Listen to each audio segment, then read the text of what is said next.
Well, happy Friday, everyone. We're back to our regularly scheduled time. Welcome to Lawn Care Q&A. My name is Ron Henry, and I am here to help answer your lawn care questions. If this is the first time you've joined us on the show, welcome. Super happy to have you here. The way this works, really simple. On your screen, you will see a chat box. In that chat box, you enter your question, concern, comment of the day, and I work through them in the order they come in. Sometimes I have the answer, sometimes I do not, but either way, we have a great time talking about lawn care. Guys, lots of stuff to get through tonight. Some housekeeping things, some cool updates on lawns that you guys have sent, and just, some new tools that are available on the store for you guys to play with. And overall, it should be a fun show tonight. So as always, we're coming to you guys tonight by YouTube, by Facebook, Instagram, and Twitter. So if you guys are here on the gram, feel free to participate as well. You guys are going to see like any images that I post or things like that, but feel free to chime in and be part of the conversation.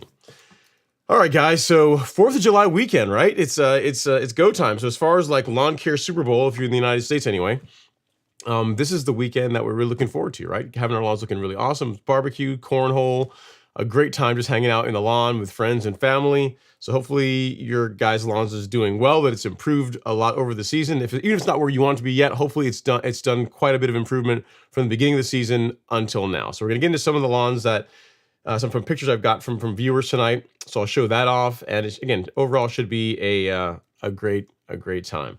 So this is what we have in the live stream tonight. Kicking things off, we got Mr. Randall Lard saying, "Not for the show, but I have a broken bed bar bolt on the GM 1600. Kept wondering why it wouldn't hold its cutting edge. Wish me luck." By the way, I do my own work.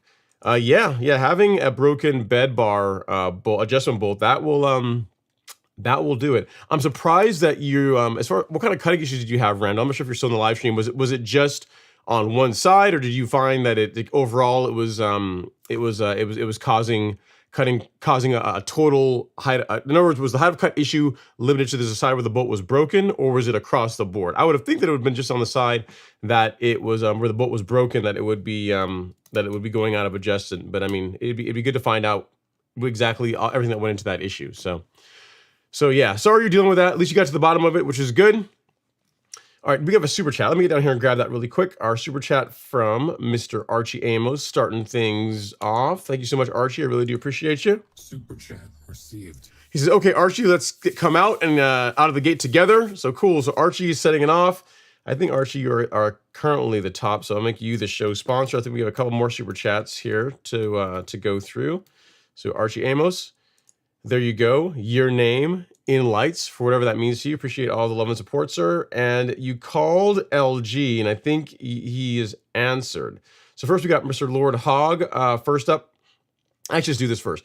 LG super chat. Let's grab that. Super chat received. 1776. Apropos, given the 4th of July weekend, he's like USA, USA, USA. Thanks, LG. Appreciate the super chat, sir. Glad that you're doing well. Thanks for coming to hang out. And yeah, I definitely agree with the 1776 sentiment. It's a fun time, right? America's birthday. And then next up we got Lord Hogg with a super chat. Thank you so much, Lord Hogg. Super chat received. He says, my soil tests show high phosphorus, potassium, sulfur, calcium, magnesium, sodium, iron, manganese, zinc. Do I worry? And if so, what should I do? Nothing to worry about, really, Lord Hogg. I mean, so it sounds like you've got plenty of nutrients in your soil. So with that being the case, you just really wouldn't need to add any, right? So you typically, when you see a soil that has high phosphorus, you can typically feed the lawn. You can still feed the lawn nitrogen and potassium. Again, I'm not sure how high your potassium is. If it's way off the charts, if it's way up there, then I wouldn't introduce any more potassium. But at a minimum, you can give it just some N, right? You didn't say that your nitrogen was high, but it sounds like everything else is. So if that's the case, you would you could skip a month of really feeding the lawn, or just give it just nitrogen, right? You wouldn't necessarily have to add the add any granular products. I mean, worst case, if you want to give the lawn a little green pop, you can always spray some micronutrient.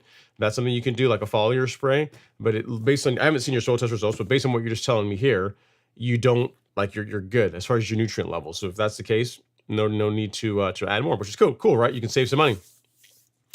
Good stuff. So yeah, if you have any other questions, feel free to let me know. But yeah, given what you're describing to me, it sounds like your nutrient levels are where they need to be, so you don't need to add anything else at this time. So keep me posted as far as how things work out. Here on Instagram, we've got let's see, Mr. Lawn Freedom in the house. Jimmy is in the house.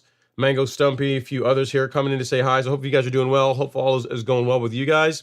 So guys, on the topic of micronutrients, I was telling Lord Hogg, hey, if you wanted, you could spray a micronutrient.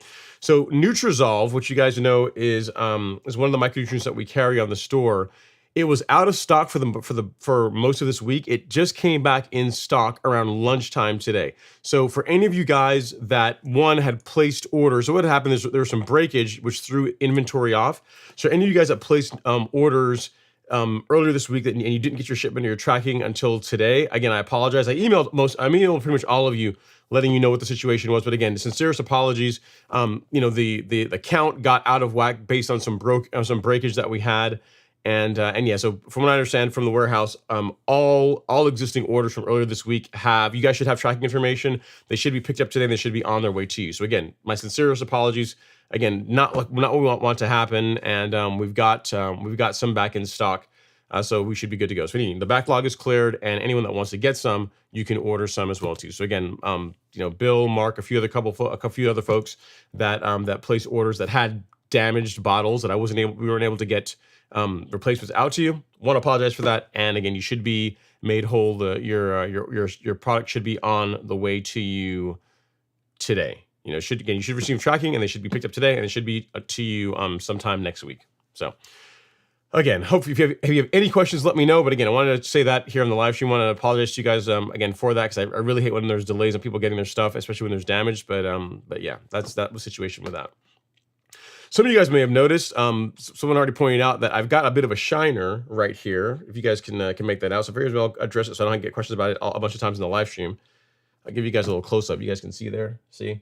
What that is, believe it or not, you guys on the gram, you can see that. I got my Mike Tyson going on. Is last night at karate, right? Normally when we're on the training floor, we don't wear jewelry, we don't wear watches or anything to prevent chances of injury, right? I wasn't sparring yesterday. I was just there just to call points and to give pointers to people that were sparring.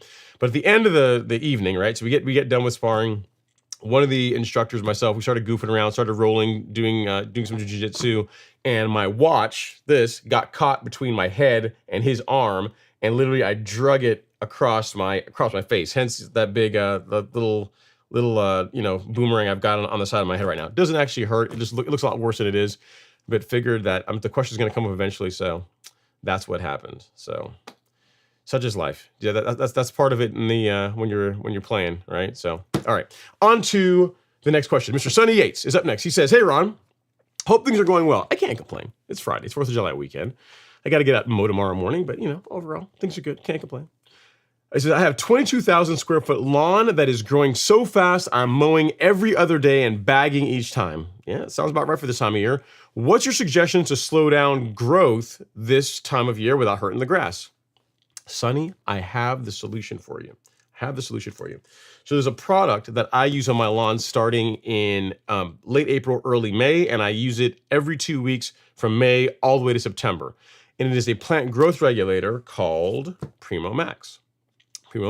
So what this does is you'll spray this. You didn't say what kind of grass you have, but you will spray this along with your liquid biostimulant, your liquid fertilizer. And what it does is it suppresses your grass's ability to grow tall. So it can still throw out plenty of leaf, but as far as it growing taller, like that gets slowed down by as much as 50%. So this is a really big important part of being able to maintain a green lawn and maintain the same height of cut throughout the mowing season without having to get up there and mow every day. Because what you're running into now, right, is now that summertime is here, the temperatures are higher, the grass is starting to grow faster. Your choices are, sometimes people will say, in the summertime you got to raise the height of cut up. You hear that sometimes when people say that. That's actually not true, but the thing is, if you want to keep the same height of cut, let's say you're mowing at, say, an inch, right? Let's use that as an example. So you're mowing at an inch.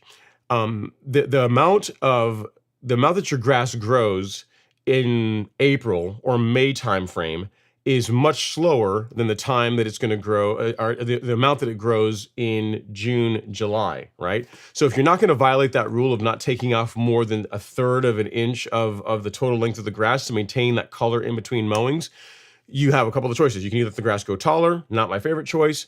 You can mow more frequently, which is what you've been doing, or you can use a growth regulator like Primo Max, which is going to allow you to maintain pretty much the same mowing frequency every 2 days or so. Depending on your height of cut, you're not going to get yellowing. There's not really any negatives to it other than you have to go out and you have to spray it on your lawn. So the nice thing about Primo is that it can be mixed along with any biostimulants. So I mix it along with the carbon kit.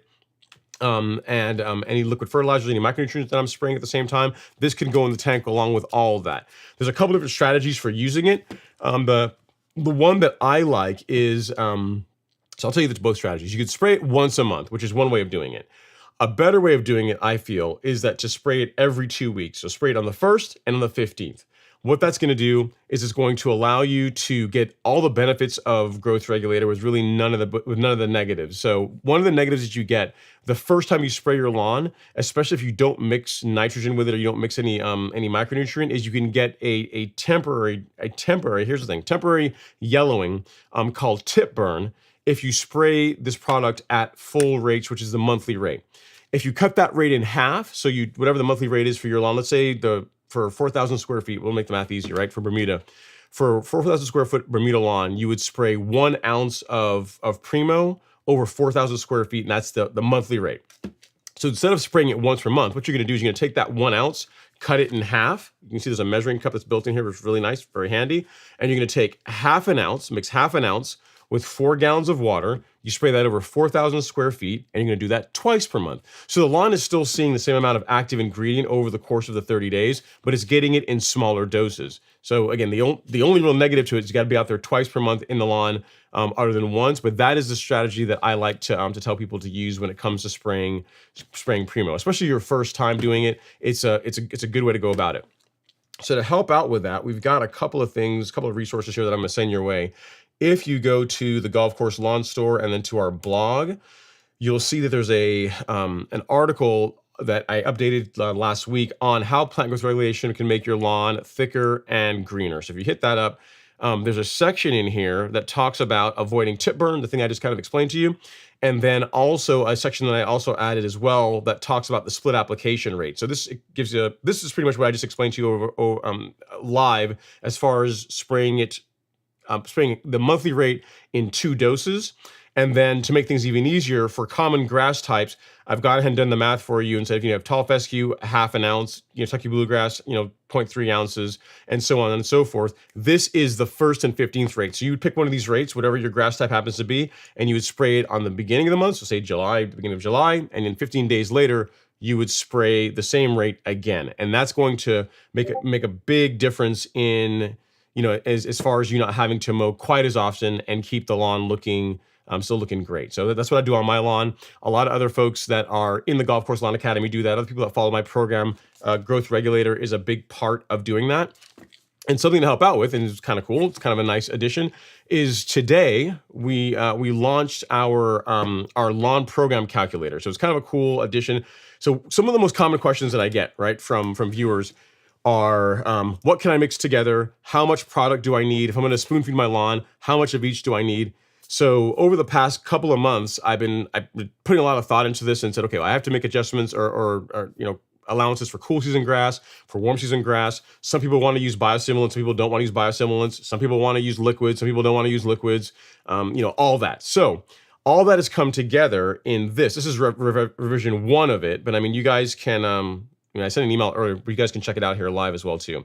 So on the Golf Course Lawn Store, if you go to the resources section, you'll see a new addition here called Lawn Fertilizer Calculator. It's a standalone page here, or if you go to the Lawn Fertilizer section, it's also available as a button you can hit here now, right? So I'll walk through it here really quickly and show you guys how it works. If you, in your case, Sunny, so if you have, so calculate my program, and you says your lawn size is 22,000 square feet, right? So we say 22,000. And you said, do you have warm season grass or cool season grass? Let's assume you have Bermuda. So you say you have warm season grass, we'll leave that selected. But if you had cool season, you would select that, all right? Do you plan to do any liquid spoon feeding? Meaning that are you planning on spraying liquid fertilizer, liquid biostimulants?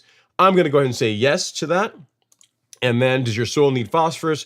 By default, we have this set to no, but in the way you would know this is if you did a soil test. So by default, it's set to no, but if you know you need that, it will change the fertilizer recommendations that you get.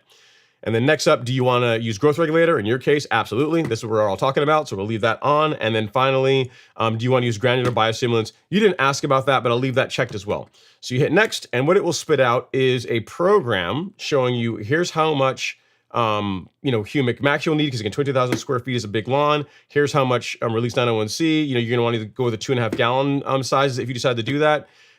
Here is Biospectrum, which is enough for 4 acres, enough Primo Max, which is enough for a couple of applications.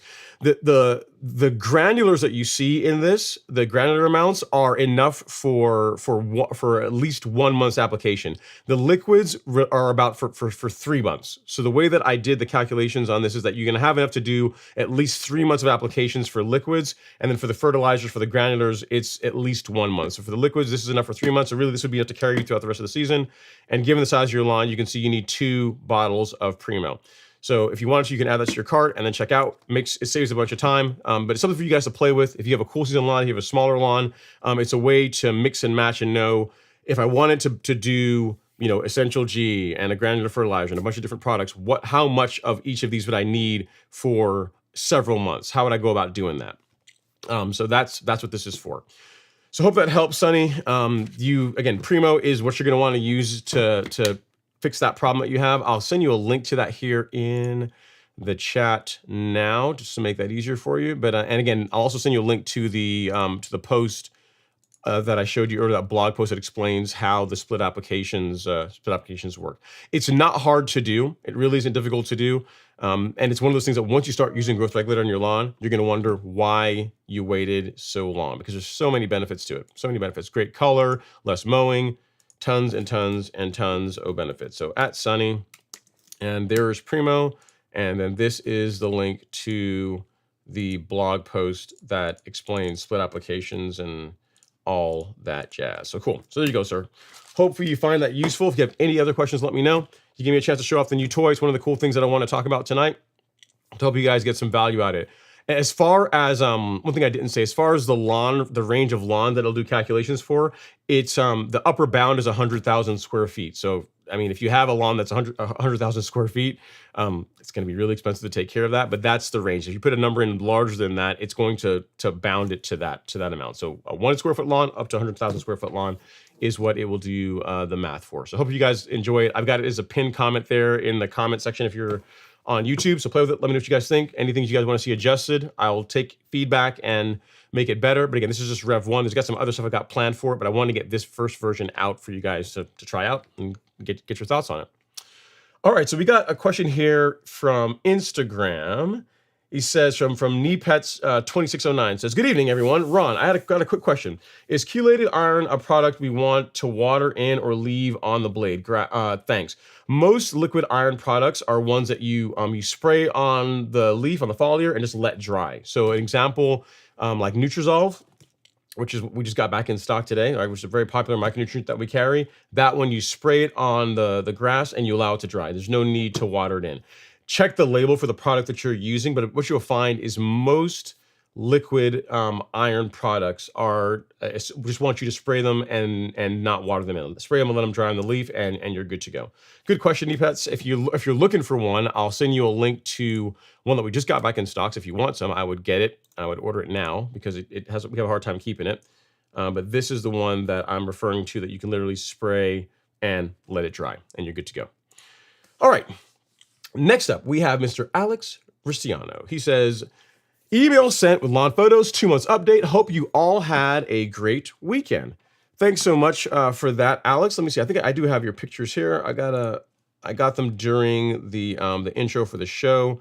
So let me find you and get your pictures up on the live stream. So you guys will remember, Alex was the guy. To a little bit of a recap. He was the one that established a lawn, his Bermuda lawn, via seed. He did top dressing work. He put the seed down. He had some heavy rainfall causing washout issues. So he went through the gamut of what it takes to seed a lawn. And 2 months later, this is what it's looking like. So let me get a picture, get you up here on the screen, Alex, so everyone can see the fruits of all your hard labor. Looking good, man. Overall, looking really good. So that's picture 1, and then picture 2.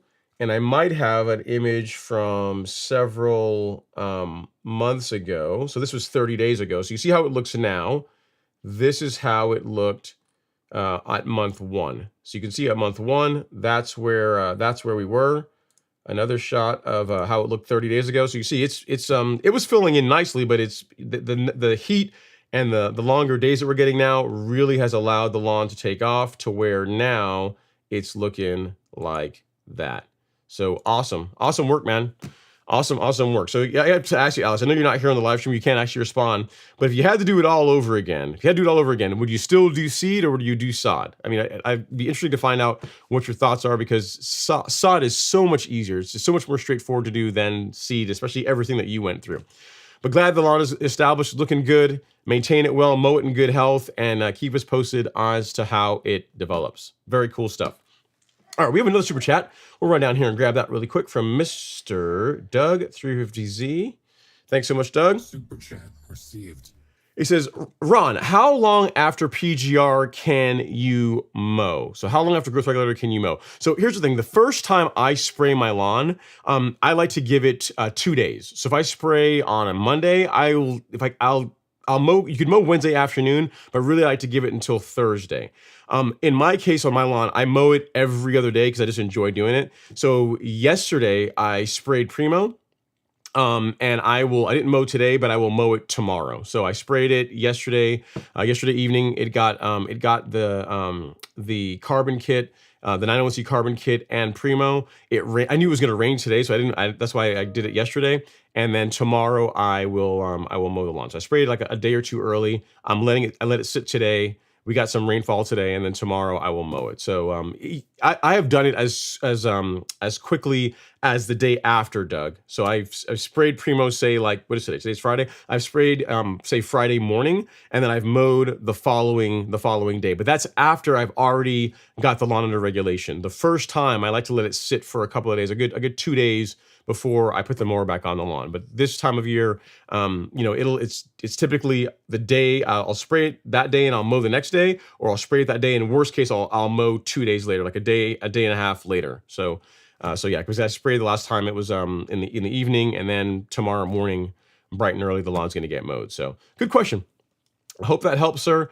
And if you need anything else, let me know. And yeah, definitely Primo is a great thing, man. I mean, it's one of those things that people, they get a little bit wrapped around the axle, a little bit worried about, is it going to damage my lawn? I mean, what are the concerns with it? Primo really isn't difficult to spray as long as you respect the label rates. Which, again, with the integrated measuring cup that's on the Primo Max bottle, it's really easy to use.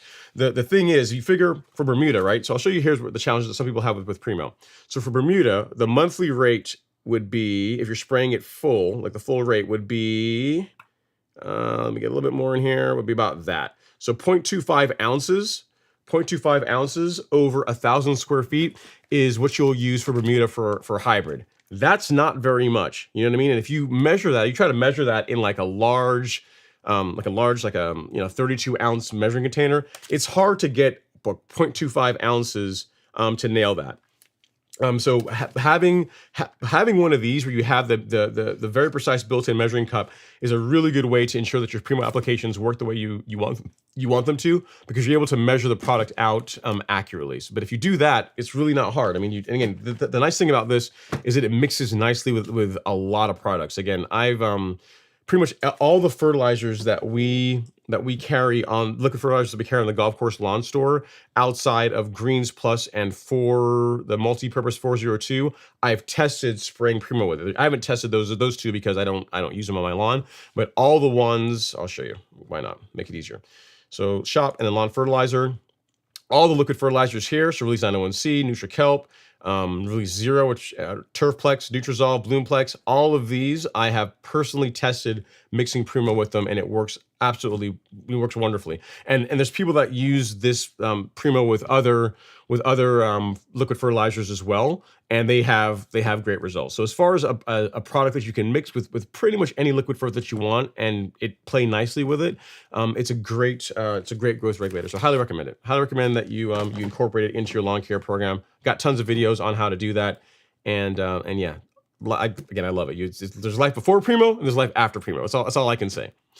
All right, next up, we got Miss Nixa Eagle. I'm not sure if it's he or she, but we'll see. It says, good evening, young man. After a week of 110-degree heat indices, the lawn is cooked.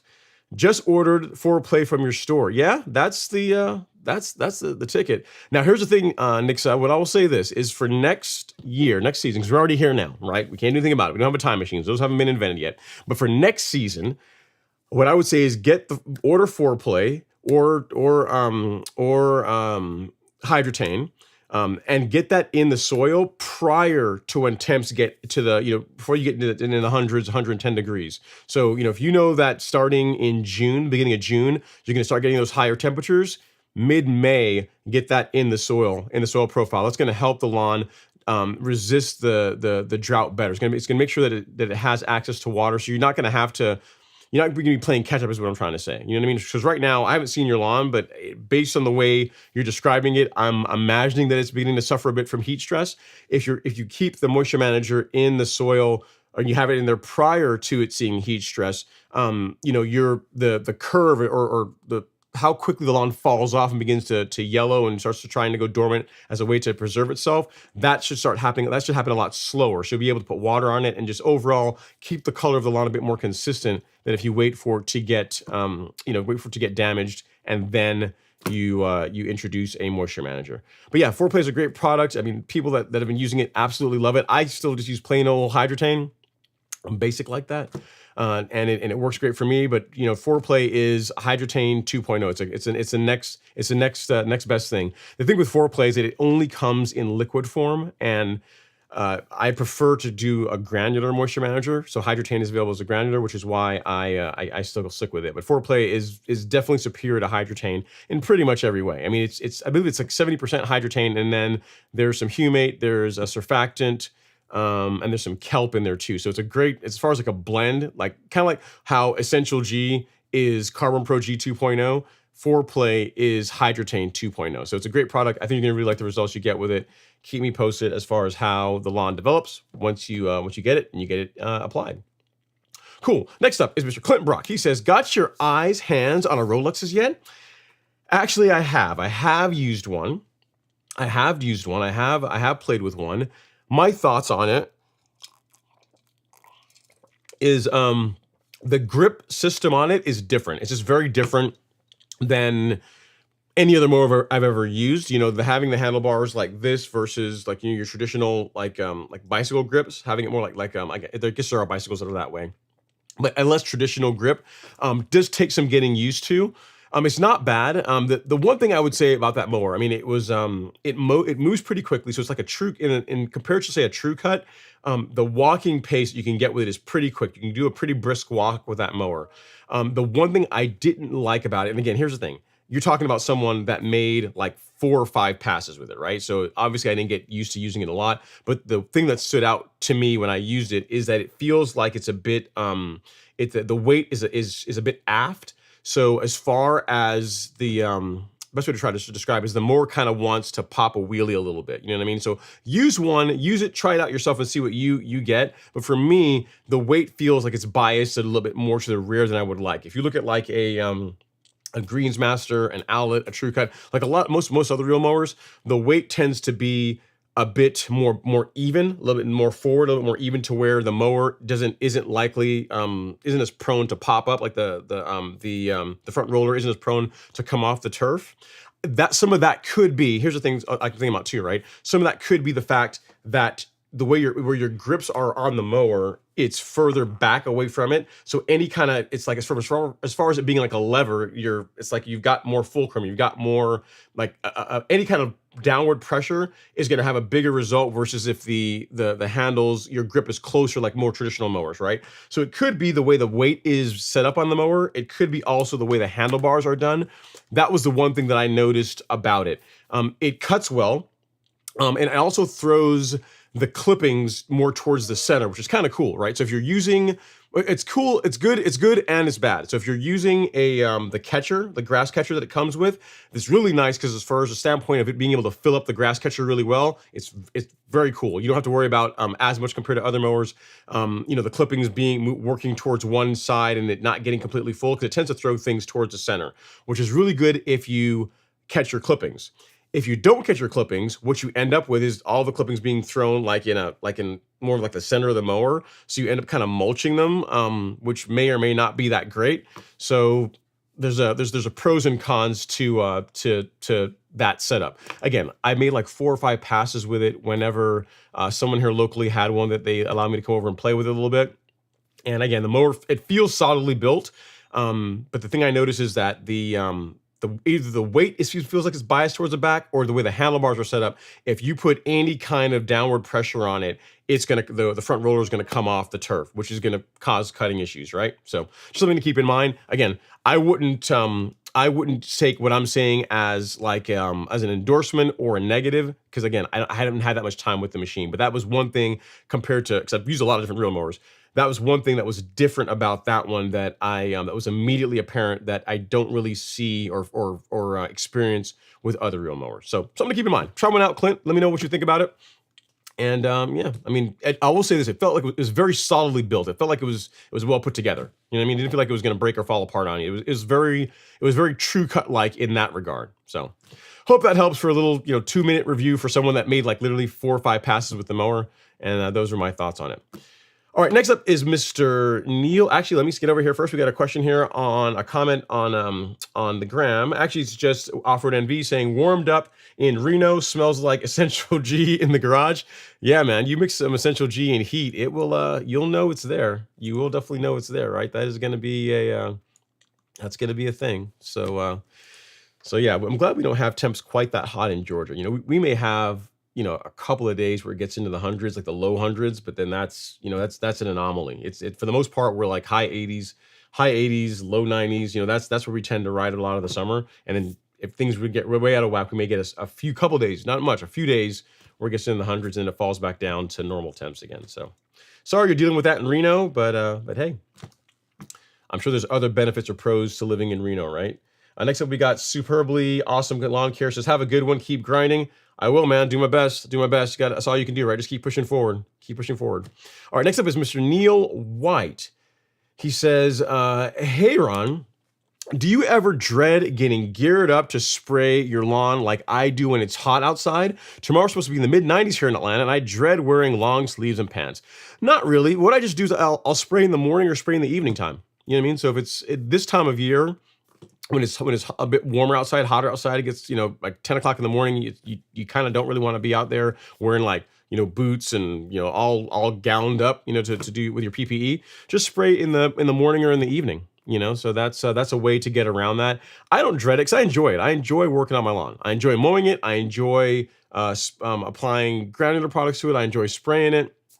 I enjoy the entire process. The only thing I don't enjoy when it comes to lawn care are shrubs, are doing like shrubs. Like that's why I don't have that many of them. And believe it or not, edging near like fence lines is a colossal pain. I don't like doing that. But as far as like mowing, no problem. I mean, and it's kind of apparent based on the way the lawn is set up, right? It's just wide open, big wide open space, no trees, no shrubs, just a lot of like nice pristine turf just to mow. That's my thing. But I don't really dread it. It's all part of the process because the thing is, if you're consistent with it, Neil, you're really going to get the results. And as far as spraying, if you're doing what the program that I suggest, you're really out there twice a month. So yes, it is a thing that you have to do, but it's the results, in my opinion, are well worth it. Well worth it. So just, if it's too hot out, get out in the morning. Get out there early in the morning and spray it. And you're going to be just fine. A little bit of dew on the lawn is not going to hurt anything. If you're doing foliar sprays, a little bit of dew is not going to be an issue. I mean, given the temps we have in Atlanta, you'll spray the lawn, it'll dry out, it'll the plant will still be able to take up the fertilizer, the Primo, whatever you're spraying without issue. So get out there a little bit earlier. Don't get out there when it's too hot out. So you should be work smarter. Don't get out there when it's too hot outside. All right, next up we have Mr. Archie Amos. He says, evening, young man. Another glorious day. Looking forward to some great info. By the way, ordered all new parts for my McLean find. Yeah, so Archie sent me some pictures, and Archie, I should have gotten your pictures queued up here. I'll see if I can get them here, throughout the show. He got a new mower. He got like a steal of a deal on a McLean that he is going to restore. He got it for a couple $100 and he's going to put some money into it and, get it all restored and cleaned up. So yeah, Archie, I'll see if I can get the pictures on the live stream here as I work throughout the show. If I can find a little lull where I can work them in. But yeah, keep me posted as far as how that develops, how it goes. So guys, if you're enjoying the show so far, I know we're only 30 minutes in and it's selfish of me to ask, but I'm going to ask anyway. If you guys wouldn't mind hitting that like button ever so gently, it doesn't cost you guys anything to do. It's completely free. There's 115 of you here in the live stream right now. If you guys wouldn't mind hitting that like button, it does a lot to support the channel. It's free, costs you absolutely nothing, sends good vibes to YouTube, gets more people coming this way, grows the lawn care audience for the Friday night live streams, all good things. So if you guys wouldn't mind hitting that like button, I would really appreciate it. All right, next up is Mr. Oliver Ridham. He says, evening, Ron, and happy Friday.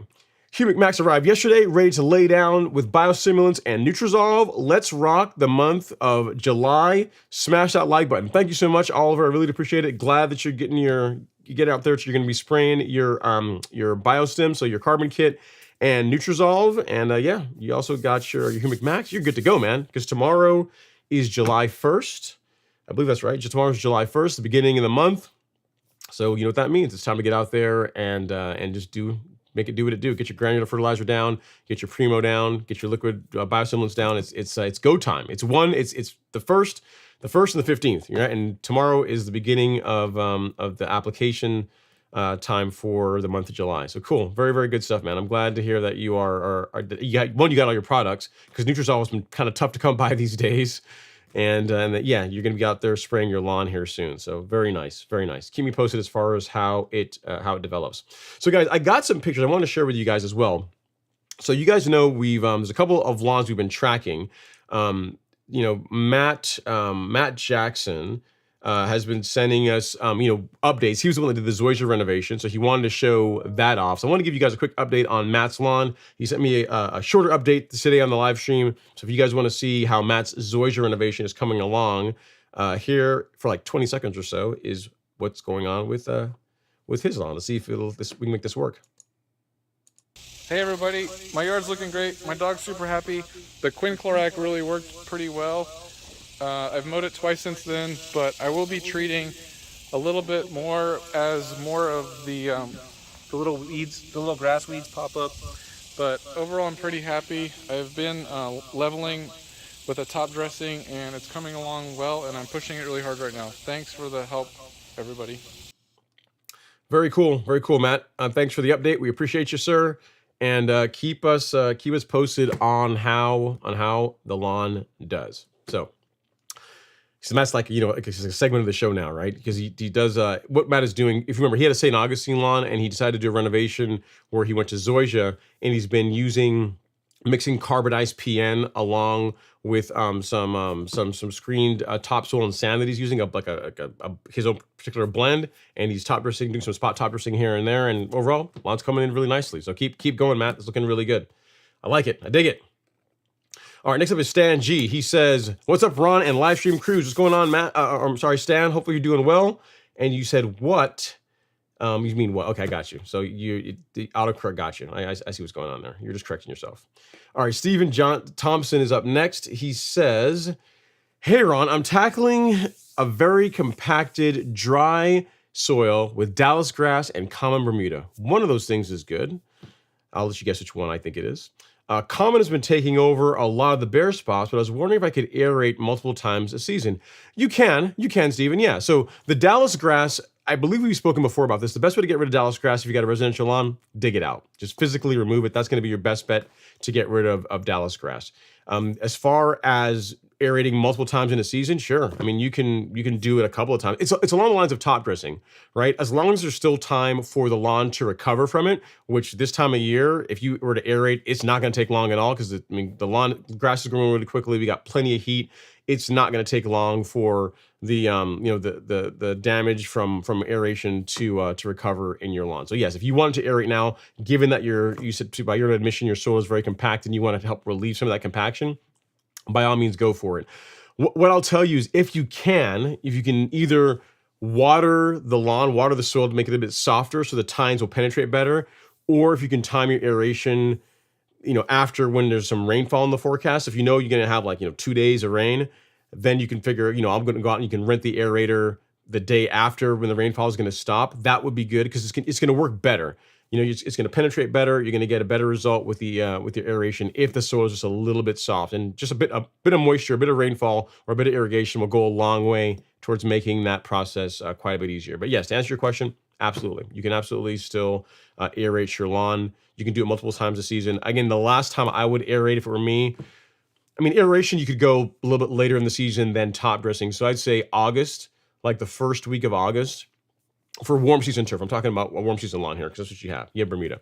If you wanted to aerate as late as like the first week or so of August, that's still plenty of time for the lawn to recover before temps start cooling off and dormancy could potentially start setting in September. So yeah, you're good to go as far as getting out there and aerating the lawn again. No worries at all with that. Good stuff. All right, we have a question here from Instagram from FER100X. He says, "Hey Ron, how can I get rid of Dallas grass during the winter?" You shouldn't see it around too much during wintertime.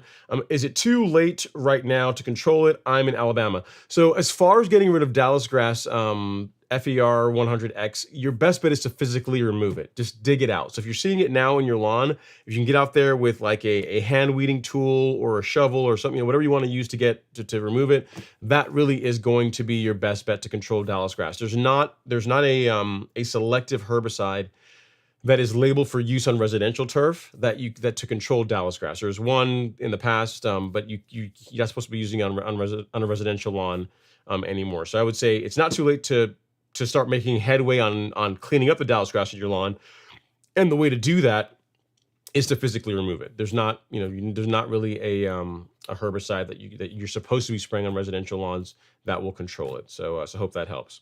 Real Mowers is up next. Says, "What up, Big Ron? Happy Friday. What's going on, Real Mowers? Thanks for coming to hang in. I appreciate you. Thanks for taking some time to join the live stream, the chat. Good times, good times. All right, next up is Doug 350Z with the twin turbo package. He says, "Happy Friday, Ron, and everybody. Got my spoon feeding done yesterday. Flex. I like it. Very cool, Doug. Get your spoon feeding done. That's nice.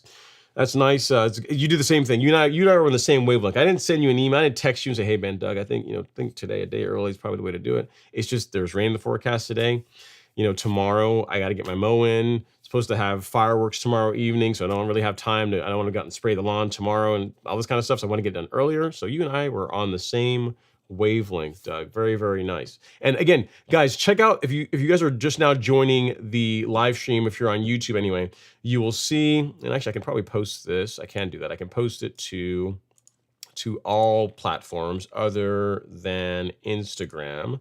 This is the our fertilization program calculator. So this is a standalone. There's also a standalone page for it as well. So let me link that to you guys as well here in the chat. So let's do it this way. So everybody gets it. So the guys on Facebook, guys and gals on Facebook can also grab it too. So that is the calculator that allows you to build your own lawn care program. If you're looking into spoon feeding, it will literally tell you how much 901C, how much NutriKelp, how much Primo you're gonna need, how much fertilizer. If you decide you're gonna do Essential G, how many bags of that you'll need for your particular lawn. And it's also aware of. I mean, it sounds like it's AI, right? It's aware, sentient. It's aware, or it makes adjustments based on whether your lawn is cool season or warm season this time of year, as far as the fertilizer recommendations that it makes. Because for a warm season lawn this time of year, pushing Humic Max is a great choice. This time of year, if you have a cool season lawn, fertilizer with higher potassium when it's hot out is a better way to go with a bit slower release nitrogen compared to what's in Humic Max. So the calculator accounts for all of that in the recommendations that it gives you. So definitely want to hear you guys' feedback on it once you get a chance to play with it. A lot of work went into it. Took a couple months to develop it, and pretty much taking a lot of the questions that I get and writing the algorithm for that, and then building it into an interface that doesn't look like garbage. That took a while to do, and so hopefully you guys enjoy it, get some value out of it. So, all right, next up we have. Let's see where I left off. We got Mr. Let me see where I left off. It's VMH, Mr. Captain Crabgrass No More. He says, "Hey, Ron, happy Friday and 4th. I appreciate it, VMH. Thank you, sir. Where's the pictures of your lawn, man? You used to give us updates all the time. You don't love us anymore? You used to send us pictures of your Batmobile aerator. We used to get pictures of the lawn. Now that your lawn is looking good, you just don't need us. You just pop in just to say hi, and you don't share status anymore. It's hurts a little bit. Hurts just a little bit. All right, next up is LG, who has no behavior at all. He's like, L to the OG is in the hizzle. LG, it's only 7:45. Are you already dipping into the cabinet already? Are you? What is in your cup? I mean, I got my Arnold Palmer here, but I think what you're having is different to me already. If you're that happy this early in the show. All right, Doug 3DZ says, LG versus the stream. Don't encourage him. Don't do it, Doug. Don't encourage him. Please don't do it. You know when he gets out of hand. Don't provoke him. Let's not do that. All right, Dr. Green Thumb is up next. Says, "Hello everyone. How about that southern heat? It is here.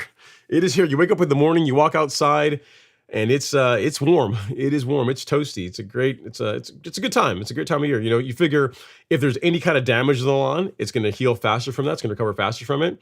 And as far as lawns really waking up and looking really good, it's this is the time of year. It's go time, right? So if you have Primo, you get some growth regulator in your lawn. You shouldn't be out there mowing too crazy much right now, right? You should still be enjoying the process. But yeah, you're right. The heat is definitely here. So guys, I wanted to show you guys some progress. Show you guys another viewer some pictures that they sent in, and it's Gary M. I'm not gonna say his last name, but a viewer sent me some pictures of his lawn earlier this week. He got on the program. He started with the golf course lawn program this year, and the pictures that I'm gonna show you are pictures from April 10th and then going forward to June 23rd is where these pictures are from. So April 10th, June 23rd. This is how his lawn started out this season. So you can see he had some disease. He had some disease problems in his lawn. He was telling me, "Hey man, I got problems with my lawn. There's issues here and there. What can I do to help it?" He and I were corresponding and going back and forth. So you can see how things were looking before. Not great, not great. I mean, I have seen worse, but that's let's just say that lawn has some challenges, right? It's seen better days. So he's got that going on. One more picture from April. Again, this is April 10th, and you can see just the lawn is not living its best life right now. So fast forward a few months. So he started feeding the lawn, started fertilizing it per the program. He also got some Pillar SC, so he started putting down, he used a fungicide to help clean up the disease problems in his lawn. And a week ago today, so this isn't even up today, but a week ago today, this is how his lawn looks. So again, this is where we were before, and this is a week ago today. That's the same lawn, believe it or not. He went out and invested in a robot mower, so you see the robot mower's making the passes all over the lawn, so the lawn's getting mowed a lot now. You can see how those areas that were previously damaged, so like, I think this is it here. So this one here, you can see how that looks now, before, after, big improvement. And then finally, you can see the front lawn. So from before, that's the front lawn before, or actually, wait, this is the front lawn before, the same lawn, because you can see the neighbor's car there. It's the same car in the background. So that's the lawn before, and this is the lawn as of a week ago. So for those of you guys that are out there and you're working, you're saying, you know what? It's hard. My lawn looks really bad. There's no way I can make my lawn better. There's no, you can't turn a lawn around that quickly. So April 10th, so May, June, so a little over 2 months, So you go from April 10th, May 10th, June 10th. And then these pictures were taken on June 23rd. So from that, from where it was from that to that is a pretty big change. I think pretty much any of you guys would be fairly happy with that kind of change in your lawn over the course of a couple of months. And what he did is, again, the golf course lawn program, the application calendar you guys see that is available for free here. So if you go to the resources section, so it's the store resources and then lawn schedule. So pretty much he followed this, the monthly application calendar. He followed this.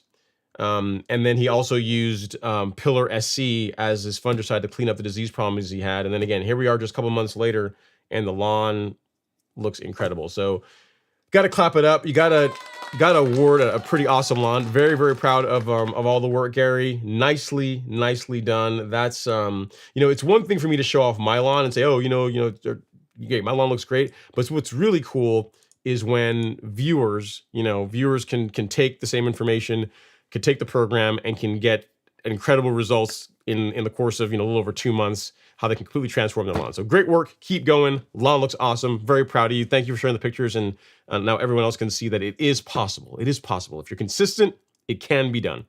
Very cool. All right, next up is T1000. He says, good evening, Ron, and happy Friday. Happy Independence Day. Thanks, appreciate it, man. I'm gonna be out doing some fireworks. Well, I'm not gonna be doing fireworks. There's gonna be fireworks launched in the neighborhood. Like the neighborhood has like this fireworks show they're gonna be doing tomorrow evening. So we're gonna be doing that.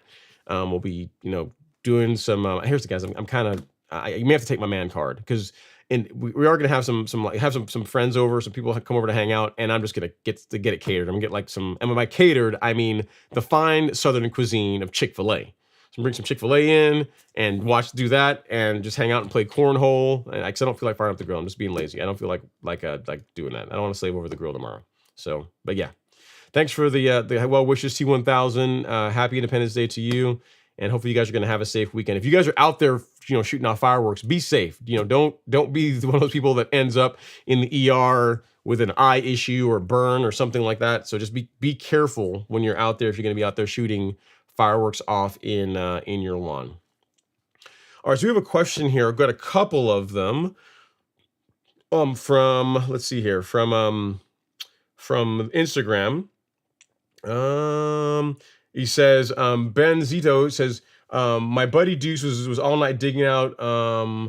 Okay, yeah, so that's not for this. All right, next up is Real Mowers. He says, do you recommend surfactants with foliar apps like Nutrizol, Turfplex, and Iron? I do not.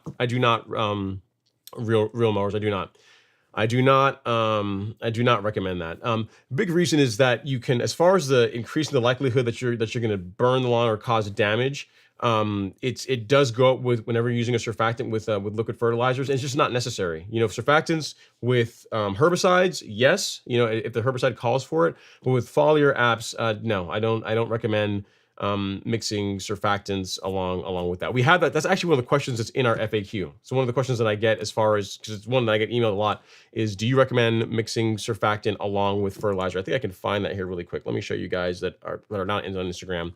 If you go to resources, then knowledge base, and I'll link it to you here as well so you'll have it. And then you scroll down to our FAQ, which again, this is like Rev 1. I'm going to keep building it out. And one of the questions in here, I think it's towards the bottom. Yes, here we go. It says, should I use surfactant with fertilizer? And explains the whole idea of the idea behind surfactants, what they are good to be used for and what they should not be used for. And pretty much all the liquid fertilizers that we carry in the golf course lawn store, none of them are designed to be used with a surfactant, so we don't recommend it. So if you're interested in that, Real Mowers, what I'm going to do is I will link that here in the chat for you. I'll do it in both places. How about that? So this right here, boom. So this is the FAQ, the frequently asked questions. And then the same thing is covered here on Instagram because you guys are off in your own little world. So yeah. So I hope that helps. But yeah, the long short of it is no. I would not mix surfactant with liquid fertilizer, unless it specifically calls for it. And I have not personally come across one that recommends doing that. So long short of it, no, I would not do it. All right, scrolling back up to where we left off. Next up, we got Keith Madison saying, "What's happening, Ron? I'm living the dream, man. Loving life. 4th of July weekend. It's gonna be a long weekend. Can relax, a little bit of R&R, some fireworks, mowing the lawn. All the things that make life grand. Get to do all of that this weekend, so it's all good." Tony Israel is up next. He says, "Hey, Ron and company, is there a dwarf Bermuda grass seed or other type that will blend with Tipway 419? So there is a dwarf Bermuda. I don't know how it would blend with Tipway 419. I'm inclined to think it would not blend well because dwarfs, the dwarfs are designed for shorter mowing heights. I imagine it's going to be a finer blade. And it's just, the grass types that I have personal experience with that blend reasonably well with Tipway 419 are Princess 77 and Arden 15. And that's not really useful information because you can't get either of them anymore. They've both been discontinued. So what I would say is I'm not sure what you're trying to accomplish, Tony. If you're trying to fill in a bare spot, I would say plug it, like transfer plugs from parts of your lawn that are doing well to the areas that are not doing so well. If you don't like the lawn at all, like you say, I just don't like the way Tipway 419 looks, do a renovation. Like you can always burn down the existing lawn and start over. And the sod type, the cultivar Bermuda that everyone seems to be liking these days is Tahoma 31. Everyone's a lot. You look around on YouTube and just as far as I think even the Super Bowl they used Tahoma 31. All of that was not a good look for it. But overall, it's the new hotness when it comes to Bermuda grass cultivars. So if you were going to do a renovation now, Tahoma 31 is what I would say to go with. But unfortunately, it's only available as sod to my knowledge. You can't get it in a seed, so you have to do sod. Okay, next up is T1000. He's up next. He says, "Ron, I ordered my Nutrisolve and HydroChain from your website. Can't wait to use. This Texas heat is a killer." Yeah, HydroChain is definitely good for that, and Nutrisolve, also a great product, great micronutrient. And it sounds about right. We have this is like the third summer of talking to you guys in Texas, and it's pretty consistent.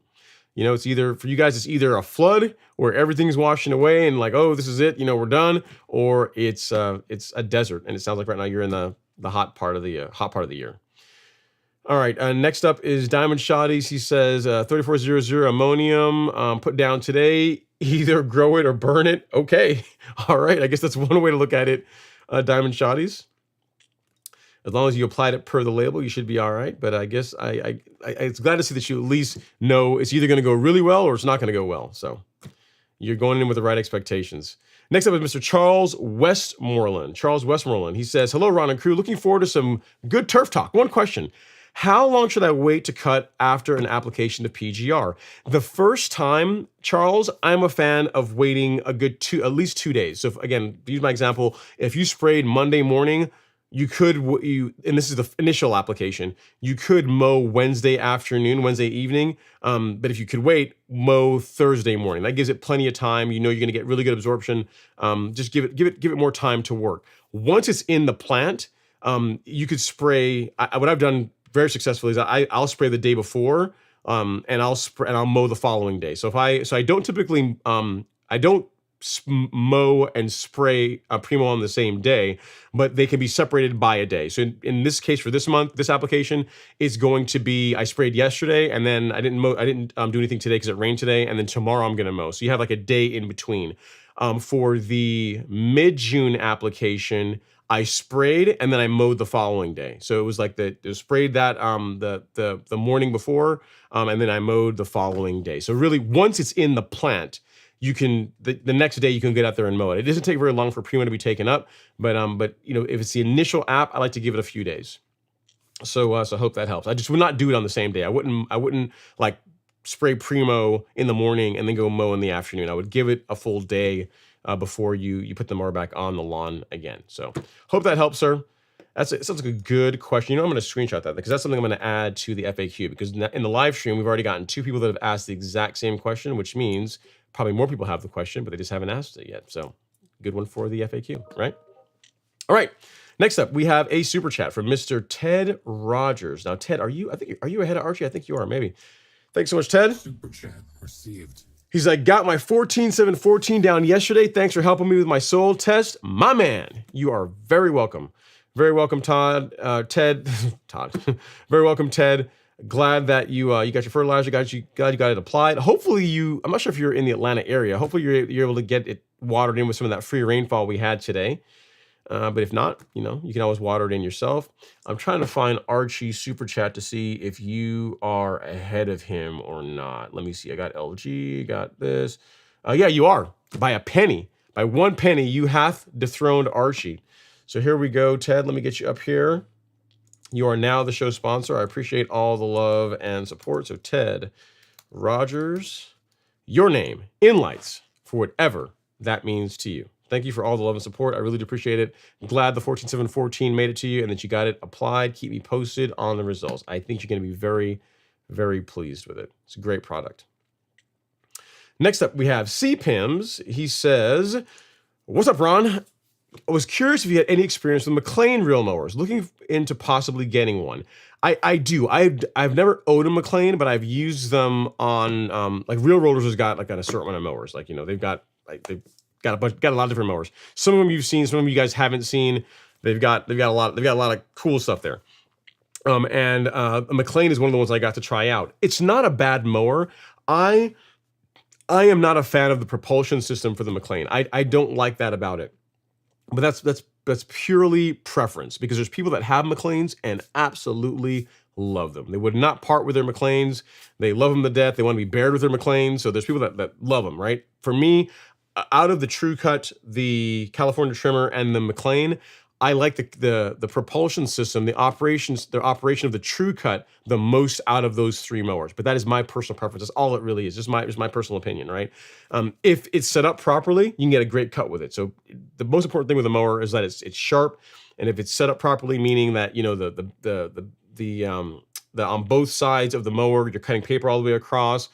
You can get a great result with any of them. You know what I mean? So I have used it. Not my personal favorite mower, but it's for reasons, not because it's a flaw in the machine per se. It's just my preference. I prefer the True Cut in that tier of mowers. I prefer the True Cut to the McLean. So yeah, but yeah, get one, try it out and see what you think. You know what I mean? Get one. I mean, you're not gonna be able to mow with it if you're buying a brand new one before, obviously. But if you can find someone that has one, or if the place where you're buying it has like a demo unit, and they have like a turf park or a place where you can actually try the mower out. You could do that and see if you like it, if it works for you. But for me, it's not my cup of tea. But again, that's more of a preference thing than an actual flaw in the machine. I mean, they've been building the machine for, decades and decades and decades, probably as long as I've been alive, right? So it's not the machine. In many cases, it's me. It's not the machine. All right, so give it a shot, CPIMS. Let me know what your thoughts are on it. For me, the True Cut is more my jam. And unfortunately, True Cuts are hard to come by these days. You know, and I think True Cut, you guys don't know that True Cut, the original owners of True Cut, they were out of California, and it was sold. And then since then, there's been more challenges with getting machines and getting parts and that kind of thing. So the True Cuts have gotten a bit harder to come by. The parts have gotten a little bit harder to come by, but it's still a great mower. You know, it's an excellent mower. So I love mine. Mine still runs great. Okay, next up we have Real Mowers. He says, I'm still shocked you're not into beds or shrubs, only grass. Never expected that from an island boy. Man, listen, you know how much work shrubs are? That's a lot. That's too much trouble, man.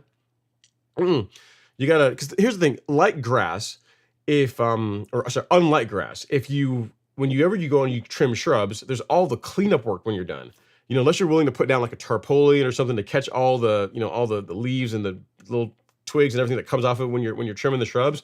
You got to get out there and rake it and clean it up. It's a hassle. You know, if there were a way to do shrubs, and there probably is, and I just don't know about it, but if there were a way to do shrubs and there were like a clippings catcher for your shrubs that was convenient to use, then I'd be more inclined to do shrubs. But I mean, here's the thing. Here's how much I don't like doing it. I only have, there's 1, 2, 3, 4, 5, 6, 7, 8, 9, 10. There's like 12 shrubs around the entire house, right? I hate doing shrubs so much that whenever the guys that have for the lawn care services are working on somebody else's lawn and they're doing their shrubs, I'll flag them down and I'll pay someone to come do my shrubs. That's how much I hate doing shrubs. I'd rather pay someone to do it than me do it myself. So I don't think that's going to change anytime soon until someone comes out with a way of catching clippings whenever you are doing shrubs. So sorry. I mean, I like what I like, right? Next up is Mr. Kevin D. Jones. He says, finally, in the Real Mower game, refurbishing a 20-inch Real Mower.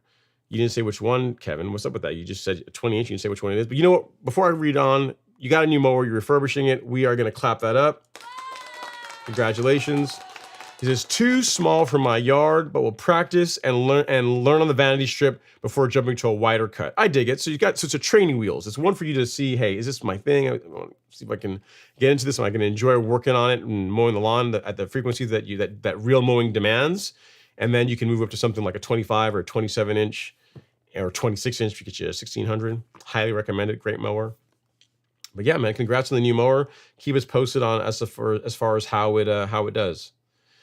Next, we got Miss Phyllis Lawrence in the house. She says, happy Friday, y'all. Thumbs up. My fellow lawn enthusiasts, push that like button. Thank you so much, Phyllis. I really do appreciate it. And let's do that, guys. We got 130 people in the live stream so far. Only 97 likes. Surely we can do better than that.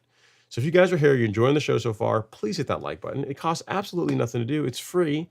And yeah, this is my pleading voice. This is my puppy dog eyes, my pleading voice saying, will you guys please hit the like button? It doesn't cost anything. Completely free to do. Great way to support the channel.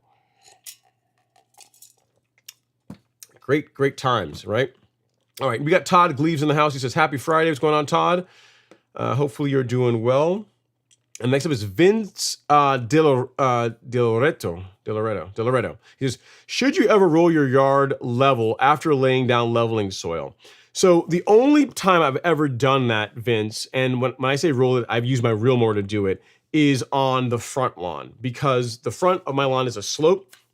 And when I've done top dressing with carbonized PN, what I will do is I'll take my Greensmaster and I'll disengage the reel and I'll make passes up and down the lawn with that. Mainly what that is for is to prevent washout. You know what I mean? I tend to go light, but given the grade of that slope, if I get heavy rainfall, you know, I could lose some of the material. So rolling it in just lightly, I mean, you're not trying to compact it, but just pushing it down just a little bit does do quite a bit for preventing washout, especially on a slope. On the back lawn, I don't do it. The flat lawn, I don't roll the back lawn. I don't put the Real Mower on that. There's no need to do it. But on my slope, I do tend to do that whenever I'm using soil. When I use sand, I don't bother. The sand stays in place fairly well, but a compost type product or a topsoil product is more prone to wash out than sand is. So that's when I'll take the mower and I'll, again, disengage the reel. Don't have the reel spinning when you do this, and roll the lawn with it. If you want to see how I do that, in the end of this video that I did on top dressing with soil with compost, you can see that as one of the tips in the end of the video. So I'll link that for you here in the chat, Vince. You can see my my technique. So long and short of it is, if you got a Real Mower, you can disengage the reel, and you can just roll the lawn with it. Or if you can't disengage the reel on your mower, what you could do is you could just slightly pop a slight wheelie, so the reel isn't running into the compost or topsoil or whatever you happen to put down, and you could lightly roll it in that way. Again, just light. You don't need to get there and make multiple passes and really compact it down. Just a light pass is enough to just press it in just a little bit, so that if you get rainfall, you minimize the chances of washout. That's especially true if you're not aerating. If you're aerating the lawn as part of your top dressing project or leveling project, it's not required as much. But if you're just literally doing just a top dressing with no aeration as part of that process, that is where like lightly rolling the lawn can be beneficial. But again, in my case, I only do that on the front lawn. The back lawn, I never do it because it stays in place. It's level. It's not really going anywhere. All right, next up is Mr. Ben Raham. He says, looking good going into the long weekend. Nice, man. Yeah. I mean, my lawn's coming along fairly well. It's doing, I don't actually have any live pictures or video for today. I didn't shoot any today, but you guys know how it looked. Like how it looked last week is pretty much how it looks this week. Looks pretty much the same. Hasn't changed too much between last week and this week. If you guys saw the live stream videos, let me see. I may have a video from last week to show you guys. I think, yeah, this is what it looked like. This is from last week. And that's how it looks pretty much today. Same thing. Same look. Has not changed too much. I'm trying to make it better, but I have not been able to figure out how to get it better than that just yet. Got to work on it. Got to try harder. All right, next up is Fairway Bermuda is in the house. Daryl, what's going on, Daryl? He says, what's up, Ron? Hope you're doing well. I'm loving the Yard Mastery sprayer. It is a good sprayer. It's a really, as far as sprayers go, I've owned the Chapin. I still own a Flow Zone Typhoon 2, the original one, like the one that, in my opinion, the best one they made. And then I also have the Yard Mastery sprayer. And between those two, the Typhoon 2 original version and the Yard Mastery, like those are both excellent sprayers. The Yard Mastery gets a nod because it includes the extra spray tips, and it also includes this. I got it right here. It includes one of these bad mamma jammas, the 45-degree adapter. Like this is included with it. I've heard rumors that FlowZone is starting to include these now. I don't know how true it is. I haven't bought a recent one to know if that's the case. But Yard Mastery includes this along with, you see the spray tip? That's the flood jet tip that it comes with, and they also include this guy, which is the foliar T-jet tip. So this is great for your herbicide sprays, your Primo sprays. It includes this and that. So yeah, I like it. I'm with you. I'm with you, Daryl. It's a great sprayer. It is not cheap, not inexpensive, but definitely it's one of those things. Case of buy once, cry once. And as the saying goes, there's nothing more expensive than a cheap tool. The one thing I never have to really worry about is that sprayer. As long as the battery is charged, I throw my stuff in it and away I go. It works. It's really consistent, runs great.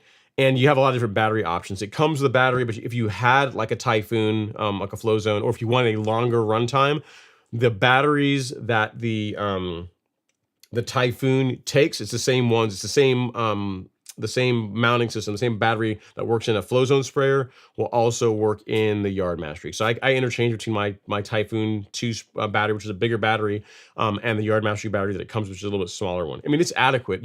I did a test when I was reviewing that sprayer where I did I ran like 6 tankfuls through it, and there was no problem. I mean, no noticeable change in the sound of the sprayer as far as like pressure dropping off. But as far as if you just need a lot of runtime, and you don't feel like charging it up before each use, then you could go with a larger battery, and any of the Flow Zone batteries will work in it as well. So that's another bonus. Good stuff. All right. Glad to hear that you like it, Daryl. And it's low on equipment, so we can clap it up. You can do that. Sean Murphy's up next. He says, happy Friday, Ron. Happy 4th of July weekend from Tampa as well. Happy 4th of July to you as well, Sean. It's a good time. Hopefully you got some good plans for this weekend, hanging out, barbecuing, doing some stuff in the lawn, something outdoors. If you like me, you can be out there mowing and just doing, having a good time out there, playing some cornhole. So yeah, hopefully you're going to be safe out this weekend. I want to show you guys another lawn update. This one is from a viewer. Do I have his pictures here? Did I put them in? Yes. So this is from a viewer, Phil. So if you guys remember Phil, he was the one that did the top dressing project of his lawn with sand. So this was day 1 after he top dressed his lawn. And then he just wanted to show me pictures of how it changed over the course of over the course of the last like 45 days or so. So this is him messing with the height of cut along the fence. This is him mowing it. He's using, you can tell he's using a rotary mower, and you can see there's quite a bit of clippings on there. And then finally his last step is he blew the lawn off. So he blew all the clippings off, and that's how it looks. So that lawn went from that to that, and that's in the course of, I want to say 45 days, 6 weeks or so, since Phil top dressed it initially to where it is now. So very cool. Lawn looks great. And as you can see, even with a rotary mower, you can get a great looking lawn, great looking stand of turf there. Can't complain about that. Great job, Phil. Lawn is looking fabu. It's looking good to dominate for 4th of July weekend, right? All right, next up is John K. Powers. He says, hey, Ron, happy Friday. I'm getting lawn mushrooms popping up in my turf top tall fescue. Any suggestions for treatment or prevention? So mushrooms are a sign of healthy soil in general, John. What I tend to find is this, is lawns that tend to have more thatch in them. So if you have that slight spongy layer of like dead decomposing material like that, if you have more of that in your lawn, mushrooms tend to be more of a thing, more of an issue. I would say an issue, but they tend to be more present versus if you have a lawn where thatch levels are more under control. So for a good example, in years past, I had mushrooms in my lawn. I'd wake up in the morning and I'd have mushrooms, and then by 10 o'clock they would, get hot, they would fall over and die off. Or whenever I mow, I'd run over them and they'd be gone. Right? This year, I have yet to see a single mushroom in my back lawn, the front lawn. The only place I've seen mushrooms is in the swale area between Alex's lawn and mine, that little area where the water drains from the back lawn to the street. And that's because I can't turf rake in there. That area, it's like 26, 27 inches. It's just too narrow to be able to get the mallet in there to turf rake it. And that's the only spot on my lawn, and the entire lawn, where mushrooms will occasionally pop up. So if you want to reduce them, you can reduce thatch levels. So if you can lightly turf rake on the lawn, again, don't go too aggressive, lightly turf rake, that will help reduce the amount of mushrooms that you have in your lawn. It's also going to help with disease problems too. Like this year, as far as needing fungicide and having disease problems in the lawn, it's been the best the lawn's ever been from that standpoint. And then again, as far as mushrooms go, I've not seen the back lawn, not a single one in the front and in the back or the front lawn. The only place has been in that one area where I can't turf rake. And what's funny, I wish I could actually, you guys can't feel it because you can't actually walk on the lawn to know what I'm talking about. But when I walk from like the back lawn into that swale area where I can't turf rake, you can notice, you like under my feet, you can feel how spongy it is. And if you look at it, you would look at it and say, oh, that lawn's, there's a lot of thatch there or it's spongy. But literally just walking from the area that gets turf raked regularly to the area that has not been turf raked, it's like stepping on a plush spongy carpet. It's definitely, you can tell there's definitely a lot more material in there than there is on the back lawn and the other parts of the lawn that I do turf rake. So as far as reducing mushrooms, that's a strategy you can take, John. It's not really a big deal. It's not anything to really be worried about. I mean, a lot of people don't like them because they think they're kind of unsightly. Run over them with your mower when you're out there mowing, or just wait till 10 o'clock in the morning or so when it gets hot, and they tend to go away then. But the way to prevent them is just reduce thatch levels in your lawn. I find that has done wonders on my lawn from like disease control, and also just mushrooms. There's no mushrooms in my lawn anymore. So there is that. All right, next up is Big Worm. Not Small Worm, but Big Worm. He says, my lawn is golden brown, ready to ignite the smallest spark, and the sky is covered in smoke. Well, that's, sorry to hear that, Big Worm. Sorry to hear that your lawn is not as green, not looking as good as you would like it to look, but just keep working on it, I guess. Next up is Motivated Moments. He says, yep, Brother Ron, just checking in. Have a good weekend. God bless. Zone 9 life.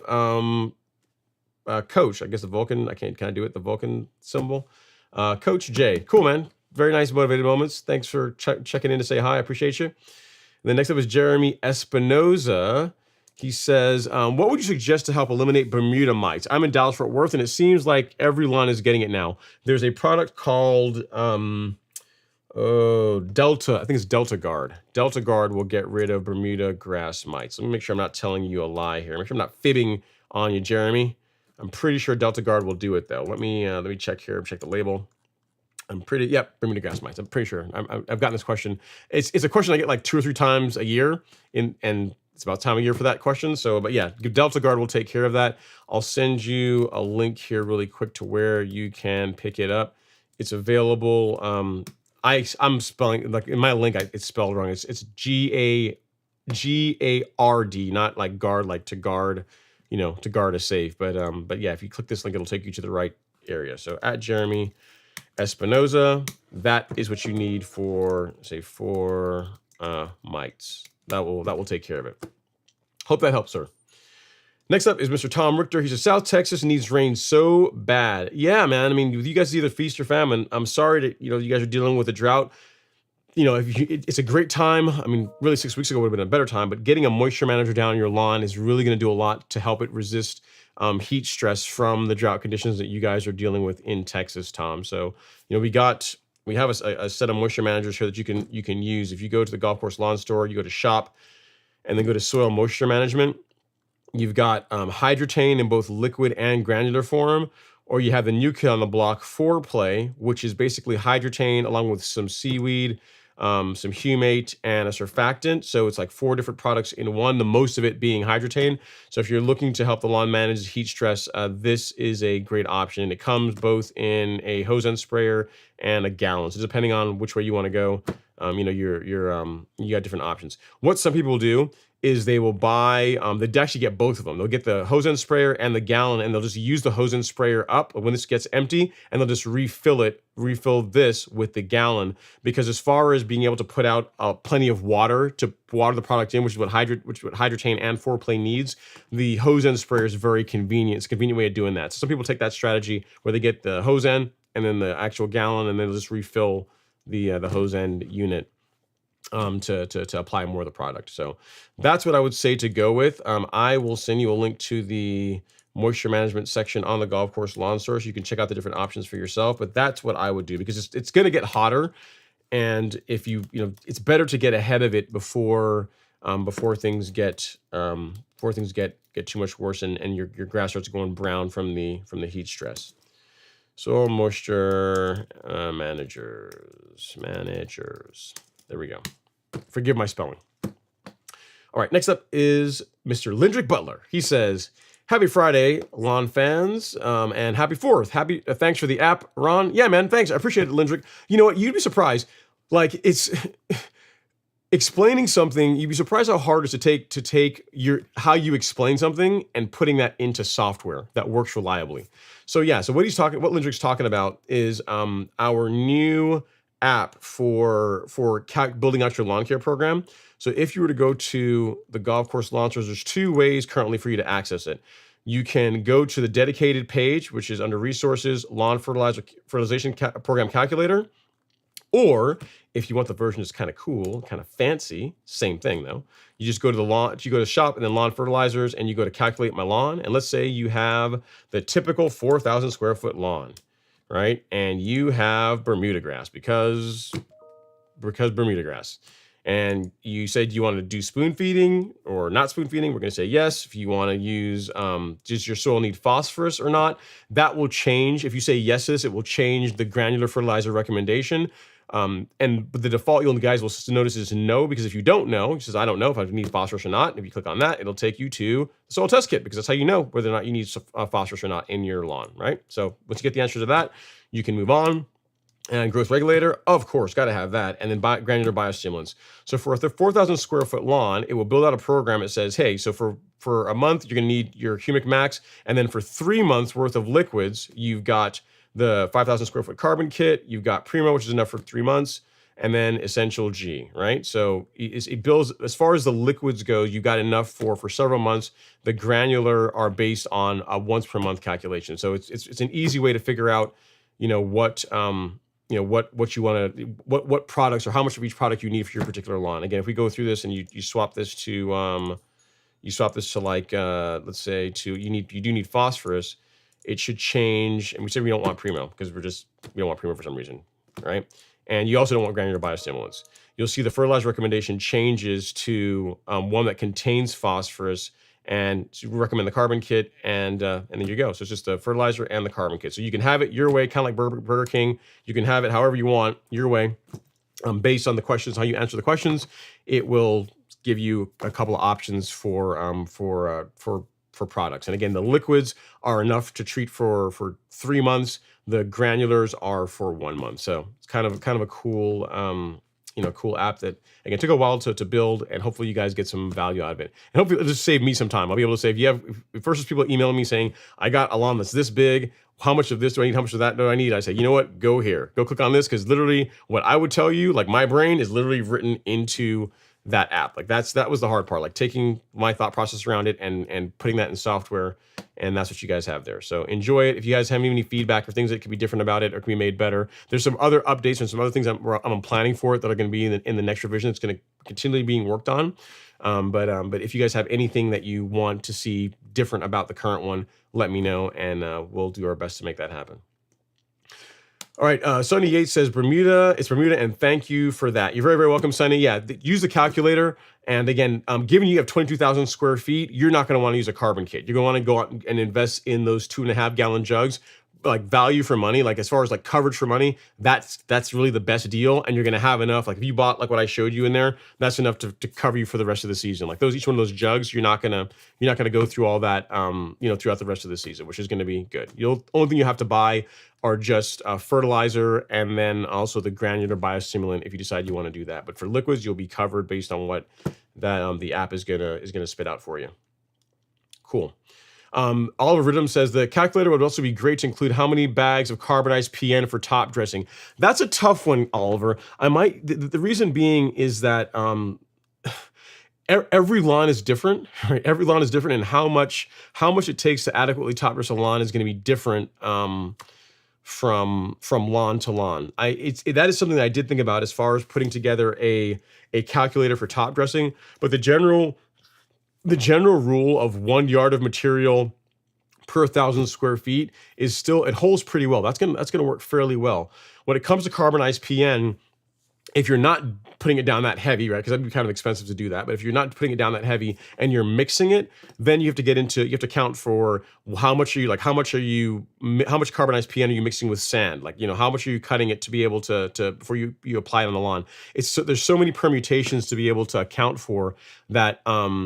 It was one of those, it's something I have put thought into, but right now I've got that on the too hard shelf for the time being. Not saying it won't happen eventually, but I already have put thought into that. And this problem, the fertilization calculator, was a much easier, not necessarily easier, but it was a more tractable problem to solve. I could actually figure that one out in a way that I was happy with. Whereas like for top dressing, there's just so many variations that would be a tough one. But noted that you asked for it. So it's something I'll take it off the shelf now that this is done, and start putting some thought into that as well too for you. So noted. Thank you for the feedback. All right, next up is Mr. T1000. He says, "Great lawn, Alex." Yeah, it's looking. It is. His lawn is looking really good.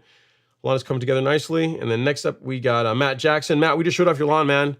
Hopefully you were here to see it earlier in the live stream. We showed the video of you giving us your lawn update. The zoysia is looking great. Keep going with all the hard work. It's definitely paying off. Next up we have is Justin King. He says, my 3-year-old Arden 15 is actually having some germination. Interesting. I would have thought that it would be sterile, but maybe not. Maybe you got a different batch or something. I don't know, Justin. But yeah, I'm glad that hopefully your lawn is doing well. Because you can't really get any more seed to replace it if you wanted to.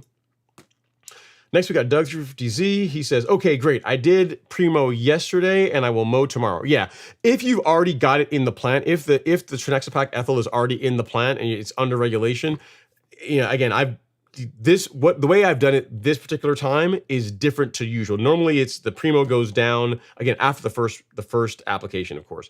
Normally the primo goes down the day before and I'm mowing the next day, because I mow pretty much every other day because I just enjoy mowing. It's how I think, it's how I relax, how I unwind. Even when the lawn doesn't need it, I'll go out there and I just mow because I like doing it, right? But today this application for the end of the month is different to usual in that it's going to be, it was sprayed yesterday. I didn't mow today and I'm going to mow tomorrow. So that's it's different to usual. Like the mid-June one was different. That one was like sprayed the day before and then I mowed the day after. So, all right, next up is Alex Zamora. Says, will growth regulator also work on hedges? Yes, it will. Absolutely it will. I use it on mine. I use Primo. I use this on my shrubs. So I don't have a picture of the shrub in the front lawn. But if you guys have looked at any of my videos, you guys know there's this one big shrub that's near the sidewalk that's in the front lawn. Whenever I have a bit of Primo left in the tank, I'll go over and I will spray that. I spray the top of it, spray all around it, and there's also some here that are along the to the right of the patio. I spray those too because it cuts down on how quickly it grows. And if it doesn't grow as quickly, then I don't have to have the guy come out and trim the shrubs again quite so soon. So yes, Primo absolutely does work on shrubs. I've been doing it for years. It's a great thing to do on shrubs. It works really well, literally. And what's cool about it is too, you'll find, is as far as like the same effect that it has on grass, where the color of the grass can get darker because the leaf is just a bit older. The same thing happens with the shrubs. The color of the shrub leaves also gets darker whenever you spray them, whenever it's under regulation with Primo. So yeah, you absolutely can do that, Alex. I've been doing it for years without problems at all. So no worries there. All right, next up is Doug 350Z. He says, Ron, I know you hit the shrubs with the leftover in the tank. He says, does Primo affect them? Yes, it does. It does. I've been using spoon feeding stuff first and then adding Primo and doing the lawn with the rest of the 3 gallons. Yeah, so I don't apply Primo. If I'm understanding your question or what's your comment properly, Doug, I don't do Primo separately from the carbon kit and my micronutrient. It all goes in the tank together. So literally, yesterday was the 901C carbon kit, micronutrient, and Primo Max. That's what, and Biospectrum. The carbon kit, and that includes Biospectrum. That all went down on the lawn. And I don't do that. I don't separate them. And then whatever's left over, I will spray there's like a big, it's like a holly. There's like a holly, like the one with like the prickly looking leaves shrub that people like, but I can't stand it. I spray that with it, and I spray the other shrubs around the house as well, because it does a really good job as far as helping them. If you trim them, as far as them keeping their shape and keeping, not growing out and starting to look unsightly, growth regulator works great on them. So yeah, no worries at all. And I don't do a different rate. So the rate that I use on the lawn, which again is it's half rate, but it's half rate twice per month, is what I spray the shrubs with. And it's, again, I've been doing that for years, and they tolerate it just fine. And it does have an effect on them where they stop growing. It's like whenever you trim them, it's like the shape that they're trimmed, that gets locked into that, and they grow much more slowly. Okay, next up is Mr. LG. He says, Doug, WZ, the Primo label says you can apply it 4 hours before mowing, or mow first, wait an hour before applying growth regulator. So there you go. So LG is absolutely correct. I tend to give it a day in between, so I'll apply Primo in the morning, and then I'll mow the following day. But to his point, especially once it's in the plant, you don't really need to give it a whole lot of time for work. And that's true for most foliar apps. If you, especially like the release apps from Miramichi, so like the release 0, release 901C, the NutriKelp, you spray those in like a couple of hours, you're good to go. I mean, the particle size that Miramichi, like the what they measure it is a unit called Dalton, and it's something like a 400. The particle size is something like 400 Dalton, which again, if you're a molecular guy, you know what that means, but it's really small. So as far as uptake, it's fast. Talking to the scientist at Miramichi Green, says for the most part, is you spray the lawn with it, he says in an hour, you're good to go. I mean, you can wait till the following day if you want, but it's taken up by the plant pretty much immediately. So yeah, so thanks for that, LG. Appreciate the additional context as far as time between applying Primo and when you can mow your lawn. Good stuff. All right, next up is Trilla. He's up next. He says, happy Friday, Ron and Stripe Action Gang. Finally got the sprinkler system fixed after a year and a half of dragging hoses around. Turns out the wife drove off the driveway a little and cracked the pipes. Yeah, that'll do it. That will do it. And isn't it so much better that now that you have the irrigation system, now you can either go in the garage and just cycle it on, or you can use your phone and just say, run this cycle now. Because here's the thing, guys. Now, there are different ways of, asserting dominance in the lawn care game. So I think we've all been guilty of this. I mean, we can wrap for a little bit, right? It's not a question. We can talk about this a little bit. I'm sure we've all been guilty where, the lawn doesn't really need mowing, but then you hear the neighbor across the street fire up his mower. He's out there mowing the lawn. You're like, you know what? I can't let that stand. I gotta go and mow now too, right? I gotta show him that I will match your effort and one up you, right? It's the same thing when it comes to watering. You might get out there and you see that the neighbors out there running their irrigation in the evening time, and now you've got your wireless your controller, and when they're watering their lawn, you can just be like, well, I will see your irrigation of that zone, and I will raise you one, and you can throw your irrigation on. You can just kind of just be like, oh, the coincidence. Look, we're both watering our lawn at the same time. Imagine that. So there's multiple levels of cold warfare in the lawn game. Mowing is one thing. When you put your fertilizer out, there's another level. Irrigation, that's another level. So there's different ways of subliminally get in the mind of your competition, right? There is that. All right, next up we have a super chat. But then again, all jokes aside, congrats on getting your irrigation fixed. It's a big deal. It's a huge convenience. I'm sure you're really happy. All right, so we got a super chat up here next. This one is from Mr. Cedric G. Cedric G's in the house. Thank you so much, Cedric. Super chat received. He says, Big Ron, in 3 weeks, I will be top dressing my lawn. Nice, I like it. I've already secured the top dressing machine and the dingo. How about you and Alex? You're breaking up, Cedric. I'm not sure what's going on. Cedric, hang on. I'm gonna next comment. I'm not sure. Oh, you're back. How would me and Alex come over and help? You can create excellent content and videos on the art of top. You're breaking up again, man. Again, thanks for the super chat. Really do appreciate that. I think you were saying something about top dressing and that you're going to get some friends and family to come over and help out. I can, it's blurry or whatever. The help portion of it got unclear. I don't know what happened there, but best of luck with the top dressing project. Having a dingo and a top dressing machine does make the work a lot easier. And what you're going to find is if you can have 2 other people to help out, I would say, right, with the dingo, if you can have yourself and 2 other people, it goes really fast, really fast, because you can have one person running the dingo, one person running the top dressing machine, putting material down, and another person, some unfortunate soul out there with the leveling rake, raking it all in, and then you can just rotate. So one person does that for 45 minutes, and then you guys rotate roles, and you can just keep it going like an assembly machine, and it's like an assembly line, and it's fast. You can put down a lot of material very quickly if you have some help. Oh, he just came in, Alex and me. Yeah, man. I don't know. I mean, Alex is really particular about when it comes to top dressing type work, and I'll ask him and see what he says. But I'm thinking he's probably going to say he's probably going to pass on it. But keep me posted. Keep me posted on how it does. Take pictures before, during, and after. And again, thank you for the super chat. I really do appreciate it. Based on that, I think you are now the show's sponsor. So let me make sure I correct that and get that done. Cedric G.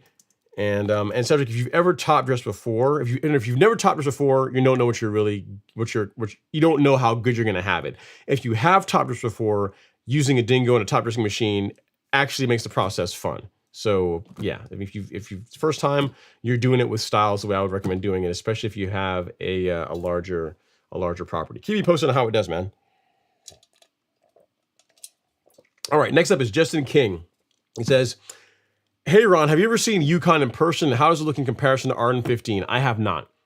The most I've seen of Yukon are the pictures that I see on the various vendors online that sell the grass seed. I've never seen it with my own eyes in person, so I can't say how much it how much it looks like Arden 15. I imagine it doesn't. I imagine it's going to be pretty different. So yeah, but I've not seen them in person to be able to say for sure." To Trilla, he says, "Although nothing is better than Mother Nature, I like being able to water the products in when needed." Yeah, it is. It's good too, man, because you never know. Like if you know that you have a day when you say you have a day it's going to be in the high 90s, the forecast is going to be in the high 90s that day. If in the morning you want to run like a shorter irrigation cycle, just put a little bit of moisture in the soil, just kind of help the grass out a bit. It's nice to have that flexibility that an irrigation system offers, because you're not going to go out and drag hoses around the lawn to do that. Like unless you absolutely need to water the lawn, like go out and to drag hoses is kind of a pain, right? But if you can say, hey, it's going to be really hot today, this forecast, I'm up at 6 in the morning. Why not? I'll run each zone for 10, 15 minutes, put a little bit of water in the soil, hydrate the lawn a little bit so that when that heat comes, the lawn has has some moisture in it, so it'll do okay. So it's a huge convenience. I have not run my irrigation as regularly this year as I have in years past, because we have been regularly getting rainfall. This year, it's getting hotter, but pretty much, we haven't gone more than, I think there's a stretch where we went like maybe 10 days, 10, 12 days without rain. But outside of that, it's been fairly consistent where we've gotten enough rainfalls where you don't really need to run a heavy irrigation cycle to keep the lawn happy. And then that coupled with a moisture manager like Hydrotain, and the lawn, stays looking great. All right, so we have another super chat. Let me get down here and grab that really quick. This one is from Doug at 350Z. He's back again. Thank you so much, Doug. Super chat received. He says, thanks, Ron. I was mixing 4 gallons of biostimulants and fertilizer, then hitting the shrubs down to 3 gallons, and then hitting Primo and adding to the lawn. Okay, I got you. Is PJ okay on a fig tree? I would not put growth regulator on anything you intend to, if it's like figs to eat, I would not put it on anything you're gonna eat. I would not do that. So I now understand your question. You would mix up the tank of all your biostimulants and fertilizer, spray the shrubs, and then once you get to the shrubs, then you would add the Primo. You don't have to do that if you're spraying, again, if you're spraying shrubs and you're spraying like stuff you're not going to eat, you can spray it with no problem. I mean, I do it, again, I've been doing that for years, mainly because I hate trimming shrubs, and Primo works very well against, as far as slowing down how quickly they grow. But again, I would not use them on. I would not use it on anything that you're planning to eat. So no, I would not do that. Next up, we have, again, thank you for the super chat, sir. Next up, we have, trying to find out where I left off, is Maestro Zilla is up next. He says, hey, Ron, great content. I got brown spots on a cool season lawn. Tried everything throughout the month. Fungicide, insect control in 24 hours, grub control. You didn't say what else. What it could be, I mean, I'm not sure. I haven't seen pictures of the lawn, so I don't know exactly what's going on with it. But given the time of year, given that the time of year is starting to get hot, I don't know what part of the country you're in, but cool season lawns tend to struggle in the summer months, right? They do really well in the spring. They do very well in the fall. In the summertime, they can look okay, but in the summertime, they are just trying to manage, you're trying to manage the stress that comes from the summer heat. So it very well could be that some of the brown spots that you have on your lawn, you have a brown spot. It could be that brown spot is a localized dry spot. It could be there's some debris under the soil. It could be a disease problem. It could be a grub problem. It could be like an insect problem. It could be a number of things. If the problem happens in the same area every year, that would point me to like a localized dry spot, or potentially some debris under the soil. You know what I mean? So it's a couple of things you can do. Go through a process of elimination. Get like a long screwdriver and like see if you can stick it in the soil. See if it'll go. You can stick it all the way down to the handle.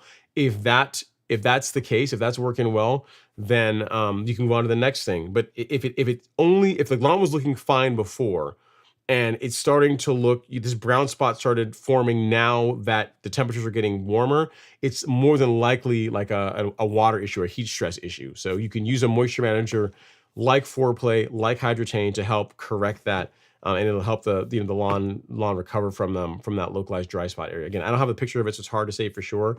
But yeah, that is what I'm leaning towards, given that you said it's a cool season lawn, and you said it's a spot, one area. So yes, I hope that helps. If there's any more context that you can add to the live stream, I will I can revisit it. But it could be localized dry spot. I mean, here's how you can check for grubs.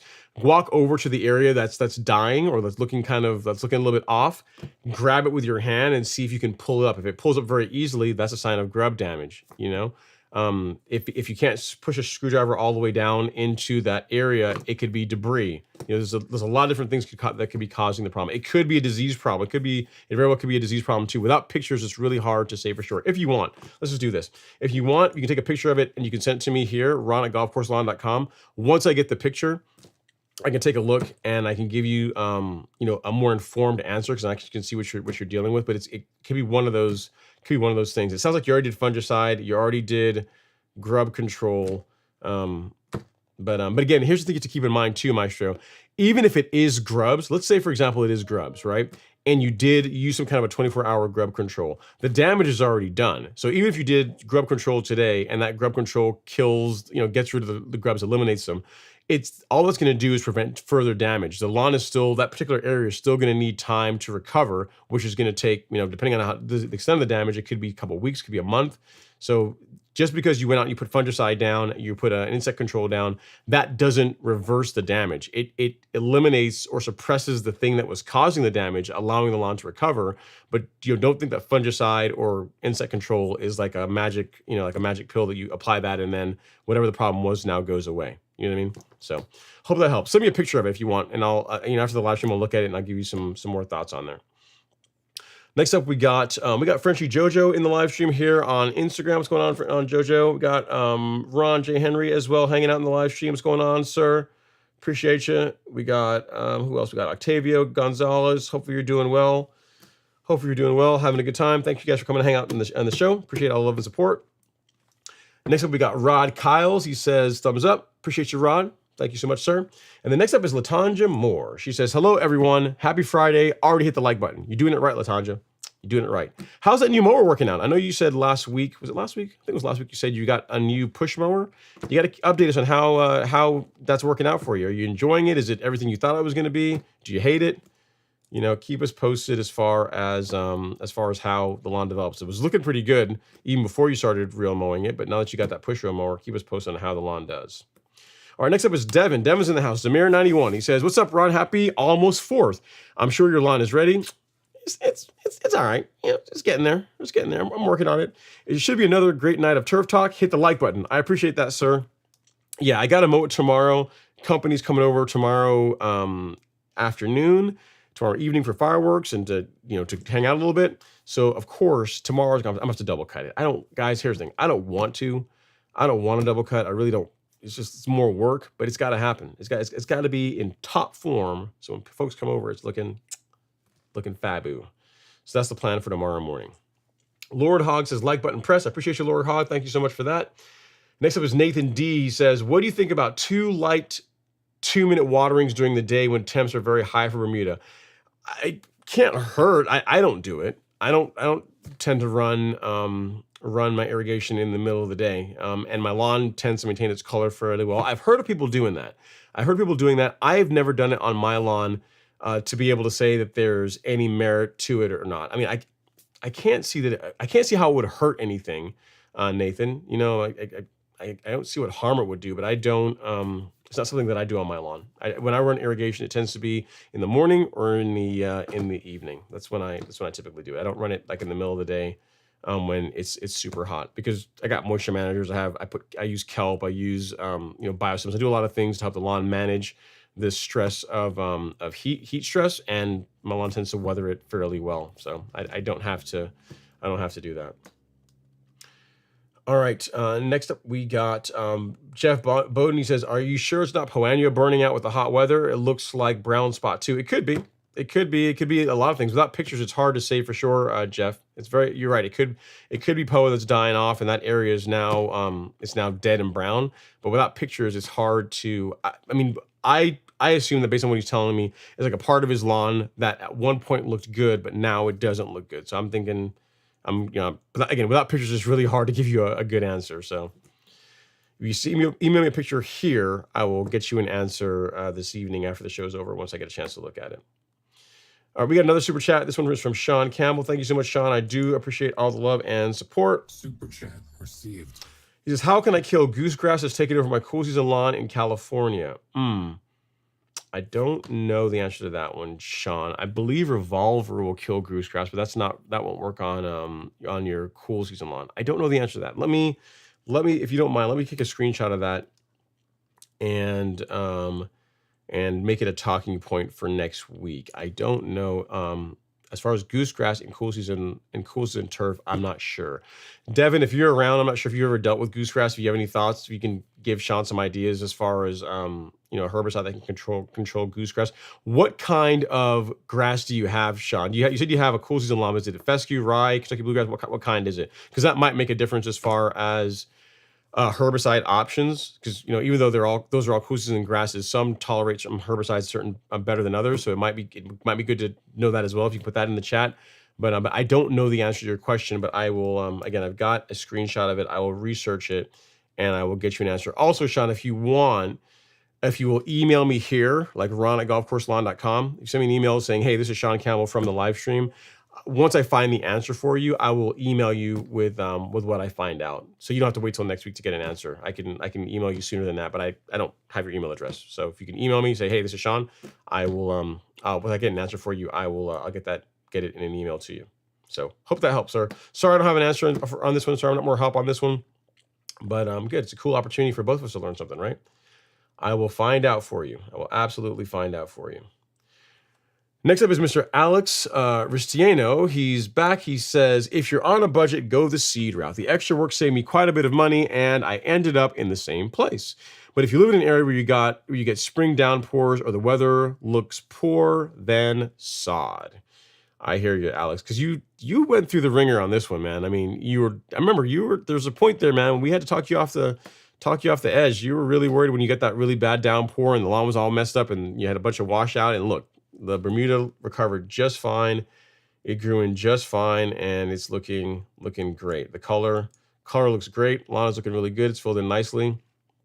Well done. So you are living proof that it is possible. It can be done if you're just willing to stay the course. But again, if you guys want to see, look at like some of the previous live streams, because pretty much every week for the past couple of months, we've talked about Alex's lawn along the way with all the trials and tribulations he's gone through. So, you can see what he's dealt with and how it's gotten to this point, and you can decide if seeding a lawn for you. I still have the opinion that for most people, sod is a better way to go because it's less work. You go from not having a lawn to having a lawn overnight, and from a watering standpoint, it's easier to get a lawn to establish from sod versus seed. So it's just for most people, sod is a better choice. But to Alex's point, it is quite a bit more expensive to go the sod route than seed. All right, next up we have from Instagram, S. Stockley says, trying to keep my perennial ryegrass lawn in North Carolina. It says, mostly shaded lawn and have irrigation, so I'm trying it out. Think I have a chance? Only way to find out. I don't have ryegrass to know how well it would do. I imagine that having some shade will help it. The one time I did grow perennial ryegrass, it looked, I grew it in the springtime, early spring, like March timeframe. I grew some of it in a planter.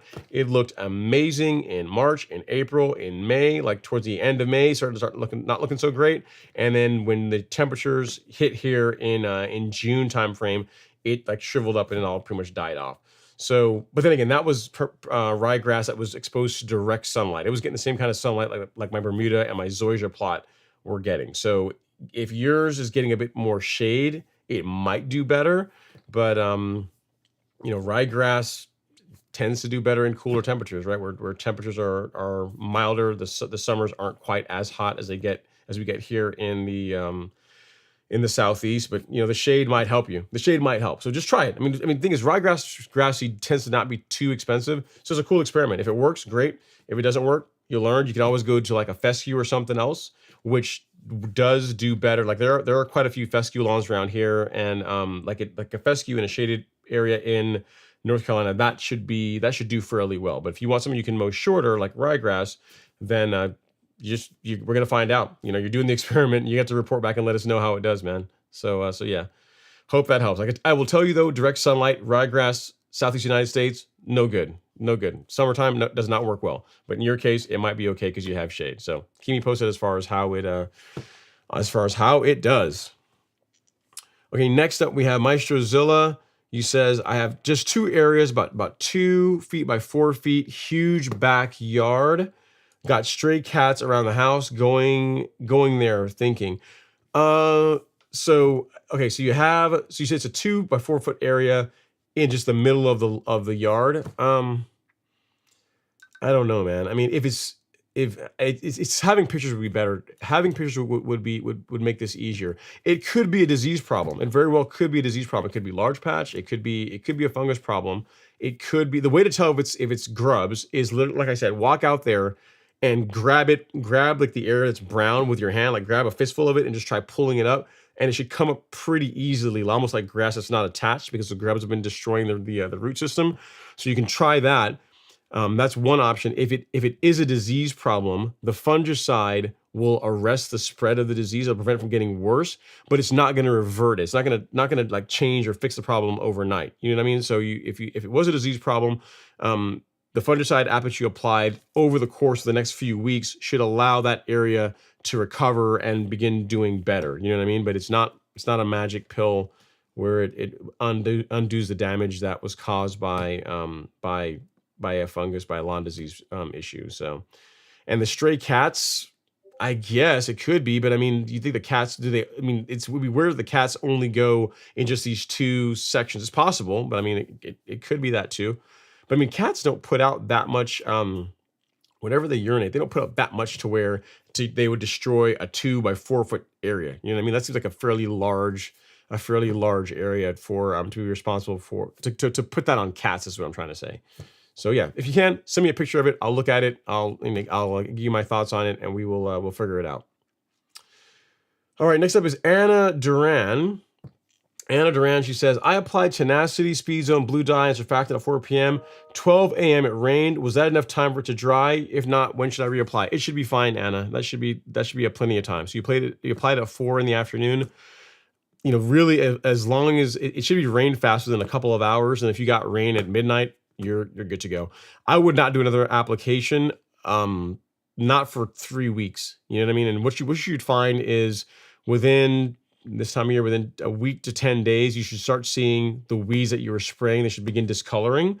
And then they will, it'll accelerate more from there, and they'll really begin dying off once you get past that, that 10 to 14 day period. But no, if you applied it at 4 and you basically had 8 hours of dry weather, you're fine. I would not reapply it on, just because that you got rainfall at midnight. You're good to go. Would not redo it. All right, Maestro says a cliche of 3 to 5. I'm not sure what you mean by that, but okay. Next up is Anna. She says, second question is, how often can I apply fertilizer? My grass has some lime green spots. So the way I can tell you how I do it. There's multiple answers to this question. I can tell you how I do it.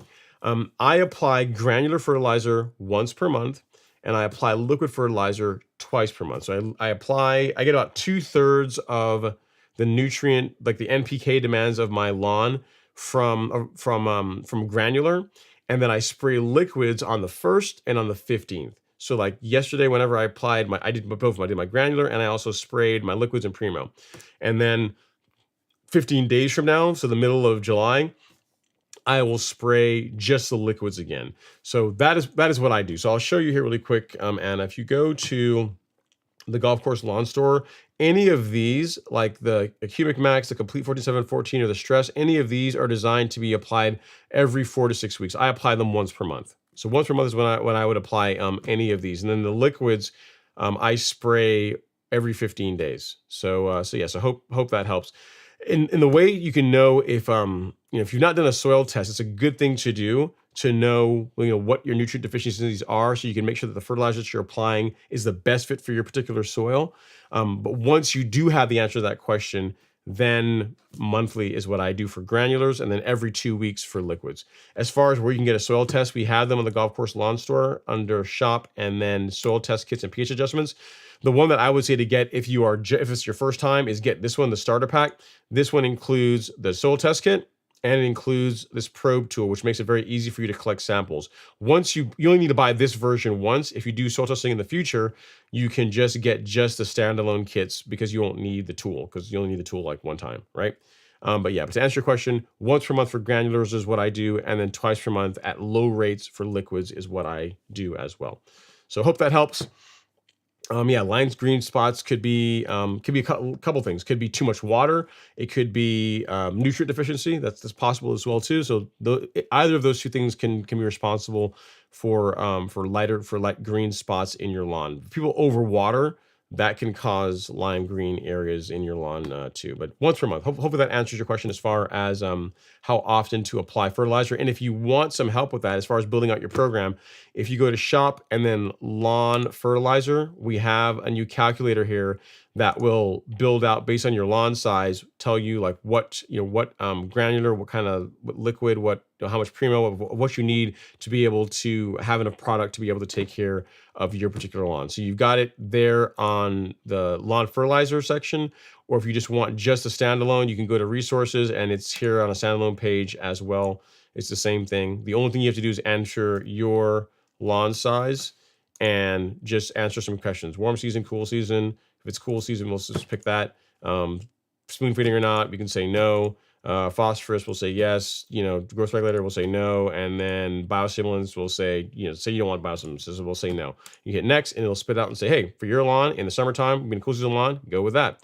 And you can always go back and change your answers if you decide that you want to do something different. So say you do want essential G, you can hit that and it will tell you should get these two. And then what's nice about this, the whole thing that's convenient, is you can add both of these items to your cart with one button, which is very nice. It saves you from having to go find the fertilizer, and go find the essential G, and then go find the the liquids. Just makes it takes a lot of, just makes it easier. Reduces the amount of effort to be able to build out and get the products that you need. One button adds all these to your cart, and away you go. So hope that helps. I'll link this in the chat for you as well, Anna, in case you need it.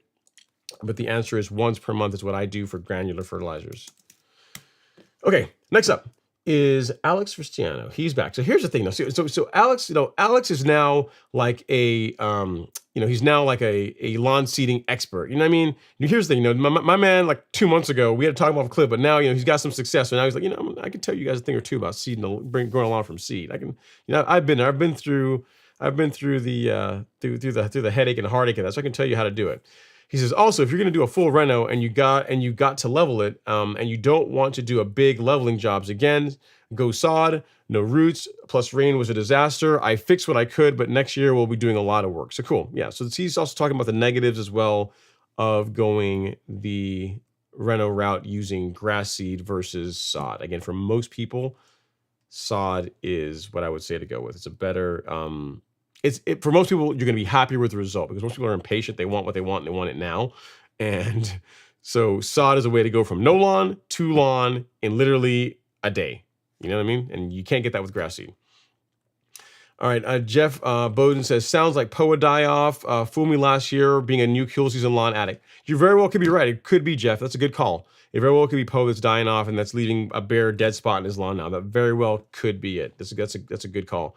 When he ever sends me pictures, we will get to the bottom of it and I'll share it with you guys next week. If he's fine with that, I will, we'll crack the case and we'll say it was that. And we'll be like, yeah, Jeff called it as far as being POA that's died off.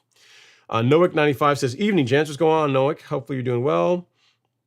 And Maestro says, I got POA around the house, but besides the spots, the lawn looks good. Again, picture will help. All right, next up is Noic. He says, I have some struggling areas. I have done the screwdriver test to make sure it's not debris.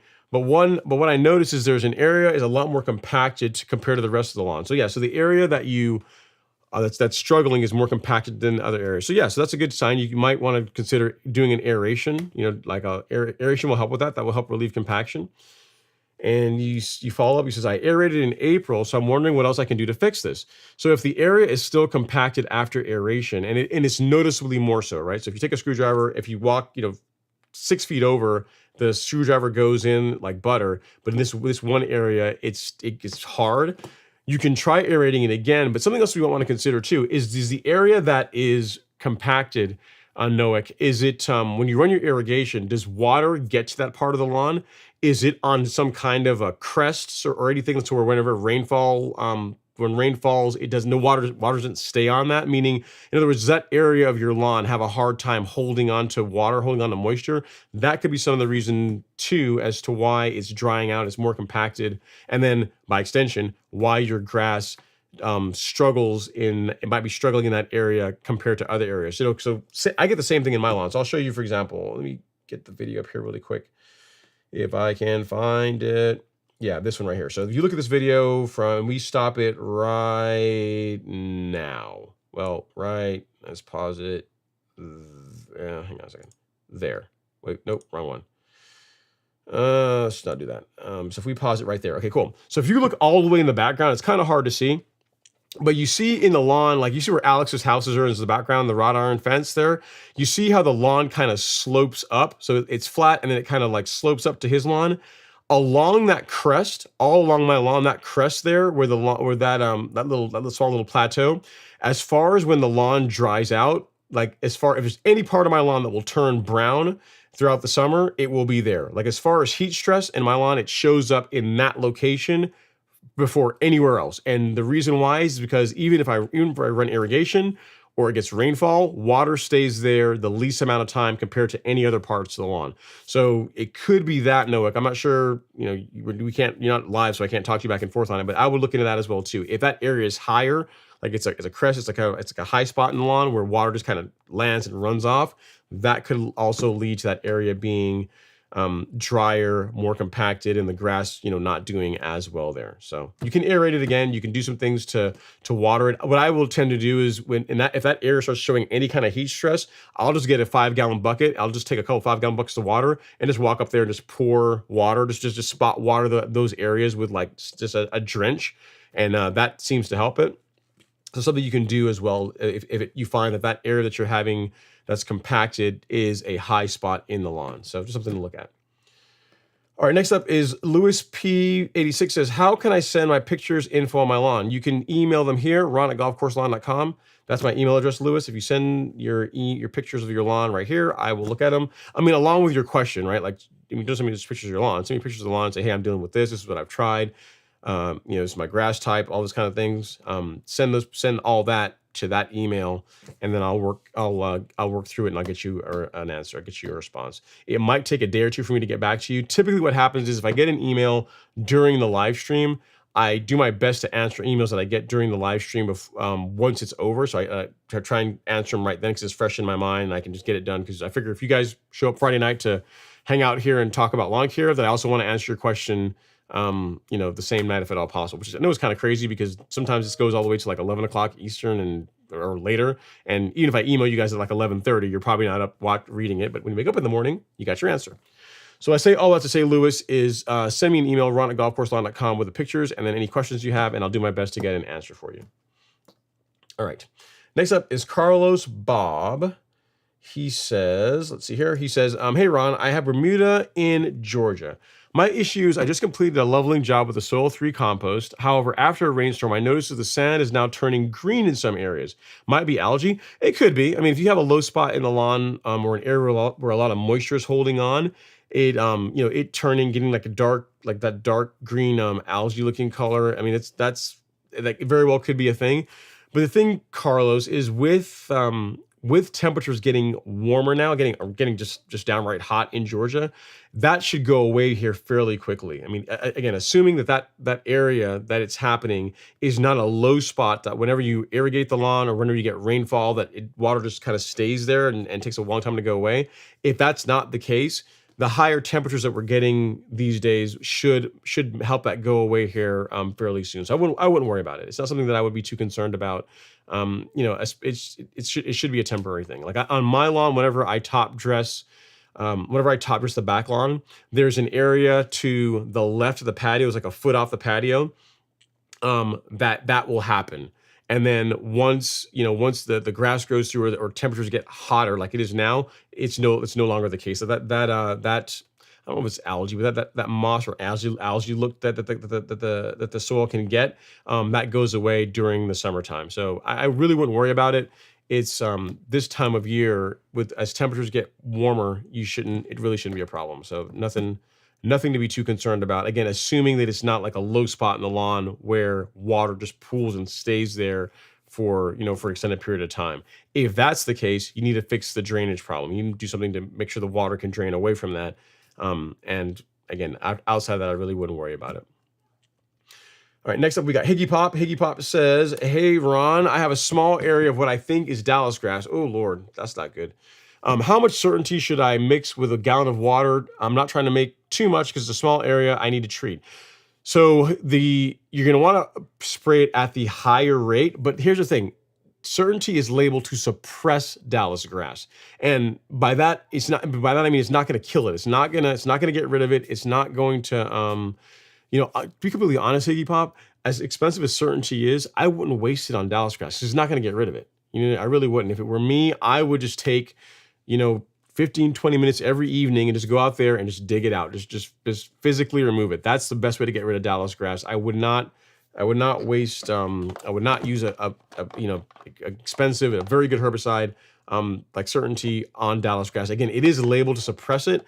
If you're going to do it, you're going to be using it at the higher rate. So it's going to be the 1.25 ounces up to 2 ounces per acre rate, which is one large scoop and one large scoop at the per 1,000 square feet at the low end for the 1.25 ounces per acre, or up to or one large scoop and 2 of the small scoops to get you closer to that 2 ounce per acre rate. But again, against Dallas grass, it is not going to kill it. It'll suppress it. It'll knock it back. It'll make it ugly. Make it hate life for a while. But you're not going to get rid of it. The best way to get rid of Dallas grass is really just to dig it out. So if it were me, I wouldn't waste the herbicide on that. I would save it for like sedges and POA and that kind of thing. I personally would not. But it's your call. Your call.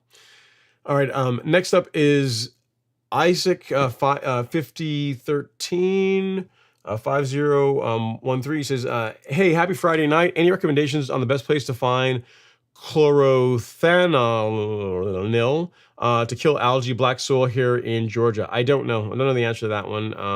Is 5013. Assuming that you can use that on residential lawns. I'm not familiar with that particular product, but assuming that you can, who might have that? I check Do My Own. They might carry it, or just get on Google and just find out who. You just search for it, and you can likely order it online. I don't know personally where you can find that. If you're looking for a place to walk in and pick it up, I don't know the answer to that. I mean, Site One maybe as an option. Site One, Central Turf and Irrigation might maybe carry that, but I don't know the answer to that question, unfortunately. So maybe look online and just see. With as fast as online shipping is these days, you might just find it online and just order it and go that route. So hope that helps. Sorry, I'm not more use on that one. It's not a product that I am familiar with. Next up is Munar Majid. It says, "Hey Ron, for the average homeowner who has a yard that was done by the builder, which is pretty much everybody, can you still reel mow it if you're quite uneven?" You can reel mow it, but you just can't reel mow it low. You know what I mean? So most lawns can be mowed at 1.25 inches to 1.5 inches without too much trouble. 1.5 inches is probably more realistic. Once you start getting down lower than that, the lawn being smoother does make a difference to avoid scalping in sections of the lawn. So yes, can you reel mow a lawn that is not leveled? Absolutely. You just can't go down to the very low cutting heights without scalping. You know what I mean? Because you didn't ask that, but I'm gonna assume you don't want scalping whenever you mow the lawn low, right? So again, 1.5 inches, 1.25 inches is doable on most lawns. Again, assuming that yours isn't like seriously bumpy. But eventually, if you start reel mowing it, you're going to want to level it. You know what I mean? It's going to improve the appearance of the lawn. You're going to be able to mow lower, because as nice as Bermuda looks when it's mowed at 1.25 inches, it looks really good when it's mowed at like 3/4 inch. I mean, the difference between 1.5 inches, 1.25 inches, and 3/4 inch, that's only like a 1/2 inch difference from like 1.25 inches to 3/4 inch. But from a visual standpoint, it's a night and day difference. It's incredible how well it looks when it's mowed below 1 inch. And to do that, unless your lawn is already relatively smooth, it's going to be you're going to want to level it to be able to pull that off. Things you can do is make sure with your reel mower that you have a front roller. Having a front roller will allow you to get away with your lawn being a little bit less smooth than having like the caster wheels. And again, outside of that, the way the mower cuts the lawn will be your guide. If when you get out there and you say you set the mower at 1 inch, if it's scalping, you got to raise it up. So you raise it up to say 1.25 inches and you mow the lawn. If it scalps, it got to go up to 1.5 inches. You mow it 1.5 inches and it's not scalping, then that's your height of cut. That's based on the smoothness level of your lawn. That's the height of cut that you need to maintain it at to keep it green between mowing without injuring the turf, scalping the lawn, and making it look ugly. So yeah, hope that helps. But yeah, you do not, reel mowing and lawn leveling are not two things that must happen. But if you reel mow long enough, you are going to want to level your lawn because it makes a huge difference in the way it looks. So there is that. So hope that helps, sir. I would get. I mean, don't let the fact that your lawn isn't level hold you back from getting a real mower. Most people, just not to beat this to death, Mooner. Most people tend to do it the way you're doing it. They will buy the mower first, and they level afterwards. I don't know too many people that level their lawn first in anticipation of getting a real mower. Normally, they get the real mower first, and they mow the lawn for a while and say, "Oh, this looks really good." And they're like, "You know what? It'd look even better if I could get if I could mow lower." And that leads you down the rabbit hole to lawn leveling and this kind of stuff. So get started with what you got, work with what you got, and then, and then make adjustments from there. All right, next up is Ted Rogers. He says, watered by hand. He says, let Archie keep it. I would, but then Cedric came in. Cedric came in and dropped his super chat bomb. So he's the guy that's running it right now. All right. So next up we have Joe Wanja. He says, hey, Ron, about to start getting water restrictions in Texas. I was going to put Primo down tonight. Let me see here. Can I add hydrochain with it and rely on my irrigation to get the hydrochain watered in? No, I would not do that. So hydrochain needs to get into the soil to work, and hydrochain actually benefits from a lot of water as a carrier to water it in. So when you apply hydrochain, you also want to water it in fairly heavily to get it down into the soil profile. Primo Max, on the other hand, does not need to be watered in. Like this growth regulator, you spray it on the foliar, on the leaf of the plant, and you allow it to dry. So I would not mix Primo along with hydrochain and apply them at the same time. They are, as far as products that are pretty far apart as far as how you need to apply them. Primo and the moisture managers are they're on pretty much on opposite ends of the spectrum. You know what I mean? So I wouldn't do that. As far as the way you could go about doing it, you could do it. It's your call. You could apply the hydrochain first, water it in, and then once the lawn is dried a little bit, you can spray it with Primo and then allow that to dry. You could spray the Primo first in the morning, let it sit until afternoon, and then do the hydrochain in the evening. You could do that route, but they do need the applications for best results need to be separate. I absolutely would not mix. Primo with hydrochain. It's not the two of them are on opposite sides of the spectrum with the amount of water that they require to work properly. So no, don't do that. I wouldn't do that. All right, Mooner says, I just got myself a 20-inch True Cut. Nice. He says it needs some maintenance. Before we go on, we got to clap it up for that. Got to do it. I need some maintenance, but it's digging in and scalping for now. So I am back to rotary until I have done some leveling. Or just raise the mower up. I mean, are you telling me, I think True Cuts will go up pretty high, depending on how you have that front roller set up. I want to say you can get them up as high as 2 inches. You can get a True Cut to mow fairly tall, which you should be able to mow your lawn at 2 inches without scalping, I would think. If you can't, then that's a sign that, yeah, leveling is in your future. You know what I mean? But check the front roller, check and see how it's set up, because depending on how the front roller is set up, there's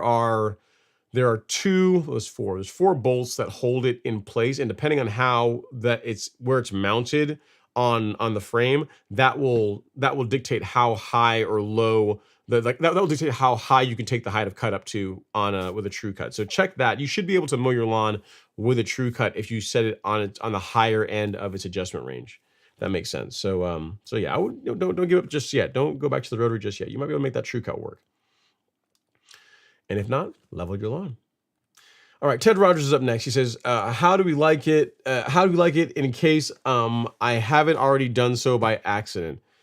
I'm not sure what you mean, Ted, but okay. Next up, Mooner says, so Doug is just echoing my thoughts too. He says, Mooner, that True Cut should scalp less than the rotary, maybe raising your height of cut on the True Cut. That's exactly it. So Mooner, you should be able to get that True Cut up to a height of cut that it does not scalp. You know what I mean? Because the True Cuts will go up to, I want to say above, maybe just a little bit over 2 inches. I want to say 2¼ inches, something like that. Depending if you get everything maxed out to the highest setting. So you should be able to mow a Bermuda lawn with a True Cut without scalping. Is what I'm getting to. You just may have to, just raise the height of cut up to be able to facilitate that. So yeah, don't give up yet. Don't go back to the rotary just yet. All right, next up is Larry Price. He says, should you change your height of cut depending on the weather/heat?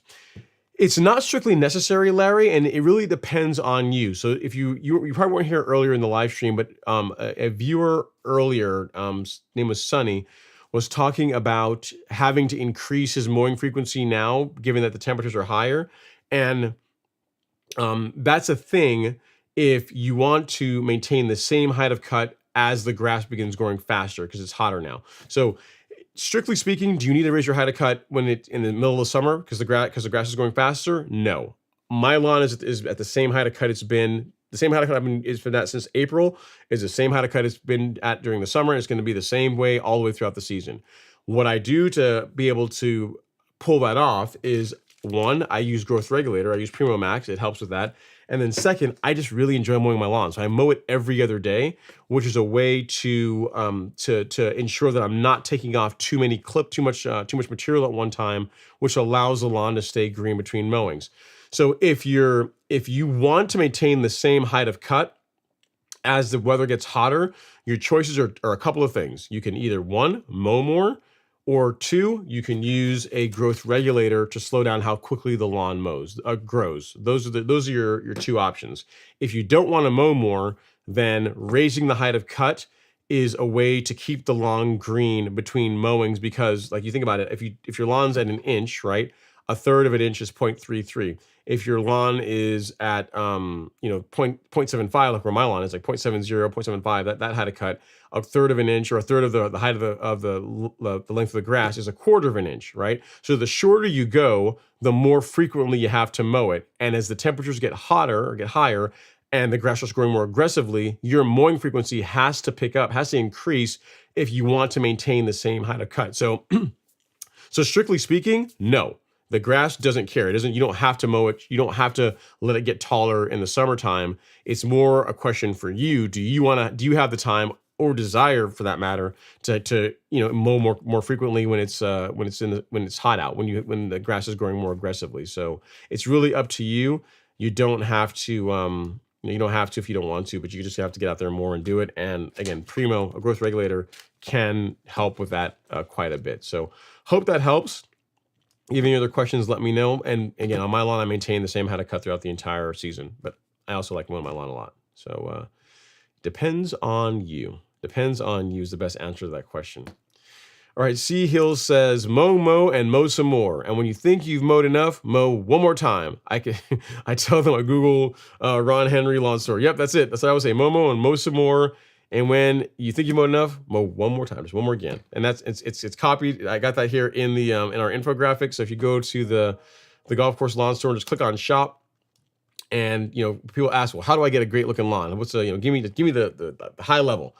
So if you go here and you see the 5 steps, is step 1, eliminate weeds. Step 2, do a soil test. And step 3, fertilize your lawn based on those soil test results. And then step 4, mow and mow some more. And then step 5, dominate. That's what happens. So in a high level, 10,000 altitude, 10,000 foot altitude, high level, what you need to do to get a great lawn: get rid of the weeds, soil test, fertilize your lawn, and mow it a bunch. You'll get a great looking lawn if you do those things. But yeah, that's you are right, C Hill. Mow and mow some more. That is that's my mantra. Should put that on a t-shirt. It's a good thing. C Hill says, greetings and salutations, Ron and Lawn Warriors. I keep getting asked about my lawn. In a nutshell, I tell them, get a soil test, get rid of bugs, weeds, fungus, then throw down fertilizer, water, and to your point, mow and mow some more. You are right. I mean, you can also give them the calendar. We have like the month-on-month breakdown of what I recommend people do. If you want to take a lawn from this, I mean, it's not just me. The take lawn from this to that in between April 10th to June 23rd. That's the difference between these pictures. So that's April 10th, that's June 23rd. Between this and this is a fungicide application, fertilization program, lots and lots of mowing. And then if you do that and you're consistent, you can go from that to that in not very long. And I mean, I think that lawn looks pretty awesome. Most people would absolutely be happy to have a lawn that looks like that. So it's not rocket science, but it does take hard work and, most importantly, consistency. Consistency is like most things in life, right? Consistency is the most important thing to getting the result. in the lawn game. You can't like do it for a week and then stop, and just stick with it. Stick with it. Nico Brawley is up next. He says, "Hi, Ron. I really enjoy your information. I've learned plenty. I live in Alabama. Will you explain syringe watering? I don't know what that is. It's another thing for me to research. So watering with a syringe, I don't know what that is, Nico. I've never heard of that one. That's the first one for me. I've never heard of syringe watering. I got a screenshot of your comments, so I'll look into it and we can make it a talking point for next week. But I've not heard of syringe watering, so I can't speak to it, sir. You got me. You know, that's why I say in the beginning of the live stream, sometimes I have the answer, sometimes I don't. This is a case where I don't know. I got nothing for you on that one, but I'll find out, and we can maybe chat about it next week. Does that work? Is that a deal? All right, good. All right, next up is Dwayne's World. He says, "Hello, Ron. Happy Friday. I hope you had a great time at the karate event last week." Yeah, man, it was fun. It was a ton of work. It was Friday night, Saturday night, and Sunday morning. It was a lot of fun. Got to do some great martial arts. Got to catch up with old friends. Again, I had the privilege of like the black belt candidates, the guys and gals that were Chodan Bows, people that want to test the black belt. I got to put them through their paces, get them ready for the test. Put them through all their forms and give them pointers on how to improve their technique, and just really more. It's just more of a mental. It's more of a mental exercise than anything else. You know what I mean? Because there's not a whole lot that we do at the camp that they haven't seen before. It's just, you just take what they normally do at their respective studios and turn it up to 11. So like really turn the heat up. And now when you're tired and you're sweaty and your hair's in your face and you just, you really don't feel like being there, now let's see what you got. Can you still push through it and perform at a high level when the suck is at an all-time high? And that's what Black Belt Camp's all about. So it was a good time. And for the most part, I got pretty good feedback. A lot of the students enjoyed it. They enjoyed the hard work, so it was good. It was good stuff. All right, next up is Fried Eggs Golf. He says, "What's the latest in the season you can plant bent grass in northern Indiana?" Don't know the answer to that one. I mean, I'm not sure if Devin's around, Demir's around. We need to get Devin back on again, because these are like Devin questions. These are like golf course guy. This is like a golf course superintendent questions. I don't have a green Fried Eggs Golf. So I can't tell you as far, and I've never planted bent grass, so I can't tell you as far as establishing bent grass the best time of year to do it. I would imagine the spring and the fall would be the best times, the times of year to potentially do that. I mean, who knows? I mean, I don't know for sure. I mean, I would think springtime if I were to guess, but I've never established bent grass, a bent grass green to be able to tell you what the ideal time to grow it. So sorry, not gonna be helpful on this one. Another one for me to screenshot. I gotta get Devin back on to chat through these. It'll be good. It'll be make for a good show. Sorry, not more help on that one, man. All right, next, C Hill is up next. He says, "Thanks for all you do. Iron sharpens iron." It does. That's what it is. So here's the thing, guys. When I get the questions that I don't have the answers to, it's good. It's a great learning experience for me, because I get to go off and research and come back to you guys with me learning more, and then we all grow together, right? So I got a few talking points that you got to look into, research between now and next week, and that should be good, because next week should be pretty light too as well. The fourth in the middle of the week, so it should be a relatively slow work week, which is good. I'm looking forward to it. Next up is Brandon Moon. He says, "Hello, Ron. I've been looking for the best options for nitrogen for our Bermuda lawn in upstate South Carolina. Liquid or granular, a decent brand, and how much to apply per 1,000 square feet?" So much in that question, Brandon. There's tons of different options for fertilizer. There's tons of different companies that make great fertilizers. I can tell you the ones that I like and the ones that I use. So for granular, you're asking between granular and liquid. My answer is yes, but really it's both, to do both. You know what I mean? If I can only do one, granular is for most people that are just that are new to working on their lawns, granular is easier. All you need is a broadcast spreader to apply it. It tends to feed the lawn longer than liquids do. And as far as ease of use for application, granular products tend to be easier than liquids, because you don't have to mix them properly. You don't have to make sure they're diluted properly. You don't have to make sure you're using the right spray tip. None of which is really hard, but it is more work. There's more of a bit more of a learning curve for spraying liquids on your lawn than doing granulars. The benefit of doing both, which is what I advocate, is that you get the best of both worlds. You get the granular to do a lot of the heavy lifting as far as feeding the lawn for extended periods, and then you get the benefits of the liquid for that consistency and color and growth. And then when it comes to some products like iron products or like micronutrients or like growth regulator, like as far as being able to like those work, in my opinion, they work as the liquid options for those. I am more of a fan of than the granular options. So I can show you some options for granular and liquid fertilizers. If you go here to, let's go here real quick. If you go to the golf course lawn store and then you go to shop and you go to lawn fertilizer, everyone's favorite section, right? So for granular fertilizers, you have these options here from Lebanon Turf that we carry. We have Humic Max, which is by far our most popular fertilizer. And then you have if your soil needs phosphorus, you have the complete 14714, which has some nitrogen, phosphorus, and potassium. So it's got a bit of everything.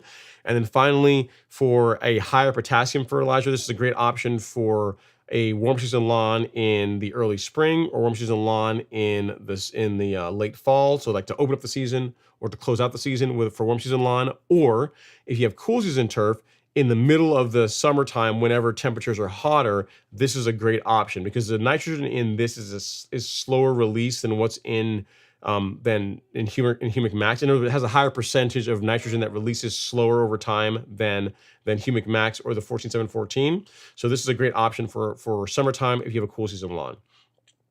As far as application rates, for Humic Max, it's 3 pounds per 1,000 square feet. The 14714 and the Stress are around 4 pounds per 1,000 square feet for these guys.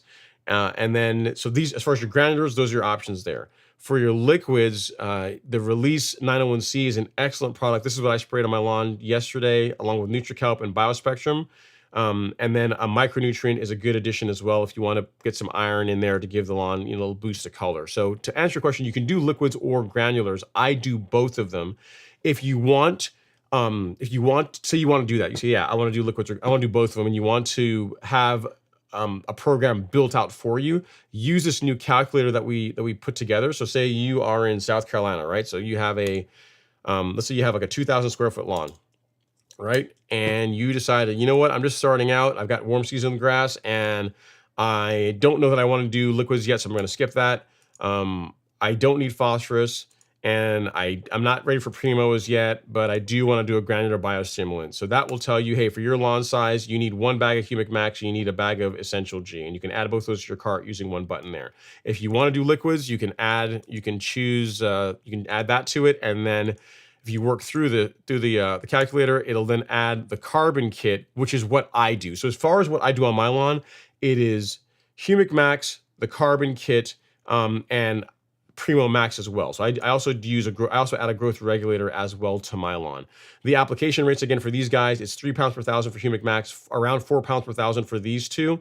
And then for the liquids, for 901C and NutriKelp, it is 3 ounces per, the range is 2 ounces to 7 ounces, but the happy spot that I like to use those products at is 3 ounces per 1,000 square feet. So for these guys, and then for the Turfplex, the Nutrizolve, and the Bloomplex, these are 6 ounces per 1,000 square feet. So these products are a bit more expensive, but they're also a lot more concentrated than these. So these go a bit further than these guys do. So 3 ounces per 1,000, 6 ounces per 1,000, 3 to 4 pounds per 1,000, depending on which one you go with. And then just use the calculator if you want it to build it for you and just tell you, hey, this is what you need based on your lawn size, and it just does it. It will pull that out for you. So hope that helps, sir. If you need anything else, do let me know. Appreciate all the love and support. It's great question. So yeah, you can't go wrong with the Miramichi liquids, and you absolutely cannot go wrong with the Lebanon Turf fertilizers, the ones that we carry. Because if they weren't good, we wouldn't carry them. You know what I mean? So they're higher end products. They are a more premium product, but they're also excellent. I mean, I've gotten like rave reviews from them because they really are pretty awesome. So hope that helps. I will give you a link here to where you can find all those that I was just showing you, so you can go right to them. If you need anything else, do let me know. All right, so at Brandon, and there you go, Brandon. You're all set.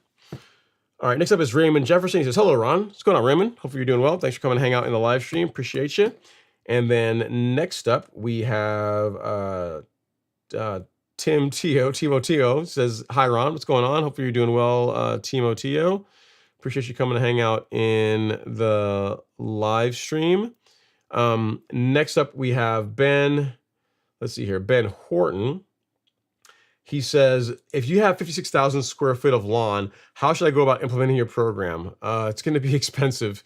So from a liquid standpoint, Ben, you could, I mean, you're going to go with the 2.5 gallon jugs. So if you, given the size of your lawn, like the 2.5 gallon jugs of 901C, how much do those treat? It's a lot. Yeah, so 160,000 square feet. So one of these guys will get you, call it 3 applications, thereabouts, right? Approximately 3 applications, one of these. So it's enough for 3 months. For granular fertilizer, you're going to need, again, you could use the calculator that's here, but it's going to be expensive, man. I mean, if you're talking about enough liquids and fertilizer to do basically an acre, you're looking at, it's not going to be inexpensive. It's not, I'll just put it that way. We can walk through it, but I mean, you're going to be in the 4 figures. Let's just walk through it just for fun. Just for grins, why not? So a 56,000 square foot lawn, again, over an acre. Let's say it's warm season grass. Let's say you're also going to spoon feed it, so you also want to do liquids as well. You don't need phosphorus. You may or may not need growth. Let's say you're not going to do primo. Because if you're going to use growth regulator, I actually would not buy the 4 ounces. I would not buy these. So we'll leave that off, because in your case, getting a gallon of it makes sense given the size of your lawn. So we'll leave that off, because it's not like the number of these it's going to recommend is not going to make sense for your property, because you really should go to a gallon. And then finally, if you want to do granular biostimulants, let's say we'll leave that on there. We'll say yes. And if you add it up, so look at that, it's like $2,000. So this is enough fertilizer. So it's 4 bags of fertilizer from a granular standpoint, and then this is enough liquid for 3 months. So if you bought 2.5 gallons of 901C, 2.5 gallons of NutriKelp, that's enough to do you for July, August, September, pretty much for the rest of the season. And then BioSpectrum, that's enough for 4 to 5 acres. So this you'll buy this once and you'll use this for this year and probably most of next season too. So you won't be buying that again. And then Essential G, if you're buying for 56,000 square feet for an acre, over an acre, you're looking at 15 bags. So it's not going to be inexpensive to do it.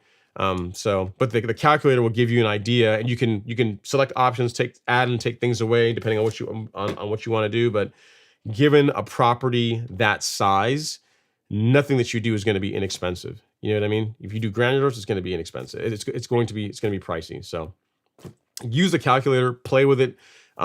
Omit things, add things, see what works well for you. If you go with the liquids, the larger quantities are going to be your best bet, because that's going to give you enough liquids to be able to do 3 months worth of coverage on over an acre size property. So I hope that helps, sir. It's a big property. It sounds like a lot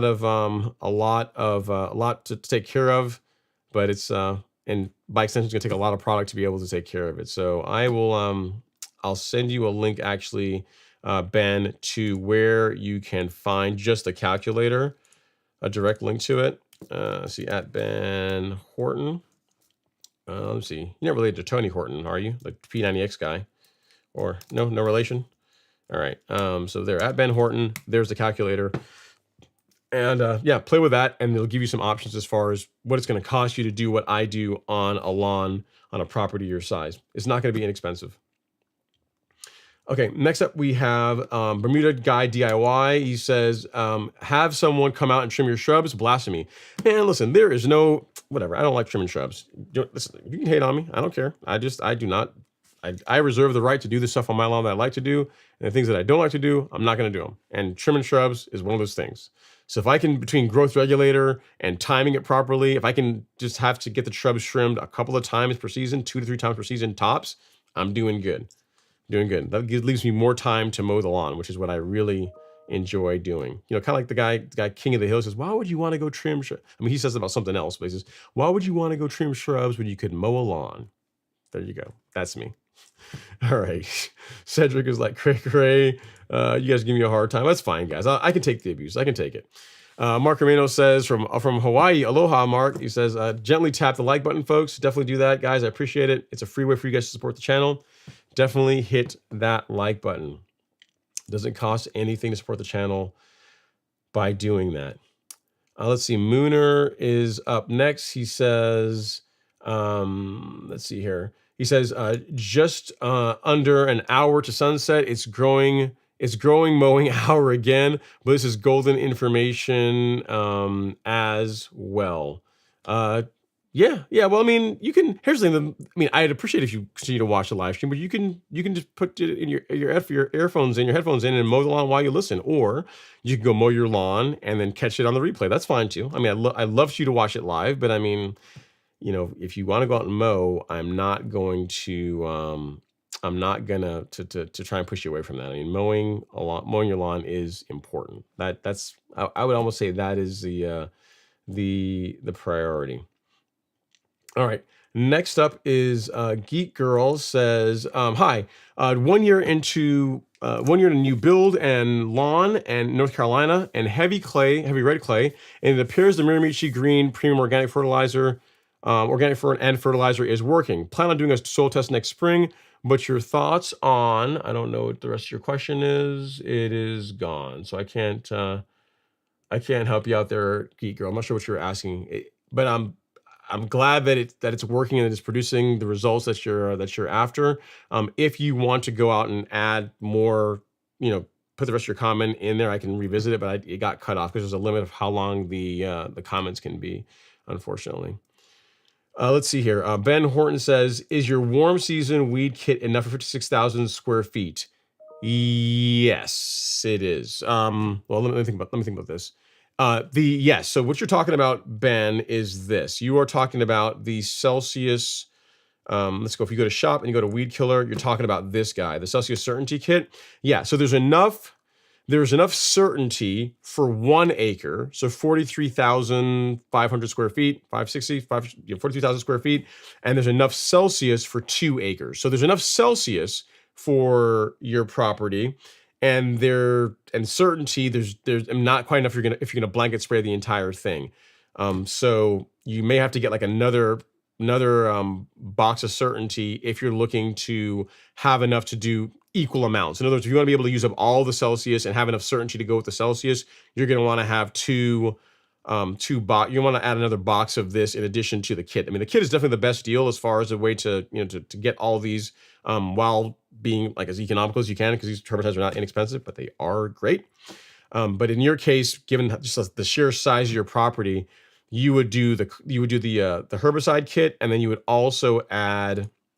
You would do the herbicide kit, this one, and you would also add another bottle of certainty, and then that gets you to the point to where there's equilibrium between the amount of Celsius you can apply and the amount of certainty, assuming you're blanket spraying the entire thing. If you're just spot spraying, then what's in the kit is going to be enough. You know what I mean? So it just really depends on what you're looking to accomplish. The long and short of it is that 1 bottle of certainty, 1.25 ounces of certainty is enough for 1 acre. If you are spraying, it depends on the weeds you're spraying. So I actually should qualify that. If you're spraying sedges, if you're targeting sedges, 1 bottle will be enough to do your 56,000 square feet, because you can spray certainty at a rate that's lower than that. You can spray it at like 3/4 of an ounce, so 0.75. That rate will work fine for certainty if you're targeting sedges. If you're targeting, I mean, you're not going to be spraying for POA this year, but if say you were spraying POA, you would need another bottle of this to cover 56,000 square feet. But for sedges, which again, you can get by with a lower rate, 1 bottle over 56,000 square feet will be enough. You'll still have Celsius left over, but the Celsius will still go further than the certainty will. But if you're looking to blanket spray the entire thing one time, and what you're targeting is sedges, which again, this time of year, that's probably what you're targeting, then yes, the kit would work for that. But again, if you're looking to have equal amounts of each product, another bottle of certainty is what I would say to do. So hope that helps, sir. I will send you a link to where you can pick both of those up here in the chat. You probably already have them, but I'll just I'll send it as well. Why not? Just to make it easy for you, because you asked the question and it's no trouble for me to do it. Herbicides. There. Cool. So hope that helps, sir. 56,000 square feet is a lot of property. and just the long short of it is just going to be expensive. Like, there's nothing that is going to be, anything you do on a property that size is going to be costly because it's just the sheer size of it. It's a big property you're dealing with. So, but I mean, if you can get it looking nice, I'm sure it will look great. You know what I mean? Once you get the weeds under control, if you have the time to get out there and mow it, probably with a big wide ride-on mower, it can look pretty awesome. But it's just like the treatments are going to be expensive. All right, next up is Mike. He says, Ron, what would you recommend for dog urine odor in the yard? I have 419 Bermuda cut to half an inch. Any enzymes I can apply to reduce the odor? Not that I'm aware of, man. I mean, when I get this kind of question, Mike, what I tell most people is to just pick an area of the lawn that you're willing to sacrifice and train your dog to use the bathroom there. That's what Alex has done. It can be done successfully. Like Stella, she does exactly that. Like whenever she goes to go pee, she goes in she has one little spot that is like scorched earth, that every time she goes to urinate, she's always in that one spot. She does number 2 in different spots of the lawn, but like anytime she goes to do number 1, it's always in that one area. That way you can control, you can limit the damage to that one location. And if you pick up an area that's kind of out of sight, out of mind, you're not going to have to deal with the odor as well. I don't know. I'm not a veterinarian, so I don't know as far as products or additives you can put in your pet's food to be able to change or reduce the odor of their urine. I would like it kind of like with people. If you drink more water, that should reduce it. So if you're able to get the dog to drink more, to hydrate more, that would make the urine less potent. I don't know how you make your dog drink more water when it doesn't want to, but that's an option. And then outside of that, pick an area of the lawn that you will designate as this is like a 3 foot by 3 foot section. It's just going to look like trash, and that's just the way it's going to be because I have a dog and I love my dog and it wants to use the bathroom, so I'm going to make sure it has this spot to go to the bathroom in. And that will allow you to preserve your lawn while still allowing the dog to do what it needs to do. So sorry I don't have an answer for that. I'm not a veterinarian, so I can't really give you an answer as far as what enzymes or things you can give your pet to reduce the odor of its urine. So sorry, not more help on this one. All right, next up we got Gary Kellett Jr. He says, "Happy Friday, Ron. Got a fresh cut in today and threw down some summer stress. They're calling for some rain tonight. Nice. As long as you got your timing just right, man. So you're just gonna get some rainfall to water in for you for free. So you can't beat that. And you got your fertilizer down. I like it. Mooner Mage said, just under an hour. This knowledge is worth its weight in gold as well. I appreciate that, man. But again, go out and mow your lawn. I mean, just throw some headphones in and go mow. You can listen while you mow. As long as you've gotten all the questions that you want answers, you can just listen along. You know what I mean? It's I would go get your mowing is what I'm trying to say. I mean, while I do appreciate you watching the live stream, if you got to go mow your lawn, go mow your lawn. I mean, this is priorities, right? I mean, the live stream will be here tomorrow. Like you can rewatch it tomorrow. Your lawn if it needs to be mowed today, get it done today. All right, Brian Madewell is up next. He says, any advice for nutsedge? Yeah, so depends on your grass type. I got 2 different options for you. So if you go back over to the Golf Course Lawn Store, if you go to shop and then weed killer. So if you have warm season grass, so Bermuda, St. Augustine, zoysia, any of the warm season grass types, what I would say to go with for sedges is Certainty. Like it doesn't really get much better in my opinion for sedges than Certainty for warm season turf. But the thing with Certainty is that it can only be used on warm season turf. So that's I would say a negative, but that's the one restriction when it comes to this. So Certainty, you mix a little bit of surfactant with it, it is absolutely devastating against sedges. If you want to see what I'm talking about, here in the product description, I've got some footage some pictures from a video that I shot a couple years ago when I was using this. So if you go to here, so this is spraying some sedges that are bordering my lawn and my neighbor's lawn. So this is one spray pass, and then 7 days later, that's what they look like. And then I wish I'd taken another follow-up picture because 2 weeks later they were all like brown, like cardboard. Like you could touch them and they would just fall over. So they were like burnt to a crisp, like dead. So, but as far as just in a week, that's what you can expect from Certainty. And the nice thing is that it's not going to discolor your grass in the process. So there's a lot of different options for herbicides, but the thing I like about Certainty and Celsius for that extent is that the temperature range you can use them over while minimizing the chance of discoloring your lawn is a lot broader than many other herbicides. So for Warm season grass, certainty by far, full stop. That is what I would say to go with for sedges. If you have a cool season lawn, then Sedgehammer. Sedgehammer is also a great product too. It is not as good as Certainty in my opinion. I've used both of them. I like Certainty better. Sedgehammer has the benefit of that you can be sprayed on cool and warm season turf. So and Sedgehammer doesn't. Memory shows me doesn't require a surfactant. You don't need to add a surfactant with Sedgehammer. It's got one like built into the product already, so you don't need to add a surfactant. Whereas Certainty, to get the most out of it, you want to use this and this, but then it absolutely smokes sedges. It's devastating against sedges. So for warm season, Certainty. For cool season, Sedgehammer. That's what I would say to you to control sedges in your lawn. And if you want to know where you can get both of those, Brian, I will drop the link to those in the chat here now, and hopefully that was useful for you. And another benefit of Certainty as well, why I would say opt for that one. So you say, yeah, Certainty, Sedgehammer, they both can kill sedges. So Sedgehammer is a little bit cheaper. One benefit that Certainty also has that Sedgehammer does not have is that Certainty will also kill Poa annua. So if in the springtime, say your fall pre-emergent application wasn't on point, you like March time pre rolls around, you got some Poa rearing its ugly head in your lawn, it's kind of looking kind of ugly. You can also use Certainty to control Poa in your lawn, whereas Sedgehammer will not do that. So it's better against sedges than Sedgehammer is, and it also controls a broader range of weeds than Sedgehammer does. So again, warm season lawn, Certainty. Cool season lawn, Sedgehammer. All right, next up is Jesus Prado. He says, let's see here. Hey, Ron, it's Jesus. Sent some pictures of my RN15 soccer field. Cool, Jesus. I'm not sure if I can find it here really quick. I don't know if I can find you. And hopefully you didn't send me pictures that are super large. If you didn't, then it will work. We'll be able to make this work. Let's see here. You didn't send me a picture. You sent me a video, man.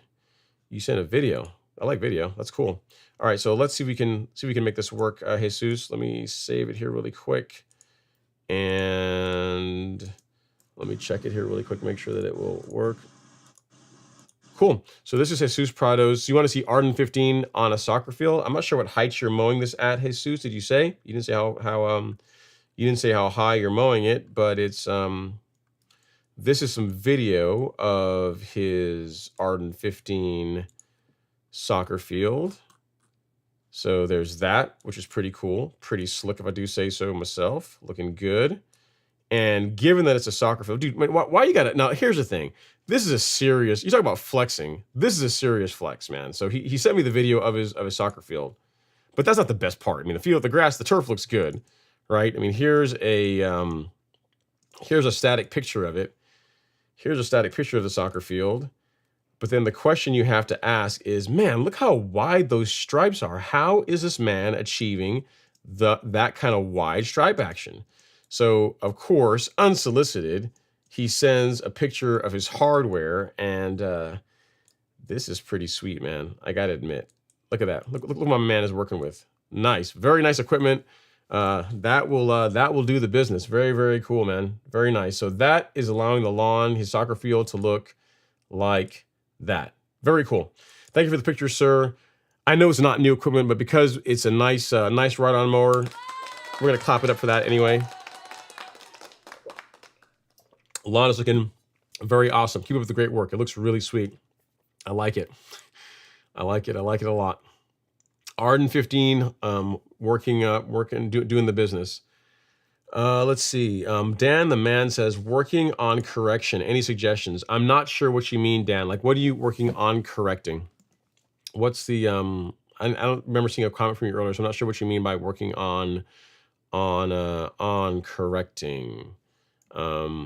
I'm not sure. And then Jesus Prado is chiming in. He says, at Brandon Moon, it all depends on your soil test results. There's no such thing as best fertilizer. To me, the best form of nitrogen is urea. Spraying urea is pure nitrogen. So there's Jesus chiming in, but he is correct. I mean, a soil test is going to, the one that I recommend, again, this is the one from my soil.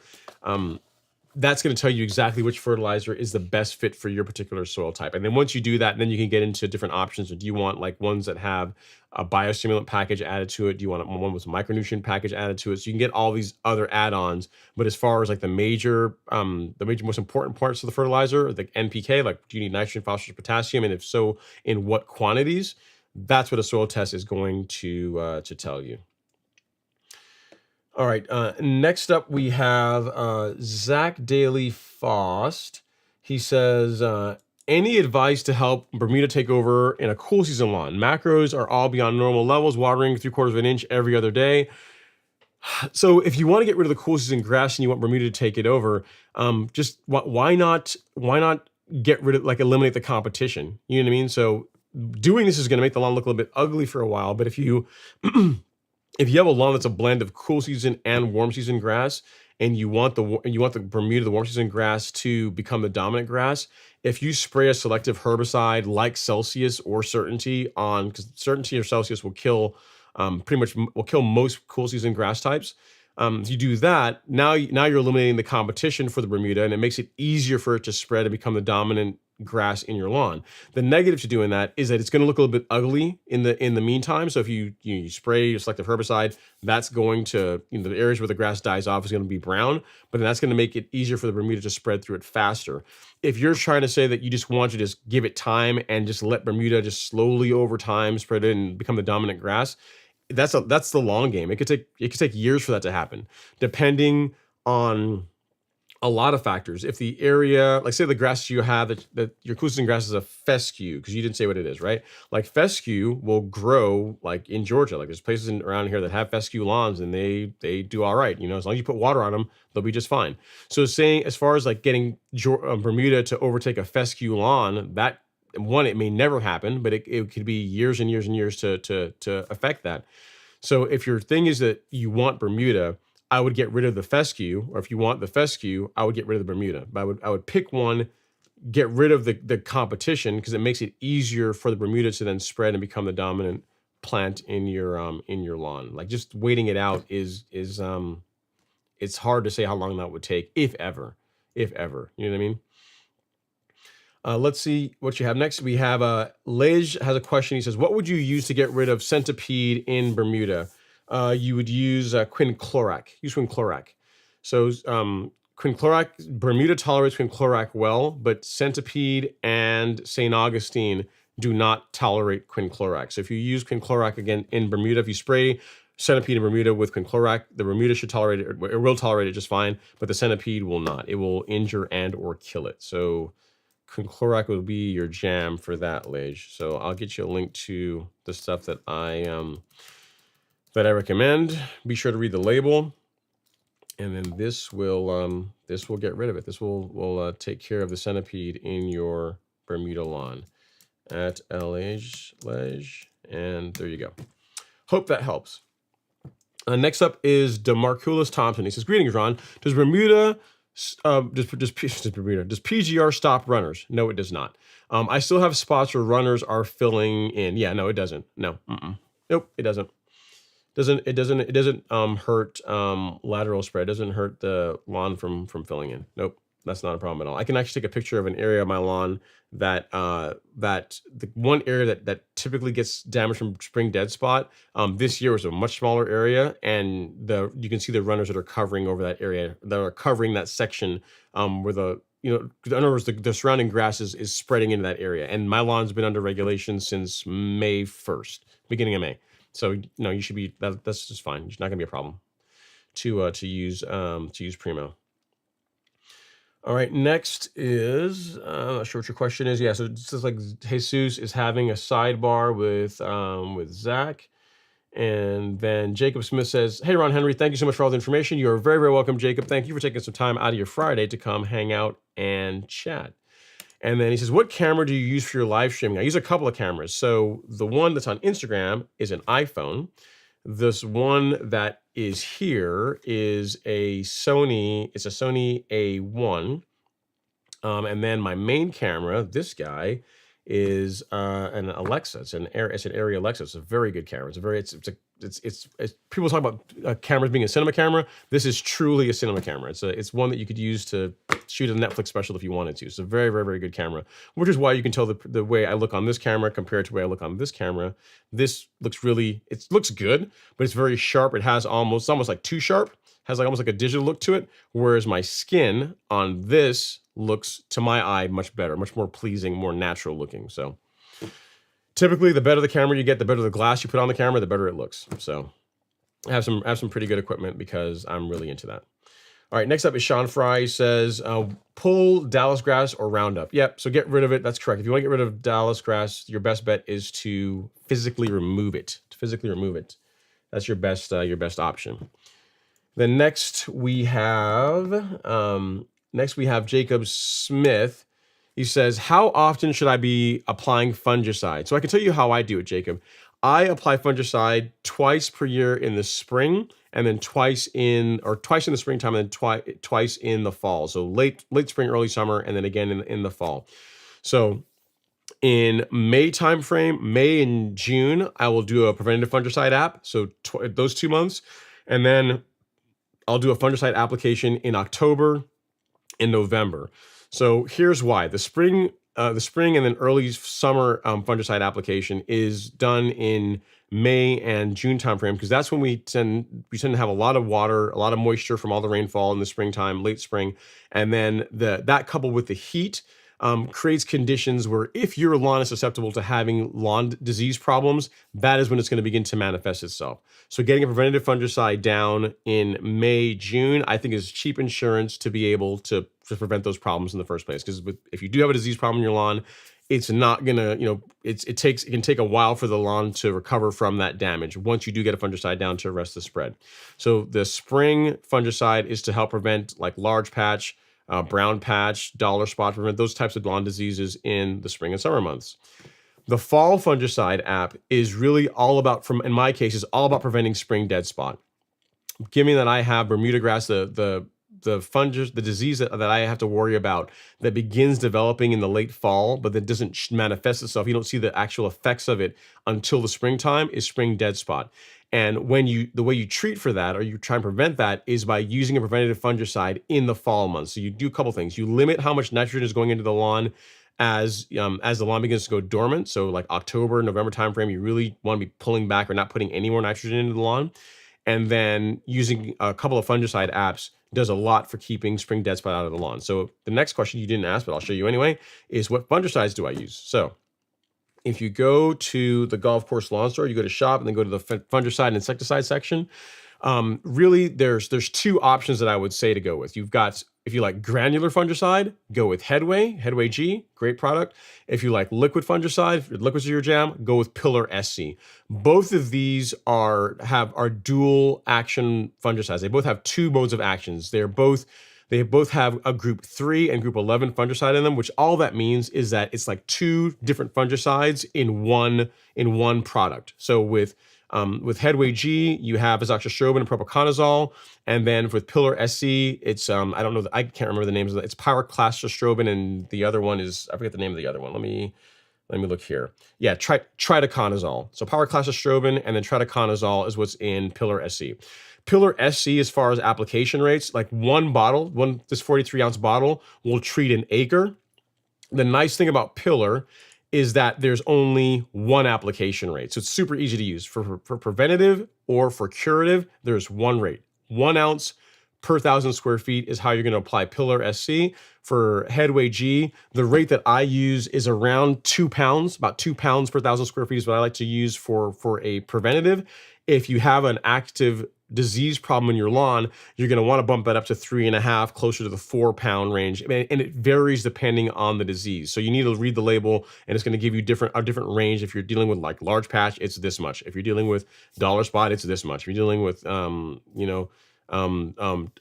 rot, it's this much. So with Headway, you need the label. You need to read the label, especially if you're dealing with an active disease problem that you're trying to take care of. With Pillar, there's just one rate, 1 ounce per 1,000, and you're covered.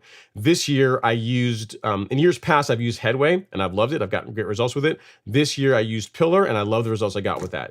There's not been no large patch, no brown patch, no disease problems in my lawn at all this year with using Pillar SE. So really like this fungicide. It's likely what I will use also in the fall as well. So great product. Either one of these will work well. And that's what I would recommend that you go with if you're going to do a fungicide app. So hope that answers your question. May, June, and then October, November, if you're trying to do preventative apps to keep your lawn disease free. Another thing as well, Jacob, you didn't ask this, but an important part of keeping diseases out of your lawn is making sure that your mowing equipment is sharp. So every time we mow our lawn, we're injuring the turf.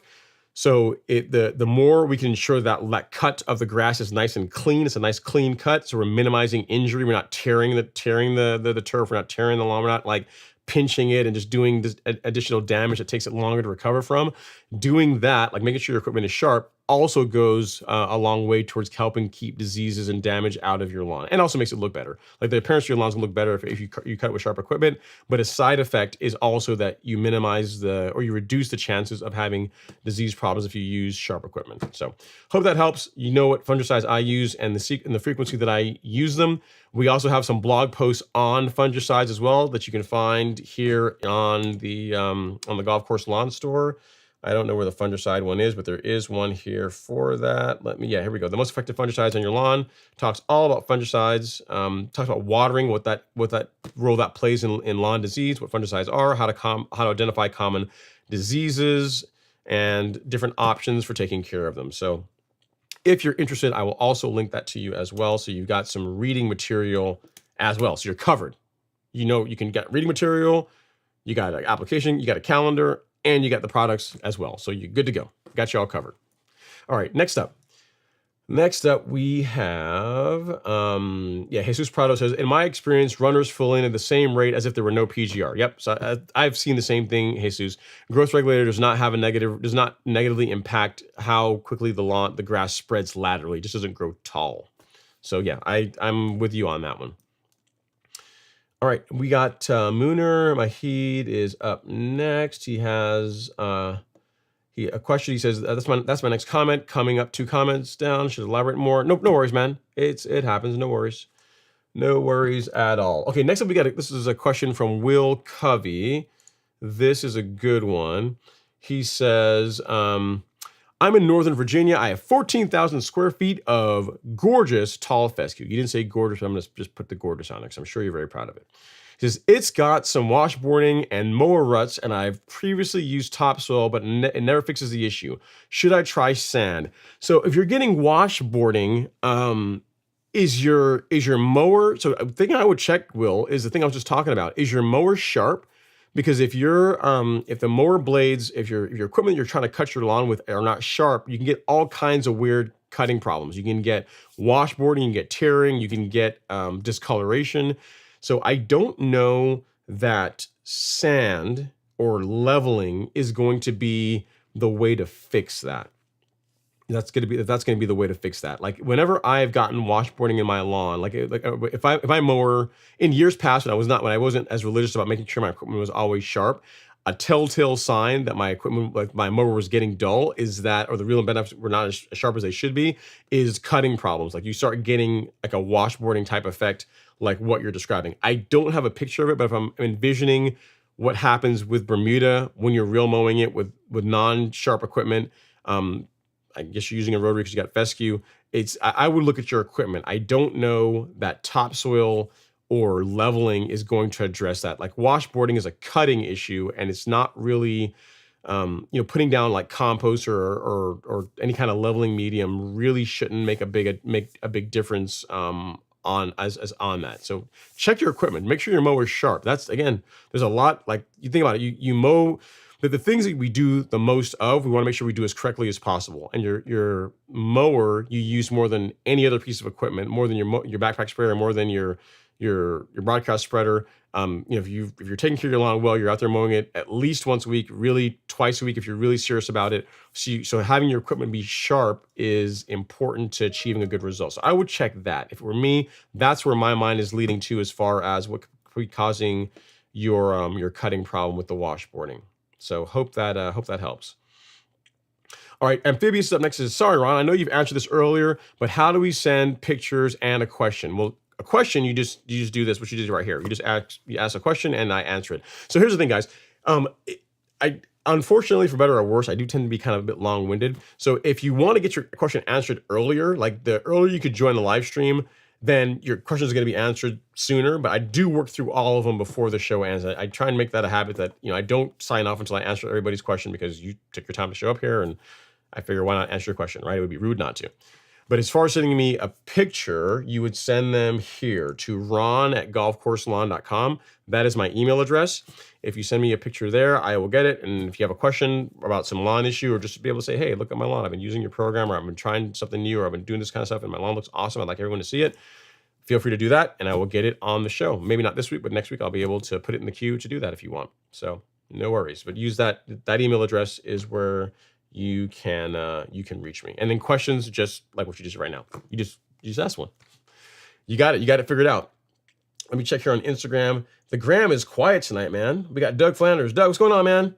Doug Flanders in the live stream tonight. What's going on, Doug? Hopefully you are doing well. Looking forward to seeing you guys tomorrow, hanging out a little bit.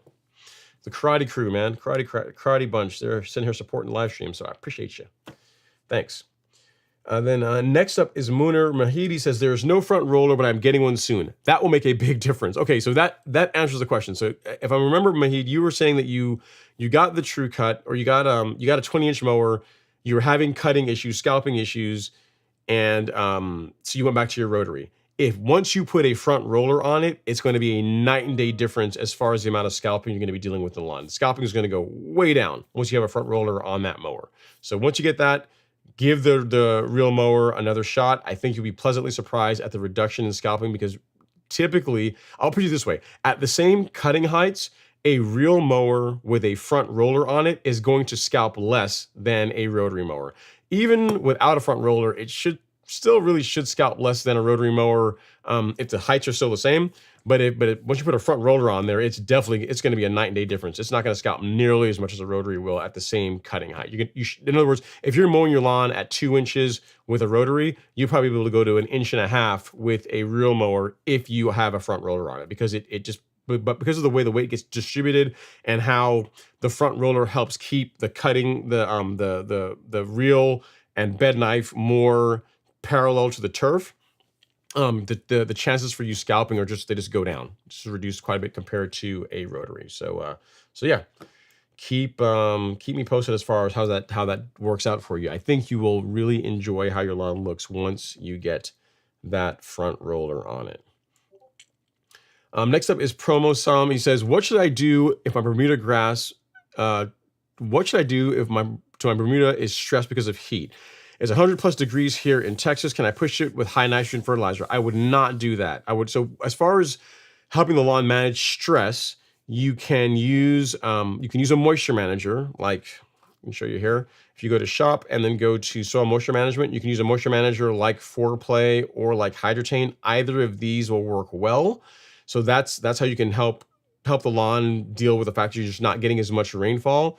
If you're going to, given your higher temperatures, if you still want to feed the lawn, I would not use a quick release nitrogen. What I would go with is something like this, like our Stress 12024 product. The amount of nitrogen in this, it's only 12%, but also the formulation of it, it's got a higher percentage of slower release nitrogen, meaning that it's going to feed the lawn, but the nitrogen release is slower, so you're not going to be pushing a bunch of growth during the time when the lawn is stressed. You know what I mean? And it also has higher 24% potassium, which is also good for water. It helps promote water movement throughout the grass. It's just like potassium is a very good a very good macronutrient for a lawn that's under drought or stressful conditions. So this, I would say, Stress 12024, this for your fertilizer, and then one of the moisture managers. Foreplay, what I would say to go with.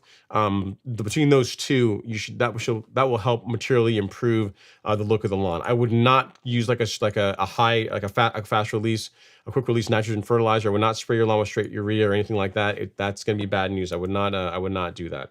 So for fertilizer, Promo-san, this is your fertilizer link, and then this is your moisture manager link. So between these two, go with Foreplay is what I would say of the two. Go with Foreplay, and that will get you all squared away. So hope that helps, sir. If you need anything else, definitely let me know. All right, Amphibious says, I found it in email. I'd love to know your thoughts. Thanks. I'll look at it, man. No worries. I'll take a look at it once the live stream is over, and I will get an answer to you. No worries at all. All right, next up we got Univ Poke. He says, I pick all my mushrooms and put them in a bare spot, hoping the decomposing compost matter helps the grass grow. I guess it's a strategy. I guess it could work. I've not personally done that, but it is organic material. I can't see why it would necessarily hurt things, right? But I've not done that. All right, next up we got Nico Brawley. So sounds good, my friend. Until next week, thanks. You're very welcome, Nico. Next up we got Anna. She says, I sent my soil test out today. You know what? We're gonna clap it up for that because I'm very proud of you, Anna. Good job. Good job getting your soil test out. I did drop granular fertilizer yesterday on the side of the house where the lime green grass is. I'll wait for the results before doing anything more. Sure. So Anna, the thing is, like, lack of nutrients will cause discoloration in the lawn, but also overwatering. So if you've been watering a lot, like overwatering, like you're one of these people that waters your lawn every single day, that can also cause the grass to get like a lime green color. It can cause it to get lighter. So if you're not overwatering it, it very well could be a nutrient deficiency, which your soil test will tell you about, will uncover. And yeah, you've already fertilized it, so that ship sail is done. But based on what your soil test results come back with, you'll be able to develop a nutrient program and address, go after feeding the lawn with the data. So when you're spending your money, you're spending your time, you're doing the right things. And she says, also want to say thank you very much for answering my questions and having these live Q&As. Well, I appreciate it. No problem. No worries at all. That's what I'm here for. And I appreciate you guys showing up. It's like I always say, if you guys don't show up, I'd be here on a Friday night talking to myself, which would not be good, right? Better talk to you guys. And it makes me better. I mean, to be completely honest, like it's a good part of this is like, think about tonight. Like I got like 3 questions that I don't know the answers to. So what that's going to do is going to force me to go off and do some research and learn more about stuff and talk to some of my buddies that probably are like, Ron, I can ask them. They're going to give me the answers and give me their feedback on some of the questions you guys had about different products and different, cool season issues and super season grass issues. So it makes me better too. So it helps you guys, but it also helps me as well. So it's a win-win for both of us. And then let's see. Anthony Aubrey says syringe watering is cooling of the blades with no water infiltration into the soil. If irrigation, 3 to 4 turns of the head. Cool. I'll have to look into that. Anthony, thanks for that. So you cool the grass blades without putting water in the soil.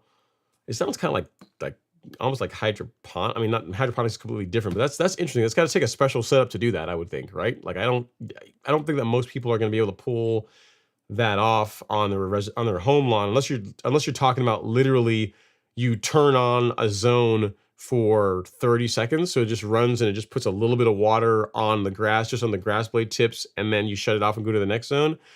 If so, I've never done that. I don't. There might be something to it, but I've never done that on my lawn. So might learn something new. I'll have to look into it. And then Michael Newer says, hey, Ron, great show. Switched to a True Cut C27 from a rotary mower. Never going back. It is a good mower, man. I do like my True Cut.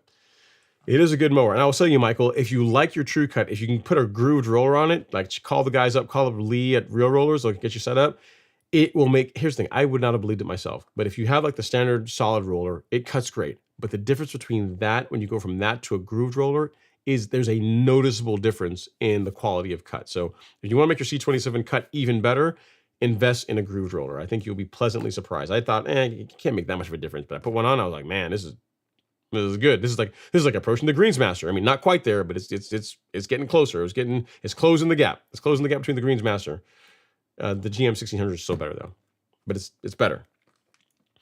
All right, and Anthony says usually done on hot days during the afternoon. Cool, that's cool to know. So thank you, Anthony. I appreciate that. Thank you for sharing what syringe watering is. So it's just the idea of just like putting a light dusting of water on the lawn just to cool the grass blades, but you're not watering so much to saturate the soil. It's just to cool off the grass blades. Huh? Interesting. I have to look into that, man. That's good. It's good. It's interesting to find out. Good to know. Thank you for sharing your knowledge. All right, next is Michael. He says, so you switched to the True Cut 4 weeks ago. Lawns never looked better. My question is, as temps continue to rise, should I expect my Bermuda to go through summer dormancy? It should not, no. If you're putting enough water on it and you're using a moisture manager, that's a big part of it, and you're mowing it, it should be just fine. Bermuda tolerates heat very well as long as it's getting enough water and you're feeding it. It's got you have a good nutrient program. It should be just fine. You know what I mean? There's only one area of my lawn that ever really shows stress or heat stress, and it's an area that water just does not stay on. Like it's like a crest, like in the beginning, the high point of the swale. where even if it rains, water runs right off of it. And even when I water runs right off of it. The only way I can keep that area green when it gets really hot is to take like literally 5-gallon buckets of water and go out there a couple times a week and just literally like drench the entire area. And then 20 minutes later, come back and do it again. And that will keep that area green. But that's just because water just doesn't stay there. It just runs off of it. You know what I mean? So, but to answer your question, no, your Bermuda should not go through summer dormancy if the nutrients are where it needs to be. And especially if you're using a moisture manager, and you're putting enough water on it, it should be just fine. It should be just fine. Bermuda loves heat. It does well.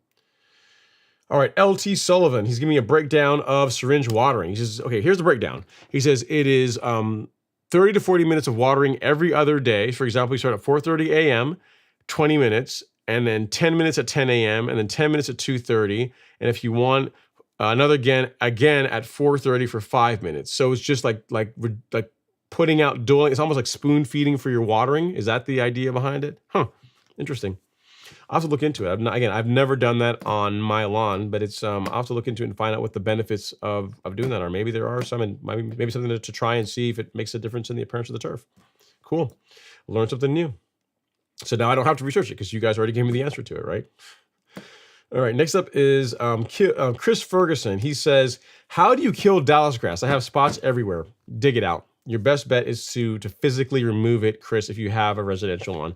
There's not a herbicide there's not a selective herbicide that is labeled for use on residential lawns to kill Dallas grass. There's one that you used to be able to use, but you're not supposed to use it on residential lawns anymore, so dig it out. That's gonna be your best bet. Get a shovel, get a hand weeding tool, and just physically remove it. That's the way to get rid of Dallas grass. I'm not gonna tell you the name of it. If you Google around, you can probably figure it out. I'm not going to tell you the name of the herbicide because I don't want you to be tempted to go out and buy it and spray your lawn with it because you're not supposed to use it on residential lawns. All right, Brian Madwell says, thank you, sir. You are very welcome. Thank you for taking the time to come and hang out in the live stream. I appreciate you. And then Matthew Kim says, Ron, my man, does quinclorac 75 do work on crabgrass? Yes, it does. As a matter of fact, I mean, some people will argue this, but probably the best herbicide, one among the best herbicides for controlling crabgrass is quinclorac. It's really good. Like if all you have in your lawn is crabgrass, I would say just get quinclorac. It's very, very effective against that. It's a really good product for controlling crabgrass in lawns, and especially as long as you don't have St. Augustine or centipede, it's a great product. It works on both cool and warm season lawns. Again, outside of centipede and St. Augustine grass. And it's very good. And again, it's in crabgrass, like for example, Celsius will kill crabgrass if it's young. So young crabgrass, it will work against that. Quinclorac will kill crabgrass is a bit more mature, but really both of them, really when it comes to crabgrass, it's a difficult weed to get rid of. And the earlier in the season you go after it, the earlier in the season you target it, the better it's going to work. Kind of like most weeds, right? If you target most weeds when they're younger, before they're fully mature, they tend to be easier to control. Crabgrass is especially true with that. So that the sooner you start controlling crabgrass, the better. And if you're trying to control crabgrass later in its growth cycle, some people say when it reaches like 4th or 5th tiller, when it gets further in its life cycle, that's where quinclorac will work better. Whereas Celsius works better when it's very young. When it's very, very young, Celsius will be just fine. As it gets more mature, quinclorac is a better option. So, yes, you will. If you want to get rid of crabgrass in your lawn, then quinclorac is what I would say to go with, Matthew. And I already put the link in the chat, but in case you were not here, this is the link to it. So at Matthew Kim, and nope, that's not right. It is this one. I didn't give you all of it, so that one. That will take you to the quinclorac that I recommend for folks to use. All right, next up is C Pims. He says, I know you mentioned last week in your live chat about aeration. You said to wait till next season to do it since my lawn is only a month old. Yes, I did say that. I do remember that. Would you suggest doing the same thing for dethatching? Yeah, I wouldn't dethatch. No, I wouldn't, because Dethatching is very aggressive. Like it's like aeration is aggressive. Dethatching is also very aggressive. If you're asking about turf raking, so like lightly removing like debris and like reducing thatch, like that I would not be opposed to doing. But again, if you're turf raking properly, the fingers, like the spring-loaded fingers, are not getting into the soil. If you're doing turf raking properly, it really shouldn't be stressful to the lawn. Shouldn't be stressful to the turf. If you're dethatching is when you have the solid, like a solid blade that's got like this kind of hooked at the end. You know what? Let me see if I can find a picture of a seat of a dethatcher. Like a dethatcher is way more aggressive than turf raking. Let me go here to outlets, and of course they don't have one for this mower. Let me see. They got one for the homeowner mowers. For the Sterling, I think they do. Yeah. So this is a dethatcher, right? Like you would not want to run that on a new lawn because you see how it is. It's a solid blade. There's no give in those blades, and it's hooked. So it's literally going to get into. It's going to dig into the turf and rip out. I mean, it's going to rip out thatch, but it's also stressful for your lawn. I would not do this. I really wouldn't do this unless a lawn really needs it. So if a lawn's been neglected for years and years and years and years, like you could, on the way to help it recover or to get ahead of the lawn or help just, start your program out, you could dethatch it. But this, even something this aggressive, I wouldn't do this every year. Now compare this to the scarifier. I don't know why they call it a scarifier when it's really a turf rake, but it's the same thing, whatever. In their pro mowers, they call it a turf rake. On the homeowner mower, they call it a scarifier. Go figure. Now compare what you just saw with that dethatcher to this. You got these little spring-loaded fingers. So the amount of as far from an aggression standpoint, this is far less aggressive than that. This has no give. This is spring-loaded, so this has give, and it's a much smaller finger. It flexes a little bit, so it's a much gentler way to remove debris from your lawn, to manage thatch levels in your lawn than dethatching. So if by dethatching you mean scarifying or turf raking, yes, I wouldn't have a problem with doing that. But dethatching, no. Dethatching would fall in the same camp as aeration, and you really shouldn't have to do it on a lawn that was just freshly sodded. It shouldn't be necessary. So hope that helps, CPIMs. Let's put the dethatcher away. If anything, you can break out the turf rake, but no dethatching, no aeration this season. Jeremy Neal says, have you by chance know anything about the Rolex Reel Mower going around on social media? Yes, I do. I've used one briefly. I know a guy that knows a guy that had one, and that guy had me come over and make a few passes with it, 4 or 5 passes. And overall, it's not a bad mower. It's well built. It's like solidly built. It's like a steel. If you compare that to like a Swordman, it's very well built. Like that mower is one that's going to last you a while. The way the handlebars are on it takes some getting used to. And I don't know if it's due to the way where the engine is positioned on the mower, or the fact that the handlebars, they're kind of like an old school bicycle. They come up and they kind of go backwards. Because the handlebars are further away from the mower, any kind of down pressure you put on them will cause the mower to come off the turf, will cause it to pop a wheelie a little bit. So it could be a combination of the fact that, like the fulcrum, you've got a lot more leverage because you're further back from where the mower is, that any kind of downward pressure is causing the front rotor to come off the turf. Could also be that the engine is spaced a little bit further back than I would like it. But whatever it is, that was the one thing that I saw with the mower that I was like, that's kind of weird that it does that. Unless you're very careful about making sure that you don't put any kind of down pressure on the handlebars, you could have some cutting issues due to that. It's solidly built. The one thing that's cool about it is that it throws the grass clippings towards the center. So if you have a grass catcher, you're going to be able to fill the grass catcher better with it, which is kind of cool. If you don't catch your clippings, it's probably not so great, because then you're throwing literally a straight line where all the clippings from how wide that mower is. I forget how wide it is, but all your clippings are kind of getting concentrated. So are getting thrown into one line, which is not great. You know what I mean? They're not being distributed like how a true cutter, how other mowers would do it. So yeah, get one, try it out. Let me know what you think about it. I mean, it's okay. The handlebars are different to what I am used to. There's no other mower that I've ever used that has that kind of a handlebar setup. And I again, I only made 4 or 5 passes with it, and the experience that I had was the way that it's set up makes it more prone for the front roller to come off the turf, which is going to cause cutting problems because it's not the mower. Like the mower needs to stay in constant contact with the turf to cut well. You know what I mean? And if you're able to put a little bit of pressure, downward pressure on it, it's going to come up a little bit. That's going to cause like some areas are going to cut higher or lower, or not great. But then again, take all this with a grain of salt because you're talking to someone that only made like 4 or 5 passes with it. If I had the mower for a while, I'm sure I could learn how to use it and how to cut with it to get a good result. But that's just something to be, aware of if you're used to a more traditional type mower where the handles of the mower are closer to the actual machine, and the grip is more of a traditional grip like this versus like this back here. You know what I mean? So something to keep in mind. All right, next up is Timothy Smith. He says, "Hey Ron and fellow lawn enthusiast, yes. Have some varying spots of spurge in zoysia. Been pulling, but it seems to be futile. Would it be better to spot spray or blanket spray? Product recommendation." Yes. So spurge will keep coming back if you pull it. I almost wish in that video that I'd not suggested pulling it. You can do that, but it's really hard to get rid of spurge if you do that route. The best bet is to go after it with a selective herbicide. And you have zoysia. So what I would say is use a Celsius. So Timothy, what you would do is you would go to not the outlet store, but to the golf course lawn store and go to shop and go to weed killer.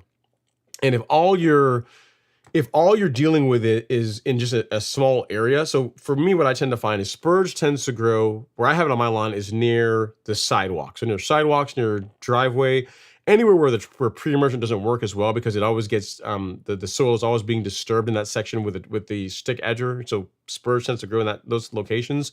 That is where it shows up on my lawn. So I would just spot spray those areas. There's no reason to blanket spray the entire lawn. A couple of reasons. One, like why do you want to, unnecessarily introduce herbicides to the entire lawn unless you need to? And then second, herbicides are expensive, especially the stuff that kills the weeds and not kills your grass. So you don't want to be using the stuff unnecessarily, right? So I say all that to say for your Bermuda lawn, what I would go with is Celsius.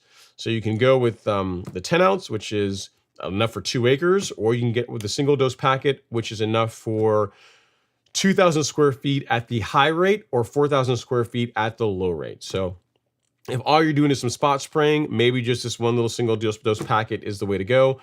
If you have a larger property or you want to have enough to cover you for several years, then the 10 ounce is it's enough for a couple of acres. So just depends on which route you want to go when it comes to Celsius. But that is what I would use on zoysia, especially this time of year, because it's a lot less likely to cause any discoloration to your lawn versus other herbicides that will kill spurge. Like you can use like a 3-way, you can use 2,4-D. There's a lot of different products that will kill spurge, but now that temps are higher, they'll kill spurge, but they're also going to discolor your lawn in the process. Whereas Celsius is far less likely to do that. So that's why I would recommend going with it over other options. And it's a great herbicide in general, man. Celsius is a great product.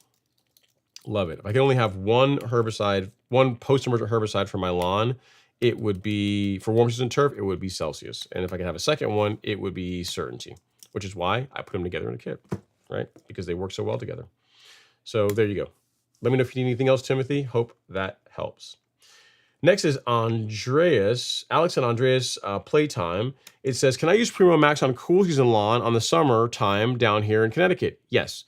Will it help on the summertime? Yes. You can use Primo in the summertime on cool season turf. There are rates for it. So Alex, if you want to learn all about Primo, all about growth regulator, if you go to the golf course lawn store and go to shop and go to blog, there's a blog post we have all about growth regulator, like all the benefits of it, like how it can make your lawn thicker and greener, like what it is, what are the main benefits of it, what growth regulator do we like, hint, it's gonna be Primo Max, it's gonna be this one. Like how do you apply it? Like what do you need to do it? Like what backpack sprayer, what spray tip do you need to use it?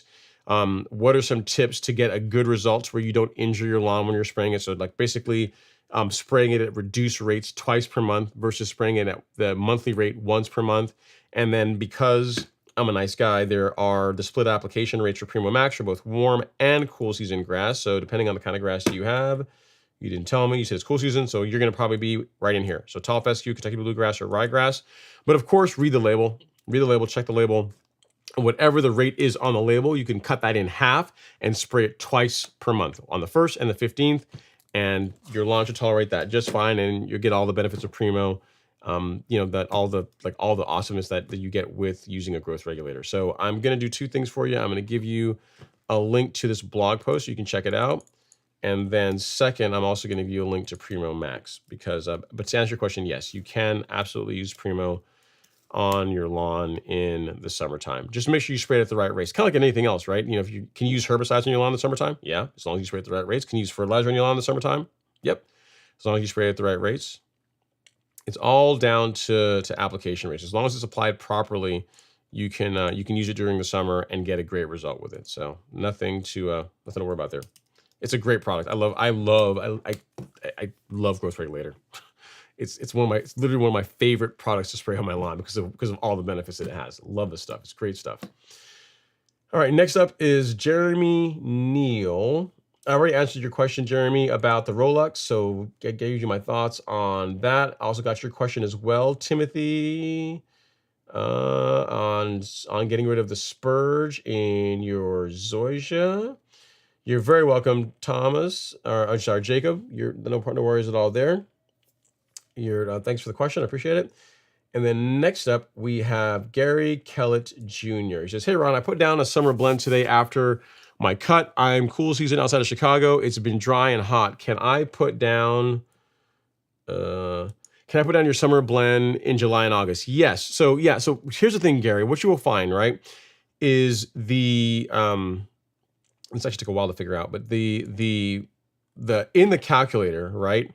If you let me go ahead and actually do it with you. So in the calculator, the reason why, let's pick a 2,000 square foot lawn just for grins. The reason why it asks if you have cool season grass or warm season grass is because the fertilizer that you want to use for a cool season lawn this time of year is different than what you'd want to use for a warm season lawn this time of year. And like you guys, I mean, all that is all like hidden away in the code in the algorithm.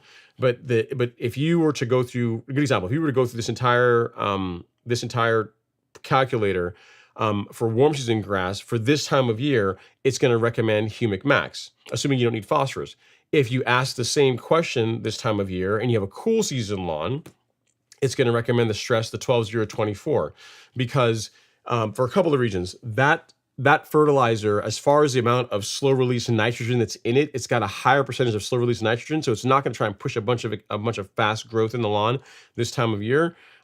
It has higher potassium in it, which is also good for a lawn when it's stressed this time of year. Has humic acid and has a bit of kelp. So all those things added together are making it a really good product for a lawn that is under stress this time of year, right? Which most cool season lawns are. Now, if you were to use the calculator in like the same calculator in like April, it's going to recommend Humic Max for a cool season lawn, or and if you do it in the fall, it's going to recommend a different fertilizer based on the time of year. So it's not just your grass type. It's not as simple as saying you have this grass type, so you use this fertilizer. It also takes into account the time of year that you're asking, and it recommends a product based on that. So it gives you, it basically it answers the question the way I would answer it if you were to ask me. So if we walk through it really quick. So you have a cool season lawn. We say you're not going to be spoon feeding. We're just saying no to everything else. You don't need phosphorus. You're not using growth regulator. You're not using biostimulants, and it's going to spit out the Stress 12024, right? That's what it's going to do. And if you go back and you added something else, like say you were going to go do, you're going to spoon feed your lawn. So now it's going to introduce a liquid biostimulants. If you introduce growth regulator, or you say you need growth regulator, it's going to introduce Primo Max.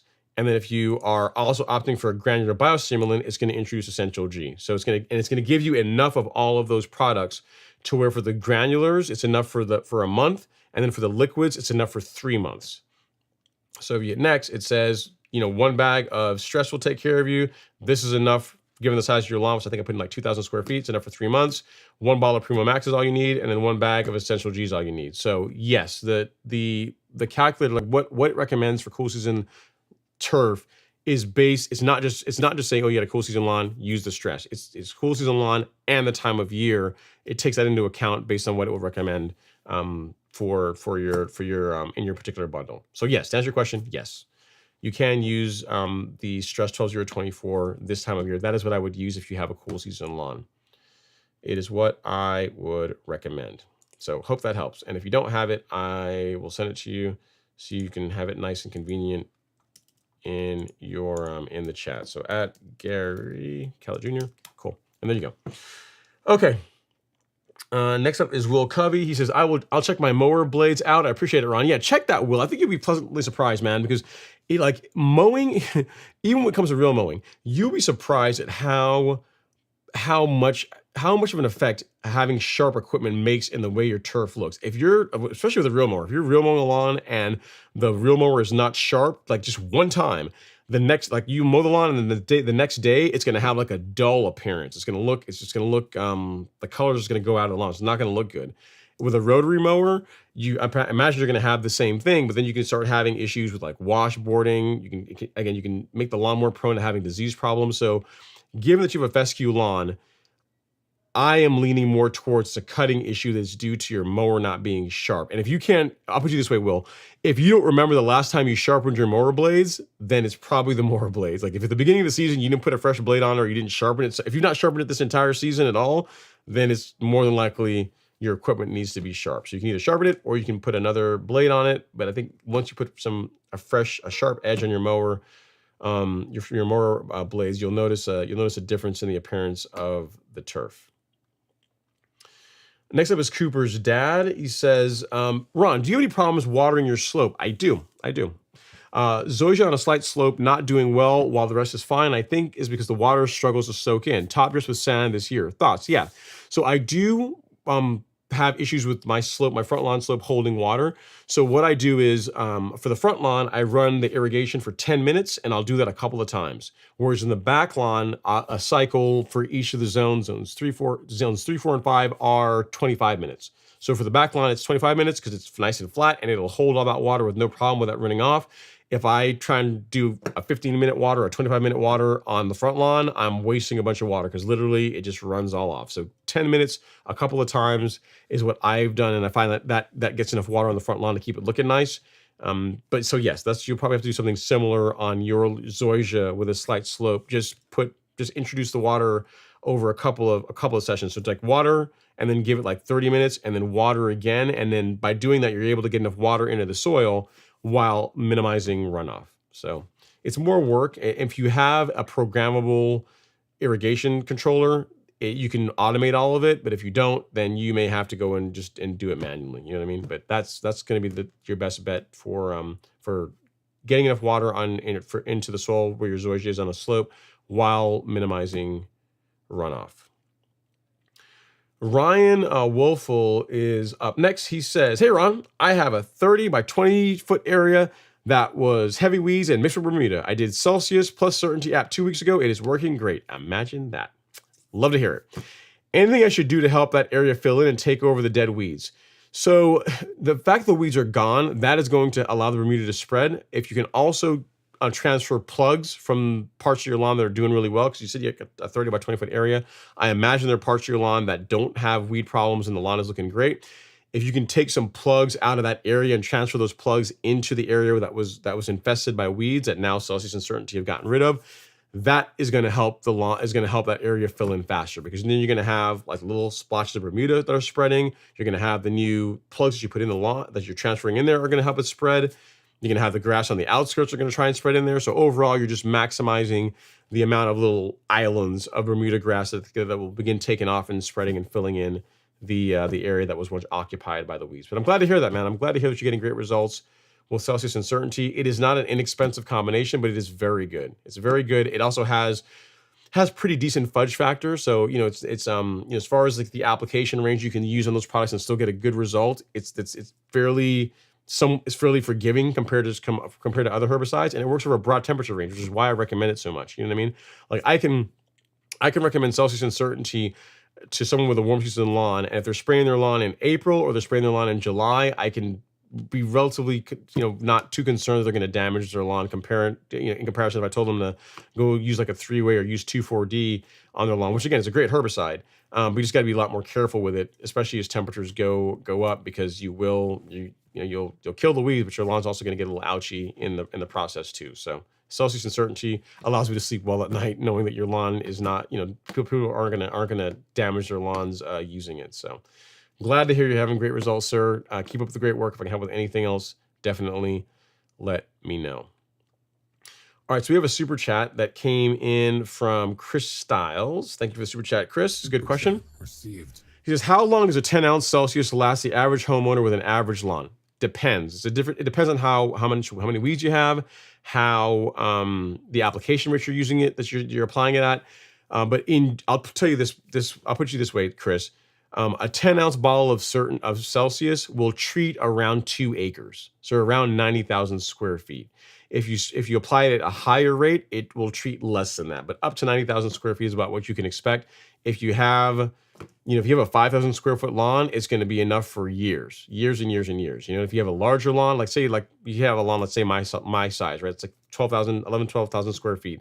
And let's say I'm doing it wrong to where every year I'm having a blanket spray the entire lawn, where I got weeds every year, which means I'm obviously doing it wrong. So I'm not using pre-emergent.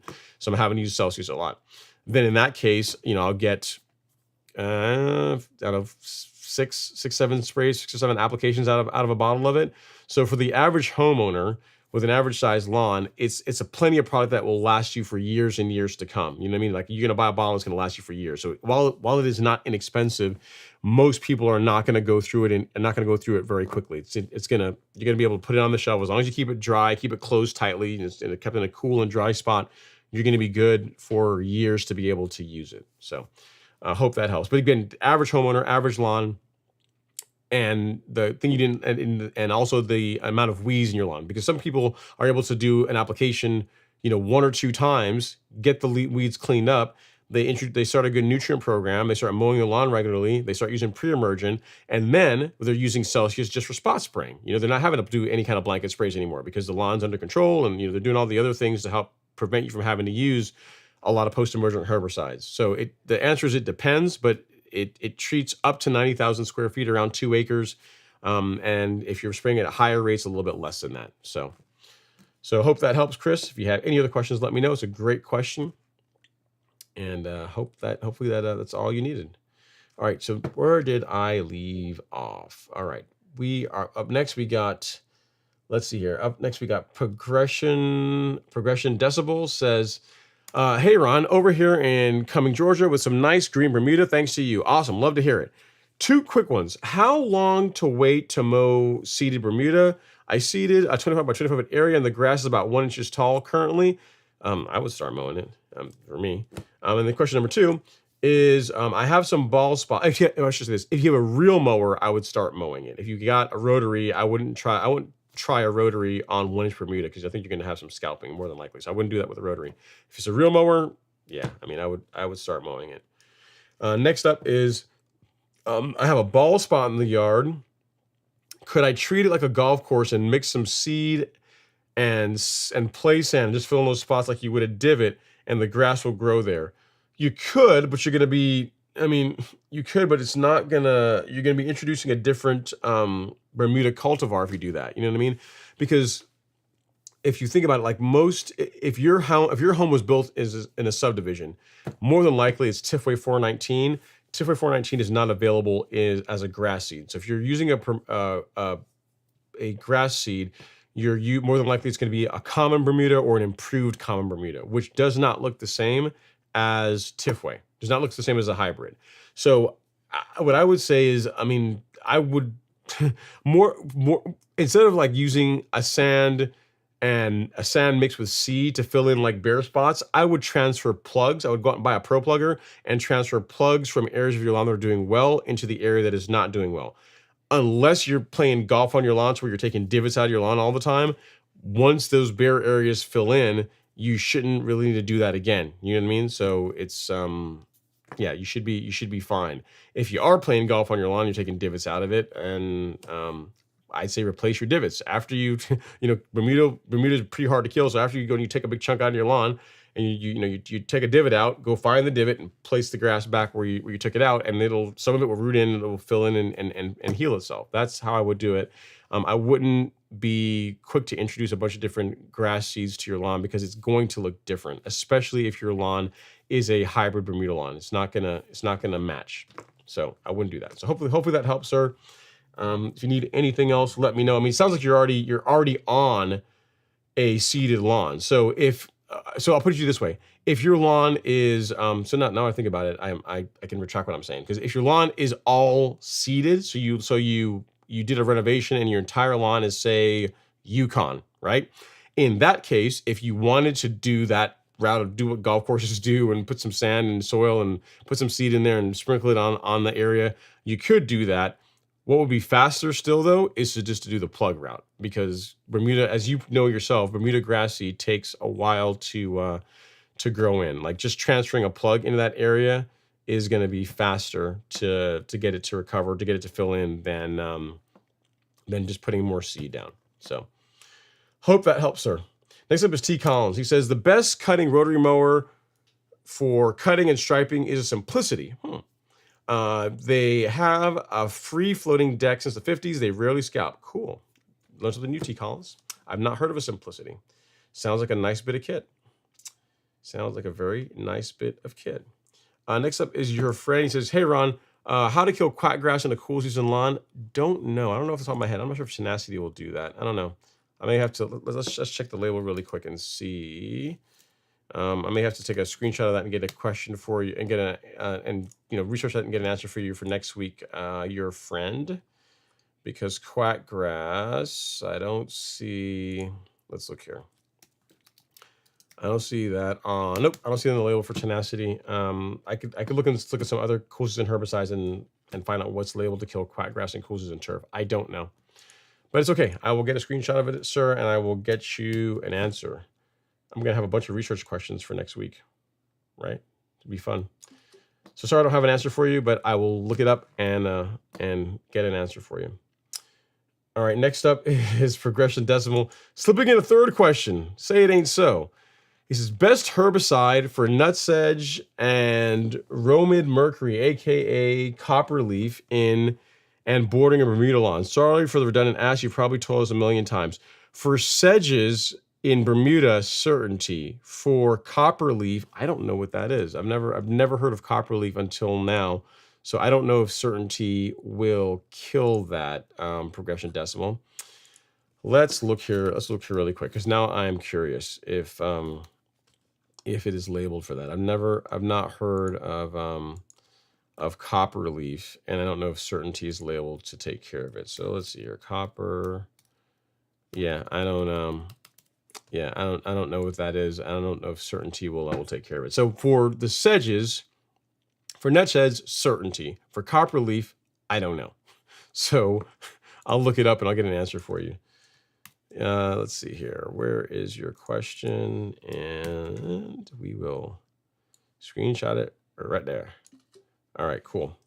Thanks for that, sir. I appreciate the question. And again, I'll look into it. But for sedges in warm season turf, by far, Certainty 1,000 times over. For Romid or Romoid mercury or copperleaf, I don't know. Not yet anyway. I'll find out for you. All right, Anthony Aubrey is up next. He says, hey, Ron, you got it. Yes, Ron, you got it. Depending on the pressure of the irrigation system, no more than 4 to 5 minutes. Syringing is a practice done when the plant is starting to wilt, which is a form of heat stress. Cool. Learn something new, Anthony. That's cool. Thank you. Thanks for that. So just a couple of minutes, enough to wet the plant, but not enough to saturate the soil is what I'm hearing. Cool. Sounds like a good strategy. I learned something new today. You're very welcome, Jeremy. Next up is CPIM says, yes, it would definitely be turf raking, not dethatching. My fault on that. It's not your fault. It's just that the terms are used so interchangeably, and they are different things. That anytime someone says dethatching, I think they really mean turf raking. But I always go through that little spiel to say, hey, do you really mean this, or do you really mean this? If you mean dethatching, no. If you mean turf raking, as long as the machine is set up right, yes. So yeah, he says, I'll have to send you pictures of my lawn currently and get your thoughts on it. Thank you for your advice and input. You're very welcome, sir. I'll look out for those pictures. Timothy says, thanks, Ron. I tried to remove the duplicate question. Yes, no worries, man. No, don't sweat it. No biggie. Next up is this. This is a good one. Brian Haley says, I know you probably get this question. Yeah, that's from Instagram. I know you probably get this question often, but how much water should Bermuda grass get per week? Also, when you get rain, do you pause your irrigation? And if so, for how long? So the answer to to the Bermuda grass question is around an inch of water per week. So around about an inch of water per week is what Bermuda needs to be happy. You can adjust up and down from there based on how your grass looks. If you're putting an inch of water on your lawn every week and then it's the middle of summer, it's super hot outside, and you can see signs of heat stress, you can bump it a little. You can bump it up just a little bit. You could do an inch and a quarter, inch and a half of water. You can take the water up a little bit to help the lawn manage the stress levels better. But in general, inch of water per week is what Bermuda needs to do well. Do I pause irrigation when I get rain? Yes, because the idea of an inch of water is, doesn't matter if it comes from rainfall or if it comes from an irrigation system.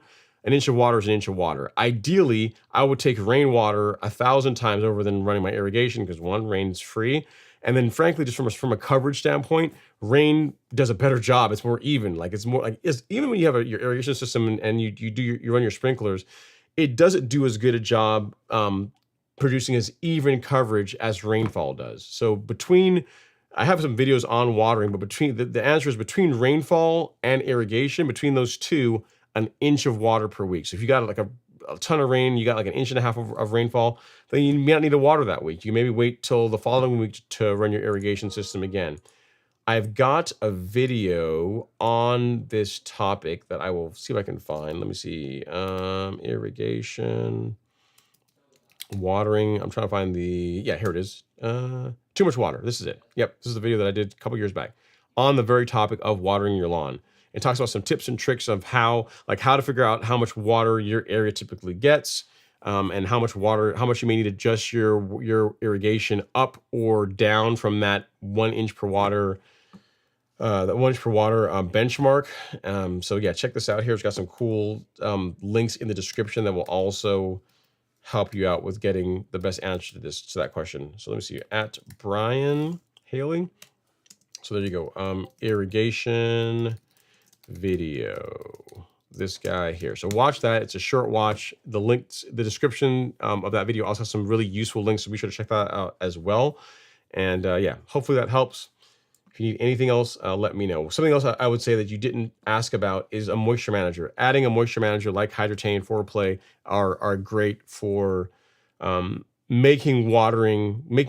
It makes getting your watering perfect a lot less important. Like it gives you more fudge factor and more wiggle room, as far as if you slightly underwater 1 week, the lawn is not going to, start browning up, start going brown, start going dormant from heat stress quite as quickly if there's a moisture manager in the lawn. So something just to consider for your lawn care program as well.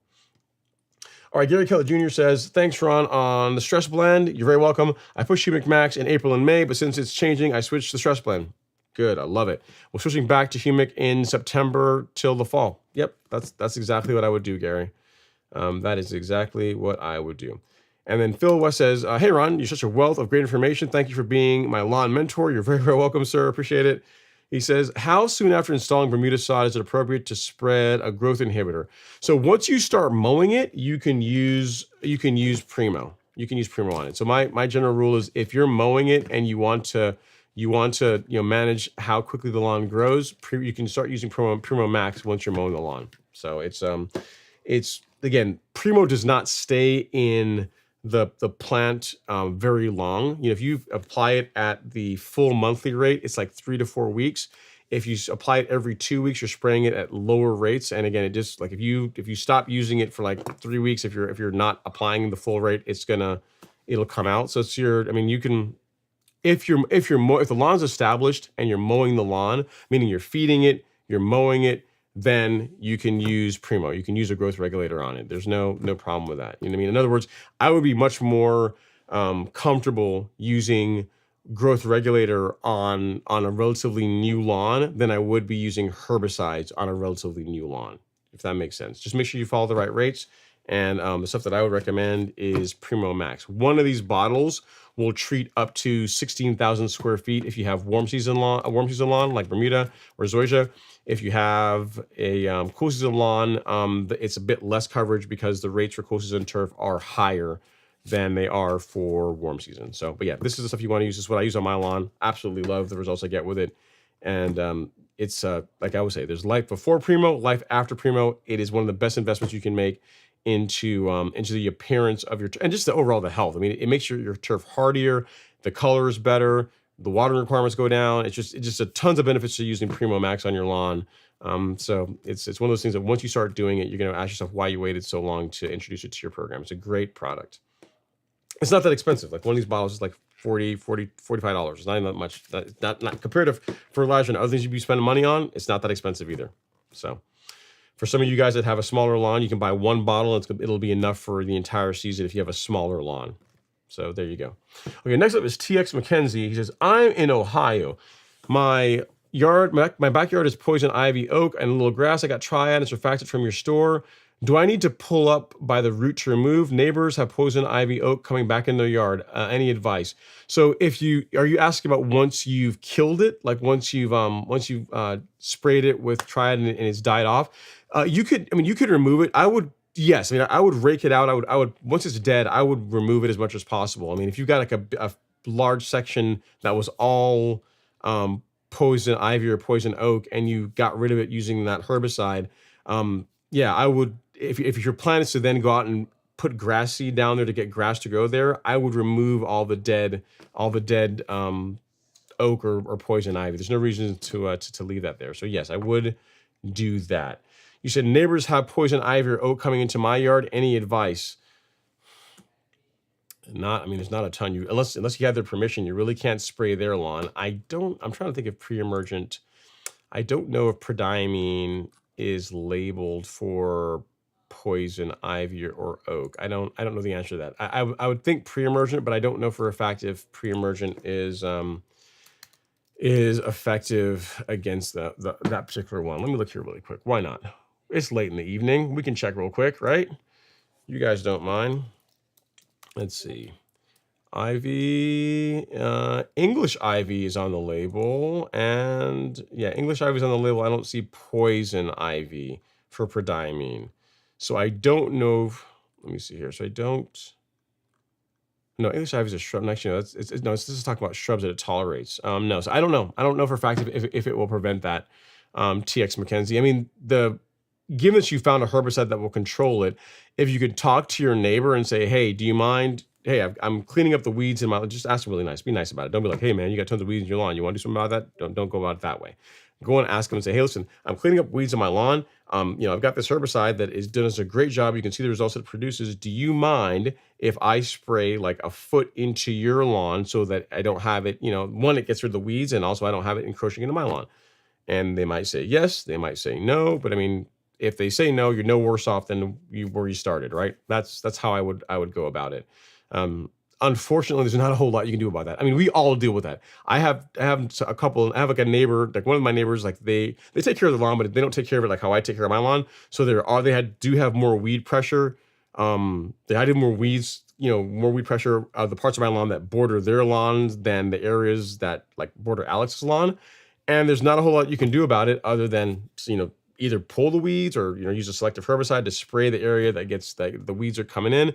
If your lawn is bordering another lawn and that other lawn has tons of weeds in it, there's not a ton you can do, unfortunately. You know what I mean? It's like the grass doesn't know that this is like Ron's lawn and this is somebody else's lawn. It's like it just knows, hey, the weeds say, hey, look at all that nice turf over there. There's tons of I can smell the fertilizer and biostimulants. Let's go over there and grow. There's not a whole lot you can do about it other than just control what goes into your lawn. So sorry, I don't have a better answer for you. Ask your neighbor if they're okay with you, like maybe spraying a little bit into there that will help prevent it from coming into your lawn. And I don't know if there's a pre-emergent that will prevent that particular weed. I just spot checked the prodiamine label and I didn't see it on there. So I don't know the answer to that. So ask them, see what they say. All right, next up is Devin. He's trying to rough me up. He says, I got a question for you. If you could only tank mix 2 products on your lawn, what are you going with? Not counting Primo Max. I can only have 2. Okay, when you say products, does that include like my regular applications, or you're not counting like fungicides or insecticides, right? Like I get a pass on those. You're talking about like regular sprays. If I could only do 2, it would be 901C and NutriKelp. It would be a liquid fertilizer and a kelp product. It would be, and you said I get a pass on Primo. So if I can only spray 2 liquid products on my lawn, it would be these 2. because this is a biostimulant and fertilizer. It's got like the micronized carbon in there. It's got some nitrogen, got a little bit of potassium. I've got a kelp product which also has micronized carbon in it. So I would likely do these two. That would be my jam if I could only have these two, because you said Primo is a freebie and fungicides and insecticides are also a freebie. If I could add one more to this, I might tack on a micronutrient. But if I can only have two, you said I can only have two, I would do a liquid fertilizer and a kelp product. That's it. That's liquids. You did say I couldn't have granulars, because the reason why I'm doing this is because I still have my granulars to boost my potassium levels, right? So I can rely on my granulars to kick the potash levels up, and I can just do my liquids for, you know, like color and consistency. Color and consistency is the two C's, right? So I put a bunch of caveats in there, Devin, but hopefully that works. I think I understand the spirit of the question versus like the letter of the question. So if it's only two, I'm going to be a very unhappy guy because I can't use, you know, I can't pick insecticides or fungicides. But I think you're talking about regular sprays. In that case, a kelp, my NutriKelp and 901C are what I would go with. That's a good question, man. So, you know, for that, you know what, Devin, every week we always get a question. Miramichi has asked me to start doing a question of the week. And let me see, this is gonna cut out. Hang on, guys, this is gonna cut off here on Instagram. I'm gonna stop it and restart it. So boom, we are done. So as Miramichi has asked me to do a question of the week. So the question that you're asking about, what two products would I use, and what I would go if I could only spray two liquid products, as you said, two liquid products, it would be, again, Release 901C and NutriKelp, these two. So great question. I'll give you that as the Miramichi question of the week. So I do need to get that in here before the show ends. And for that, I think I have your email address. You get to win one of these. Cool. They sent me one so I can show it off to you guys. You guys check out this new shirt. This is the new swag. So greatness from the ground up. Miramichi Green, Activate Nature. It's a nice quality shirt, nice quality t-shirt. I'm not sure it's a canvas who makes this, but it's a nice, like, you know, like you have some cottons, like they're kind of cheap. This is nice. This is actually, this is nice. It's a nice, nice stretch fit, nice quality cotton shirt. So this is what you win, Devin. If any of you guys have a question, so starting next week, for those of you that are on the live stream, if you have a question about like biosimilars or something related to a sustainable approach to lawn care, I can pick that as the question of the week. I'll do a quick chat about something from Miramichi Green, and then I'll get you a link. Get you a link to where you can go on their store and order one of these in your size for free, which is pretty cool, right? Can't beat free. So Devin, I will get that to you at the end of the show tonight. Both the link and also the code you're going to need to be able to get it for free. So yeah, cool stuff. So enjoy that. Enjoy the shirt. Wear it in good health. And hopefully I answered your question. I should know what you would do. I know you're probably going to, in your case, you're going to likely pick some kind of nitrogen source.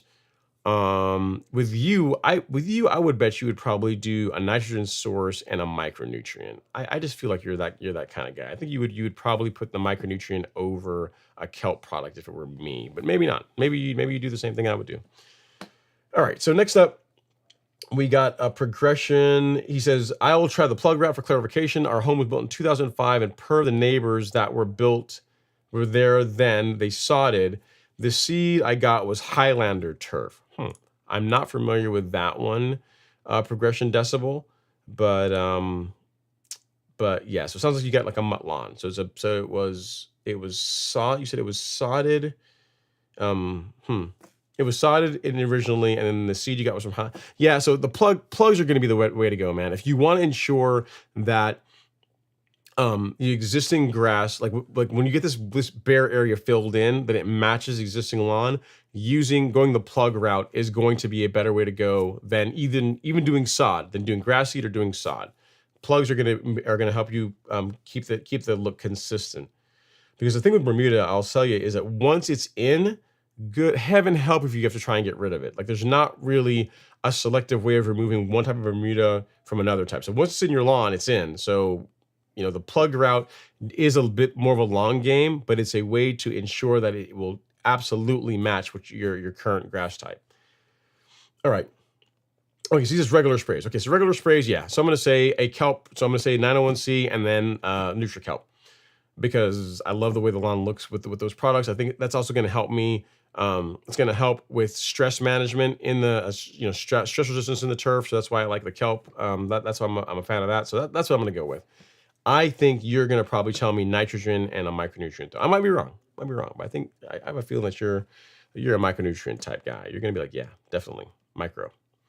All right, Archie Amos is up next. He says, question before bed. Can Primo be sprayed on a wet lawn or only dry? I've sprayed it on a lawn with dew. When you say wet, I've sprayed it on my lawn when there's dew on the grass in the morning, and it still works great. So yes, you can spray it on a lawn that is damp, that has some moisture on it. What I would not do is spray it, and then if it's going to rain like 15 minutes later, I would not do that. So if the lawn's already wet from like dew in the morning, which is when I most commonly spray the lawn, there's no issue with doing that at all. I've sprayed Primo more frequently on a damp or a lawn that is wet with dew than when it was dry. I've sprayed it more often on a damp on my lawn when the turf is wet than when it was dry, and it still works great. Big thing is you just to allow it to dry afterwards. You can't like spray it and then let it have rainfall a few minutes later, and away you go. All right. So next up, Devin says, great answer. Everyone in the chat says Ron knows his stuff. I appreciate it, Devin. Thanks so much for that. I appreciate it. He says, got to say as well, after getting my carbon kit, I can't wait to use it. Considering they have different rates for different areas of the golf course. Love the shirt. Thanks. You are very, very welcome. Yeah, I will send you, I've got the link and the code you're going to need. I'll send that to you. I'll email it to you after the show tonight, so you'll have it. And again, guys, every week that's going to be a thing until they tell me, hey, man, we're going through too many shirts. But they said every week pretty much I have the liberty to give away one of these shirts. And this is only the first design. There's more. Wrong camera. There's more designs coming. This is the first one. Reason they asked me which one they should go with first. And I said, well, this one's got a mower in it. So this one's got to be, we got to go with the one with the mower, right? So this is the first one. There's some other ones that are also kind of cool as well. So it's not just going to be that. So, and I'm not sure if they're going to keep this one, if they're going to kind of rotate through them. So if you get like a shirt, you might have a shirt, you may have a run of that particular shirt. So you don't have like everybody has the same shirt. I'm not sure how they're going to do it, but there are other designs in the works. So you guys are going to be able to own something that's kind of cool and, unique. And Miramichi is funding and sponsoring that. So say nice things to them. Tell them, go on their store or whatever and leave a nice comment or something, or send them a message on Instagram telling them thank you. And I'm sure they'd appreciate that. So David Polanco says, Demare fire, congratulations. And then Devin says, absolutely. I think I'd go micronutrient and an end product. The bonus, I'll get my kelp from the country club for it. Yeah, that's a good point. That's a good point. So if you put it that way, you are right, but then again, I can get some of my micros from like say the Stress 12024. So if I went with like that one, I would get some micronutrients. So yeah, it's kind of mix and matching. I think that what you said is probably the way that most people would go: an end source and a micronutrient. And the more I think about it, that's not a bad way to go. Not a bad way to go at all. Well, guys, gals, that is all the questions that we have. You guys have all got me all talked out. I thought it was going to be a shorter show tonight, but somehow we still managed to make the 4-hour mark. Cue the outro music. Hope you guys enjoyed the show. Guys, get out and play with that new calculator, the one that we just added to the store. Hope you guys get some value out of it. Give me some feedback. If you guys like it, let me know. If you hate it, let me know. If there's things about it that could be better, let me know that too. I've tried to put my thoughts on how I would put together a nutrient program into that and just to automate it. So if you guys, find any bugs, let me know. I've done a lot of testing on it, so I think it's good to go. But if you find something, feel free to let me know. And also one thing that I didn't talk about as well tonight is we have a new blog post on the 3 most common lawn weeds. So, crabgrass, clover, most common ones that people deal with, and ones I get questions about anyway. And if you're interested in reading that, there's this blog post that will also be in the show description that talks about them, growing conditions, those where they like to grow, times of year they like to grow, and then most importantly, how to get rid of them. Thank you guys so much for watching. Have a safe and happy 4th of July. If you're out there playing with fireworks, be safe, have fun, get out and mow your lawn, and I will see you guys next week. Have an amazing weekend. I'm out.